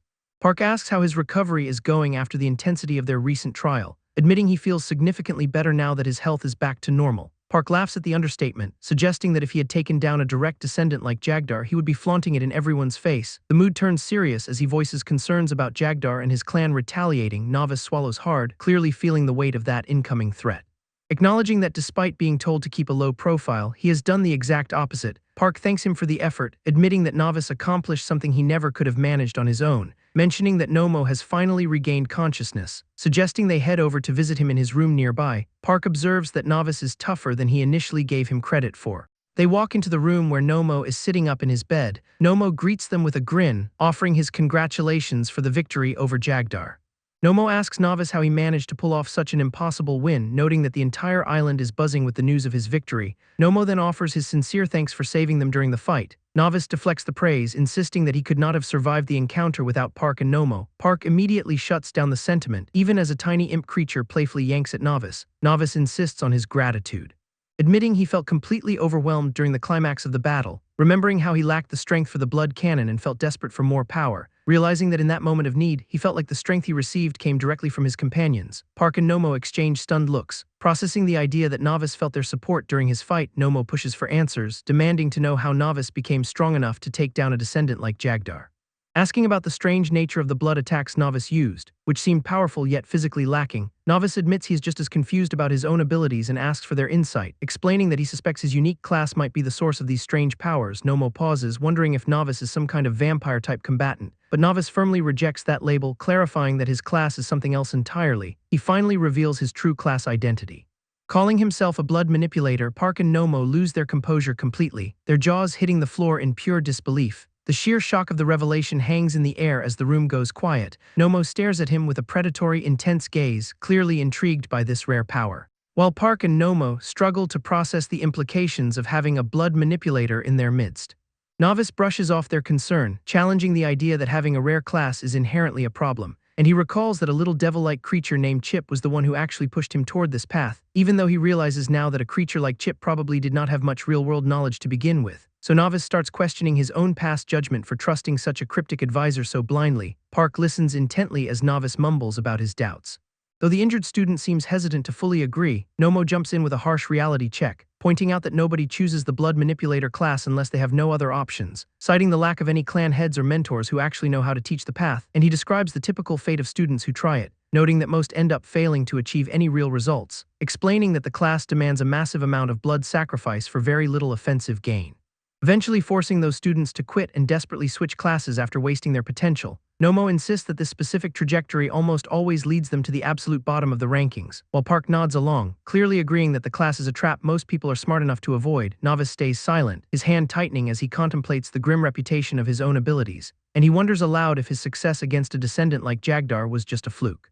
Yet his status screen flickers with new stats, suggesting the system might be compensating for the class's inherent flaws. Novice realizes he can calculate the exact mathematical limit of his blood usage during a fight. Unlike other vampires who bleed out because they lack awareness of their own health drain, he recognizes that his previous life's combat experience helps him compensate for the class's lack of raw physical power. So Novice grins, confident that he has found a way to bridge the gap between his weaknesses and his potential, leaving Nomo and Park to wonder if he is the first person to ever truly master a class meant for the trash heap. Park admits that he and Nomo have not really considered the implications of the recent victory, but he encourages Novice by noting that nobody would dare call him weak after taking down Jagdar, though Park warns that keeping the true nature of his power a secret is the safest path forward, and Novice agrees, acknowledging that revealing the truth would only invite unnecessary scrutiny and unwanted drama, while Novice sighs, feeling the weight of the day's exhausting events pressing down on him. He decides that maintaining a low profile is his top priority after the chaos. Then Novice struggles with a pounding headache as he tries to find some peace, when the sudden sound of the infirmary door creaking open breaks the silence, revealing a mysterious visitor standing in the light who turns out to be Jagdar herself, who steps into the room to find Novice resting on the bed, and the sight of her triggers an immediate, aggressive outburst from Novice, who coughs violently as he tries to confront the unexpected guest despite his injuries. While Jagdar calmly tells him to stop talking and focus on his own recovery, she explains that her father only desires for her to be with the absolute strongest warrior. Then she mocks Novice for his recent loss, questioning how he could possibly be the strongest, and his frustration spikes as he hears her belittle his abilities yet again. But Jagdar continues, coldly announcing that their engagement is officially cancelled, which leaves Novice stunned by the bluntness of her departure. While she warns him that her father will surely hear about this broken alliance soon, then she delivers the final blow, declaring that they have no further reason to ever interact. Jagdar walks out of the infirmary without a second glance, and Novice screams at her, retreating back, his voice raw with pure hatred. He slams his fist against the floor in a desperate, futile rage, only to collapse back into the shadows of the infirmary, exhausted by his own outburst. Venomous thoughts about Novice consume him as he grinds his teeth in the dark. He swears that he will hunt Novice down and end him for good, and a dark, murderous aura begins to coil around his injured body meanwhile. In a distant chamber, two shadowy figures gather around a glowing, scrying orb. The orb pulses with light as it reveals a vision, and one of the men watches the display with a tense, calculating expression. His companion growls in annoyance at the information they are seeing. He demands to know which clan the descendant in the vision belongs to. The first man explains that they are discussing this exact problem right now. He reveals the shocking truth that the boy does not belong to any clan at all. The second man slams his hands onto the table, shattering the calm. He insists that such a thing is impossible and accuses his partner of orchestrating a trap, his voice rising in anger as he claims the man has been training someone to humiliate him. Shadows dance across the room as the heated argument reaches a breaking point. The first man finally commands his companion to sit down, telling him that he is only embarrassing himself and their entire house with this tantrum. The first man keeps his composure, brushing aside the outburst while setting a new objective. He demands every scrap of intel on the mysterious boy be brought to them, tossing a command onto the table that leaves no room for further debate, because in his eyes a power level this high outside the 10 clans is a potential disaster. Finding the source of this anomaly is now their top priority to ensure their own status, leaving the chamber empty after the tense meeting finally concludes. While elsewhere, Novice sits in the darkness, unaware he's being watched, his fingers drumming against the armrest as he waits for a confrontation. Suddenly a voice mocks him, asking why he would ever choose to show his face here. The instructor looms in the shadows with a predatory grin that promises only pain. Time shifts to the next day as the academy looms under a clear, haunting sky. Nomo and Park finally emerge from the infirmary. Fully recovered from their recent beatings, Park stretches his limbs, feeling confident enough to claim he has actually gotten stronger. Novice watches his friend with a mix of relief and lingering concern. They walk along the high exterior walkways of the academy building. Zen floats nearby, anxiously checking the perimeter while warning them about the restricted zones. He reminds them that Jagdar might still be lurking on the grounds after the recent assessment. Walking cautiously through the halls, the trio tries to avoid drawing any unwanted attention. A sudden voice breaks their concentration as someone calls out to Novice from behind. Turning around, Novice finds the instructor standing there, though Zen warns him to stay quiet. Park tells Novice not to sweat the threat of their rival, noting that the blue-blooded students likely retreated to their clans after the ceremony. And he seethes at how these elites flaunt their status while everyone pretends they do not get special treatment. Novice keeps his guard up, admitting he feels like a complete fish out of water as a vampire. The group continues their trek across the academy grounds while keeping a low profile. Suddenly, a sharp wave of energy hits Novice, making him flush and stumble in confusion. He scans the area and wonders if he's just being paranoid about the extra attention. Park shrugs it off, suggesting that beating a direct descendant always invites a few extra eyes. Bad attention follows them through the halls as whispers start to trail their every move. A familiar face emerges from the shadows to confirm she's been tracking them the whole time. She strides toward them with a predatory confidence that puts the whole group on edge. Realization hits the group as they recognize the aggressive student. She claims they have both proven their worth and deserve her attention. A sudden surge of mana flares as she lunges forward to claim her prize. Park immediately snaps at the succubus to back off, disgusted by the way her desperation reeks even over her natural charms. She lashes out at him with a swift strike that he barely manages to block, mocking them for acting superior when they are just as desperate to latch onto the strongest guy. She insists that at least she brings value to the table if she sticks by his side, and she cuts through the tension with a piercing shout to demand their full attention. Novice admits he's leaning on the others just as much as they rely on him, and he shuts down any talk that tries to label them as a burden. A massive demonic manifestation erupts from the void to assert its terrifying presence, which sends the aggressive student spiraling into a panicked plea for her life, and she retreats at full speed while Novice and Park watch her vanish into the distance. The small imp-like creature cackles with glee at how easily they scared her off. Park gives Nomo a friendly nod of gratitude for stepping in to handle the situation, but Nomo immediately turns serious to warn them not to let their recent victory cloud their judgment, because the real world operates on a scale of power far beyond what they've faced inside these walls. Novice pauses to ask for clarification on exactly what kind of threat Nomo is implying, and he acknowledges the gap in their strength with a quiet, reflective focus. Nomo explains that direct descendants possess two specific advantages that others simply cannot replicate. The smaller student listens intently as Nomo prepares to drop some serious knowledge on them, and Nomo identifies the first advantage as the powerful blood weapons passed down through the generations. These artifacts are far more potent than any standard gear they could hope to forge themselves. A flash of crimson energy demonstrates the raw, lethal potential of those ancient weapons. Leaving the students stunned by the sheer difference in the power levels at play here, Nomo clarifies that these weapons are the true reason why the entire Vampire Academy exists, and Novice wonders if he's talking about the protection and backing provided by the major clans. But Nomo pivots the conversation to emphasize that the real danger lies in each clan's unique signature skill. Nomo explains these clan-specific skills are essentially locked, meaning you cannot just pick up techniques from other bloodlines, like the Varketh clan members who can warp their own anatomy into living weapons during combat, or the Marquis clan members who command swarms of bats to overwhelm their opponents. These innate abilities make direct descendants absolute monsters on the battlefield from the moment they are born. Nomo suggests that Novice should start scouting for a clan that matches his personal combat style soon, but the silver-haired student is already dreading the idea of being tied down to any specific house. Just as he's mentally checking out, a mysterious figure steps into the hallway and stops directly in front of them. Park recognizes the newcomer instantly and realizes they are in serious trouble. He stammers in disbelief while taking a step back from the visitor's intense presence. His voice cracks as he processes that the legendary rank 1 student is standing right there. Zen looms over the group, looking like he just walked out of a high-stakes showdown. He cuts through the tension by throwing down a formal challenge for a duel against Novice. The surrounding students lose their minds because the strongest fighter in the school is picking a fight with a newcomer. Gravity seems to shift as Zen exudes a pressure that makes the very air feel heavy. He narrows his eyes and demands an answer.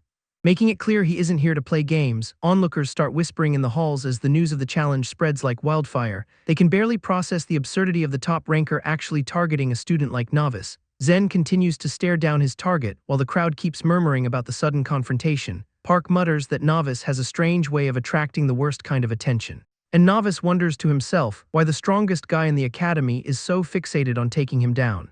Novice racks his brain for a way to respond to the sudden challenge, knowing full well that direct descendants like Zen act like royalty with private armies, and he realizes that crossing someone like that is a dangerous game to play. His little companion chimes in with chaotic advice, urging him to just go all out, but Novice remembers the warnings about how these clans handle their own disputes. Plus, a fight outside the formal assessment means Zen would be free to use his full power. And it is obvious that the rank 1 student is not holding back his killing intent. Novice calls out the absurdity of fighting in such a public place, Yet Zen counters that he does not need permission to do whatever he wants. He glances at the gawking crowd of students with total indifference, proposing that they head somewhere private where they can settle this away from prying eyes. Zen even offers up a blood potion to ensure Novice is at his peak strength for the bout, which makes Novice suspicious that the ranker is just trying to make the kill more satisfying. He directly asks the guy why he is so obsessed with picking this fight, and Zen acts like it is the most natural thing in the world, pointing out that as the #1 student, asserting dominance is just his routine. He claims that fighting is simply the standard way to establish the hierarchy. Secretly, Novice acknowledges that testing his own strength against the best is a tempting offer, even if he knows deep down that accepting this duel is a massive, life-threatening gamble. So he finally turns the tables by asking what he actually stands to gain from this. Zen explains that most people actually beg for the chance to fight a direct descendant, noting that students and even adults constantly offer him gifts just for a sparring match, because everyone knows that trading blows with a powerhouse is the fastest way to get stronger. And Novice recalls his days as an adventurer, admitting that the logic is sound, realizing that the rank 1 student has no intention of letting him walk away from this. So Novice decides that if a fight is inevitable, he better make the terms worth his time, clarifying that he has no desire to brawl but refuses to be pushed around for nothing, setting a high price by demanding 5 distinct blood potions as his payment for the match. And he adds a warning that Zen better not try to pull any fast ones with the goods, which clearly amuses the rank 1 student, who finds these demands quite refreshing. So Zen turns on his heel and tells Novice to follow him to their private arena, leading the silver-haired student through the academy grounds while the pair draws curious eyes. And nearby, Park worries aloud to Nomo if Novice is actually going to be okay, but Nomo stays neutral, admitting he has not heard anything particularly bad about the ranker yet, until they reach the designated spot where the air already feels heavy with anticipation, where a waiting student gives a respectful bow to the rank 1 student upon his arrival. And Novice notes internally that the rumors about direct descendants having unfair privileges are true, seeing the ease with which Zen commands the space, as the ranker prepares to finally showcase the gap between their skill levels, and Novice squares his shoulders, ready to see if these potions are worth the potential beatdown. The pair marches deeper into the isolated grounds, and Novice catches Zen glancing over his shoulder with a calculating look, before the rank 1 student suddenly leaps into the air and gestures for Novice to follow, who watches Zen snap his fingers to manifest a swirling vortex of blood, and the aura radiating from the technique forces Novice to jump back in reflex, causing the silver-haired student to demand if they are beginning without any warning. But Zen ignores the question while gathering the crimson energy into a condensed orb, then tosses a bundle toward Novice with surprising precision, which hits the ground with a heavy metallic sound at his feet, and Novice reveals a set of blades wrapped inside the fabric. So the rank 1 student explains he swiped them from the silver-haired student's room, claiming he wanted to learn more about his opponent before the match. Yet he admits he specifically retrieved them because the initial assessment forbade weapons, implying that he intends to break those rules for this private spar, because Zen wants to remove any potential excuses for a loss, demanding that Novice bring his absolute best to the table. And Novice retrieves the blades from the floor with a grim determination, drawing the steel as he prepares to face the ranker's overwhelming power, feeling a surge of hope that the weapons might actually bridge the skill gap. While Zen dismisses his own blood technique and waits for the real fight to begin, Novice launches himself into the air, closing the distance to kick off the fight, while Zen watches him approach with a cold, ready grin, and the silver-haired student drives his blades toward the rank 1 student, who notes that he must keep a close eye on those weapons, specifically watching for that dangerous blood-based clan trait. So Novice swings with everything he has in an attempt to land an early hit, but he takes a small hit to his own health as the exchange begins, realizing that his blade swipes are significantly faster when he channels his blood, and he unleashes a flurry of crimson strikes that carve through the air, forcing Zen to dodge and weave through the onslaught of slashes, as the rank 1 student moves with terrifying speed to evade the danger, while Novice keeps his guard up and prepares for the inevitable counter, swearing that he will not let himself be taken down by such a predictable trick. So Zen digs his feet into the ground to build up explosive momentum, shattering the floor beneath him as he launches a direct, high-speed assault, and Novice meets the incoming rush with a desperate, precise block, but the force of the collision sends a shockwave rippling through the arena, pushing the silver-haired student back as his health bar takes another hit. While Novice recognizes this overwhelming pressure from his past fight in the cave, so Zen pushes forward, demanding to know if that is really all the power he has. Zen lunges forward with a brutal strike, and Novice barely manages to deflect the impact, but the rank 1 student follows up with a series of heavy blows, forcing Novice into a frantic defensive struggle against the relentless barrage, realization dawning on him that his blade cannot pierce Zen's guard, and Novice wonders if he is coating his limbs in that same blood aura, as a system alert confirms his health is draining with every single block. While Zen keeps the pressure high with another devastating punch, knocking Novice off balance and sending his sword flying into the distance, watching as the weapon spins through the air and embeds itself into the ground, leaving the silver-haired student completely disarmed and vulnerable. So Zen mocks him, asking what he plans to do now that he is weaponless, then closes the distance to deliver a crushing blow, but Novice grips his hand tight, channeling every ounce of his remaining power. as his strength stats rapidly climb to meet the challenge head-on, declaring he refuses to lose this fight no matter the cost to his stats, which only makes the rank 1 student grin with even more predatory excitement, and the two scramble across the field as Novice discards his useless gear, while Zen gathers his crimson energy to end the engagement, then swipes at Novice, surprised to find his strike actually lands true. Novice realizes the opening he just created might actually turn this fight around, so he floods his own body with raw energy to push his limits even further, and manages to rip his discarded sword straight out of the ground from a distance, whipping the heavy blade back toward his hand with a sudden burst of speed, then launches a desperate follow-up attack, but Zen effortlessly dodges every single strike without breaking his rhythm. Clearly enjoying the spectacle of Novice struggling to land a clean hit, as the rank 1 student settles into a steady, confident stance waiting for the silver-haired student to make his next move, while Zen begins weaving his own red aura into a defensive barrier, deflecting Novice's blade with nothing but his bare hand and pure technique, catching the silver-haired student's eyes as he realizes his precision is not enough, and slams his foot into the earth to generate a massive shockwave.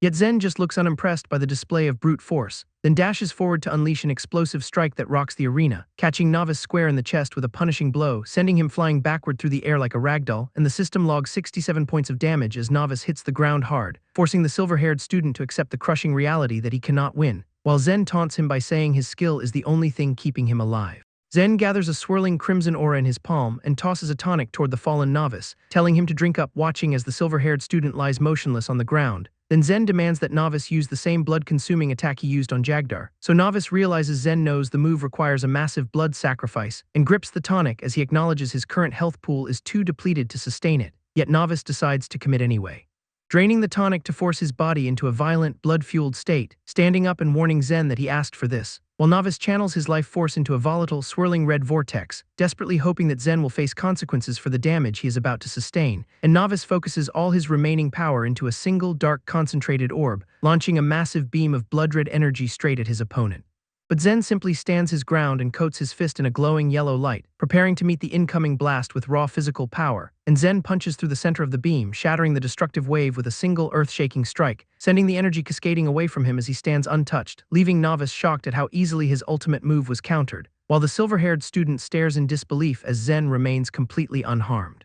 Zen points out the massive gap in their power and tells Novice not to let that single lucky break go to his head, because he's keeping his end of the bargain by tossing over the bottles of blood he promised for this fight, and he warns Novice that everyone is watching his every move from this point forward, since the entire powerful family of the Marquis will be hunting him down for what happened, but Zen adds that he refuses to let Novice die before reaching his full potential as a fighter.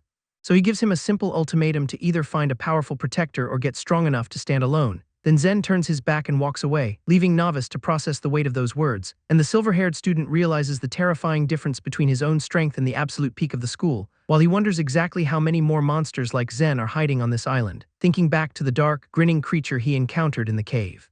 And he remembers the intense, focused gaze of the other student, Soren, alongside the growing realization that he's now caught in the crosshairs of someone as dangerous as Zen. So the small demon familiar floating nearby chimes in that they have only one real path left to survive, telling him the cold, hard truth that he just needs to get stronger, and Novice nods in silent agreement, accepting that his survival depends entirely on his own growth. Then he scoops up the bottles Zen left behind, determined to use them to evolve, and he pops the seal on a single container, deciding that a tiny amount will do for now, while he tips the bottle back to let a single crimson drop fall onto his tongue, and the system logs the consumption of the blood type, triggering an immediate upgrade to his aura strength. So Novice swallows the drop, feeling his own power begin to climb toward the next level of strength. Novice questions the origin of the blood Zen provided, but he realizes his own survival remains the only priority right now, and he vows to eventually uncover where these supplies are sourced, while noting that the containers keep the blood fresh for immediate use, as the system confirms his aura strength and resistance stats are steadily rising, so he commands his familiar to store the remaining potions away, and the little demon whisks the stash into a pocket dimension.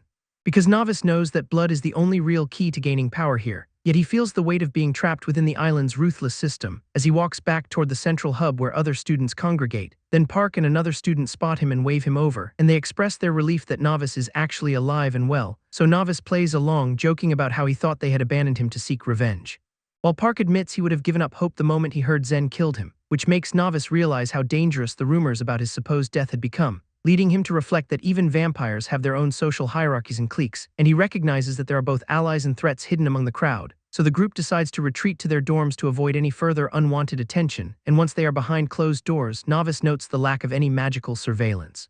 But Park remains paranoid, warning that they still need to keep their voices down to avoid eavesdroppers. Park asks Novice what happened during his encounter, and Novice flops back onto his bed, admitting he got absolutely destroyed, laughing at the fact that Zen did not even need to use his blood weapon as Novice stares at his own hand and wonders how long it will take to reach that level of power. With the night sky hanging over the academy grounds, Novice lies down and prepares to rest, reflecting on how drastically his life has shifted since his days in the Order. But he realizes that he is still clinging to his old moral code, which he knows he must completely abandon if he wants to survive and secure his revenge. So he flashes back to a training session where he relentlessly attacks an opponent, and Novice taunts his sparring partner, noting that the man has not landed a single hit yet, while the older Paladin defends with his shield, retorting that he is far from useless. Then the sparring intensifies as Novice strikes against the shield with full force. And Novice continues to press the offensive with rapid, calculated movements, while the older Paladin observes that it is strange to see a fellow Paladin focusing so heavily on strikes. So Novice explains that he needs to sharpen his offensive capabilities to achieve his goals, and the two warriors reset their stances to continue the grueling practice. Then Novice lunges forward again with a powerful, heavy swing.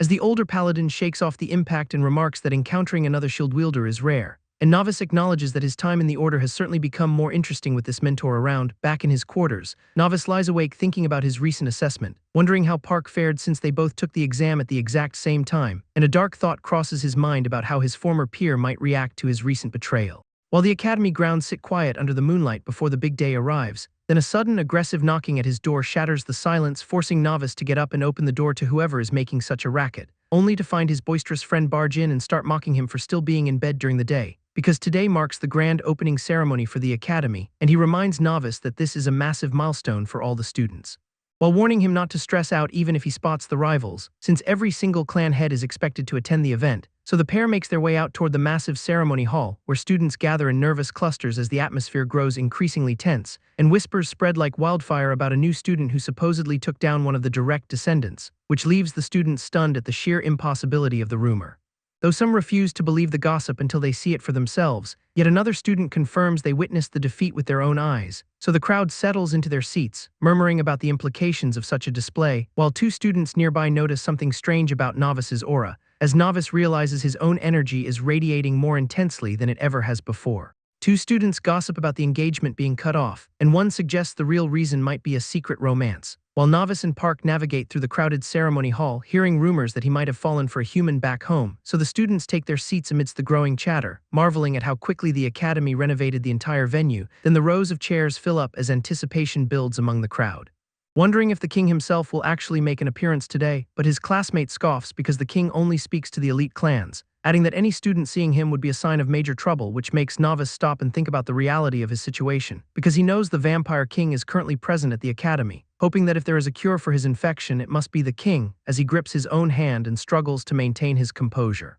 questioning the true motives behind the vampires establishing this academy, while wondering what secret led Claire to avoid this place entirely. Then the ceremony officially kicks off with the arrival of the headmaster, who introduces himself as Suno to the cheering audience of students, and the headmaster acknowledges his position as the leader of the academy, before declaring that today marks the final day for them to rest. Suno says the easy times are over and the real grind begins, while students gulp as they realize the stakes just skyrocketed, and classmates whisper about how brutal the upcoming assessment will actually be. But Suno keeps going, mentioning that joining one of the 10 major clans is the ultimate graduation goal, before he starts unveiling the representatives of those clans one by one, waving his hand to summon the first powerful figure through a portal of smoke.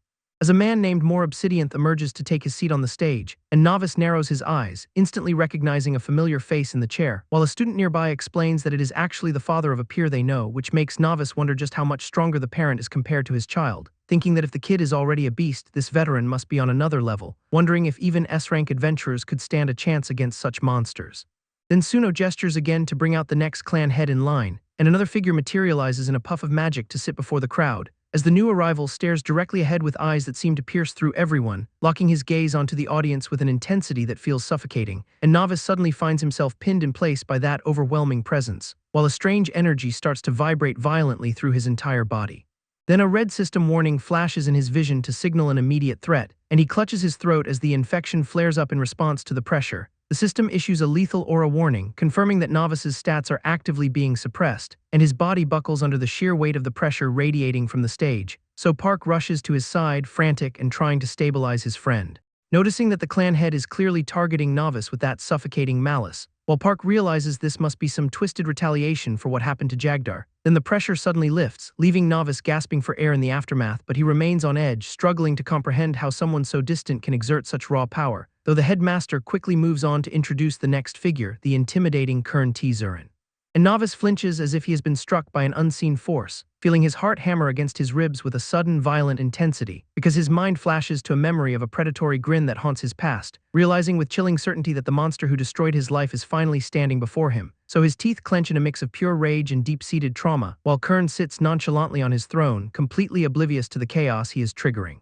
And the hatred burning in Novice's eyes intensifies as he stares at his nemesis, as the rest of the crowd remains unaware that a deadly vendetta is unfolding in their midst, observing the man who butchered his friends and turned him into the shadow of his former self, realizing that his worst fears were right and this killer is actually a high-ranking clan head, and his internal infection reacts to the spike in his fury, bleeding into his vision like dark static until Park shakes him, demanding to know if he is all right, but Novice is too far gone to answer. Novice feels his blood aura spiraling out of control, flooding the area with dark energy, and he struggles to steady his ragged breathing as the infection surges through his veins, realizing that even if he had his former Paladin skills, he was too weak to win back then. But now that he is a high-level system user, he refuses to let his emotions dictate his actions, forcing his hand into a tight fist to suppress the overwhelming urge to lash out, as a small familiar watches from the shadows, sensing his need to lay low among the students, while the predator on stage glides forward with a smug, calculated air that makes Novice's skin crawl. And he makes a silent vow to claim the man's head before he ever leaves this academy, as the announcer introduces the next clan head, a figure named Gemma Velmora, who steps into the light with a graceful, intimidating presence that demands the crowd's full attention, before settling into the ornate throne with a look of complete, unbothered arrogance.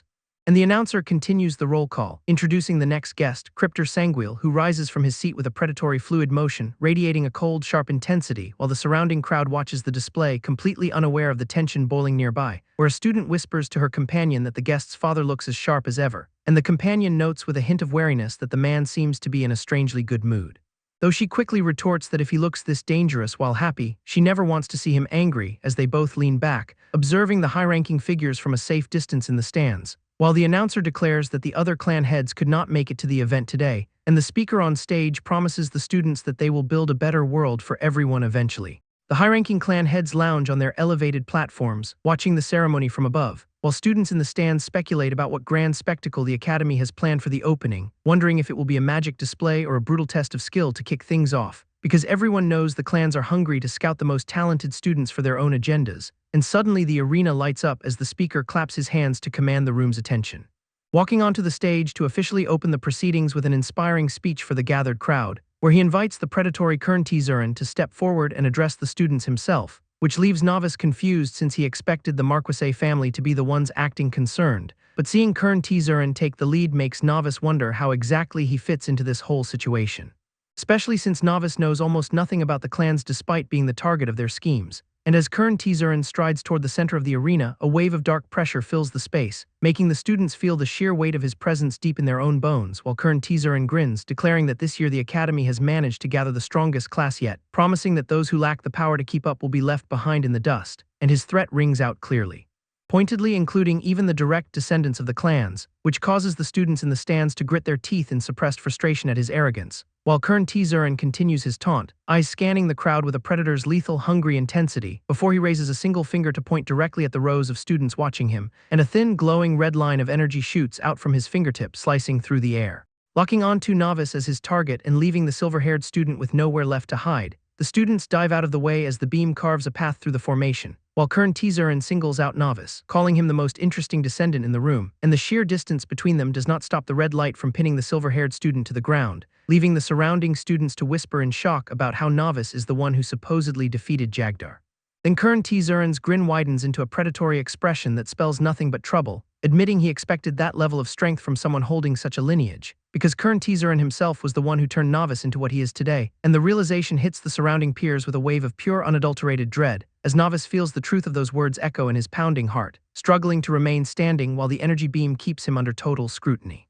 And the weight of the reveal makes Novice question if this entire public humiliation was planned, wondering if the clan head intended to expose his secret from the very beginning, since the threat is clear. If the academy discovers Novice is a turned vampire, his life is effectively over, so Kern T-Zurin bids him welcome to the academy with a mocking promise of an interesting life ahead, which shifts the scene deep into the moonlit woods where Park is struggling to catch his breath.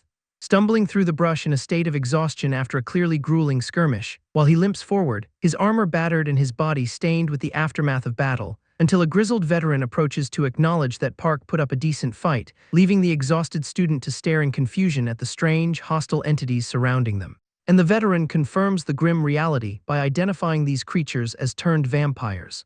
Park, still reeling from the chaos, watches as the veteran stands guard over the fallen, while hidden figures perched high in the canopy track their every move, and the veteran eyes these watchers with a cold, calculating intensity that betrays his true nature. So one of the figures asks if they should intervene and engage the targets now, but the leader snaps back that their current conflict is none of their business, and when asked if the enemy of their enemy counts as a friend, he remains unmoved. Then, with a sudden burst of speed, he launches himself from the branch into the fray, as he transforms into a monstrous wolf to tear through the clearing with lethal force.